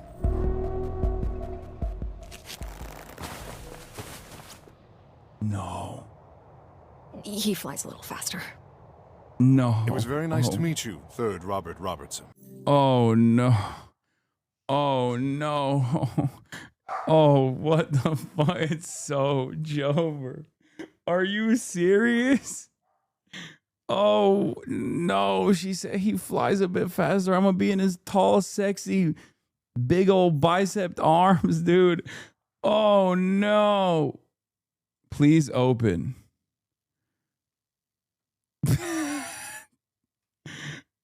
The fuck is this?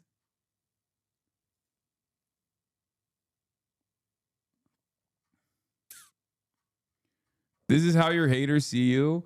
Okay, low-key, I get why every hater hates me then, okay? Because how I feel in this very moment, I don't want anybody to feel no more, okay? If that's what you're saying, if that's what it if that's how these things work, I get it. Cuck Simulator is wild. I have so much pain in my soul right now, dude. Are you fucking joking? A pleasure was... Now, could you step back? Oh! The power of my launch has been known to stun small beings. Oh, come on. Phenomenal.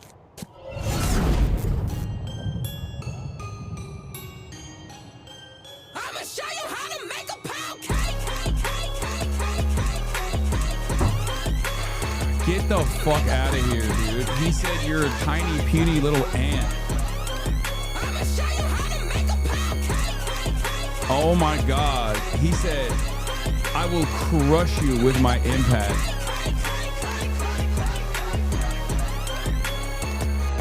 Everybody bro-fisted Roy. 75% of players covered for Invisigal for punching you. 31% of players prefer plain glazed donuts. 73% of players decided not to ask Blazer out. Oh, cowards. 73% of myself were cowards. You and 90% of players said no to dinner with Phenomenon and Blazer. You and 37% of players let Sonar meet Vanderstank and it went great. 22% of players had Prism name the fight man Saber and the Bruiser. I performed better than 90% of players in today's shit. Okay, I'm done. I'm not doing episode 3. That was incredible, by the way. Only 6 episodes to go today. This singer is Prism's VA. Wait, really? Look at this. Guys, I don't know why you're doing this because it's very obvious that I'm not him. Okay? I'm Robert. I'm Robert Robertson. Specifically, Robert Robertson III. Okay? I don't know why you guys are placing me in the fucking bitch-made phenomenon category here, okay? I'm not. I'm fucking skinny and short and tiny and puny and I'm... Yeah, I'm gonna be Mecha Man one day, though. It's my least favorite type of hero, the type of hero that is, like, achievable by normal human standards. I'll be honest. I low-key don't like that type of superhero where, like, for me, I would, like, I want the superhero to be, like, unachievable. You know? Like someone... I can't believe that. I can't believe that happened to me. I can't believe that happened to us.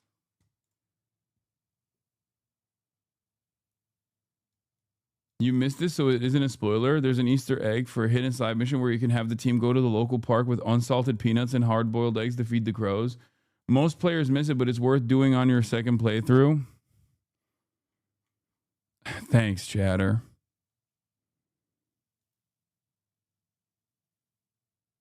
Thank you.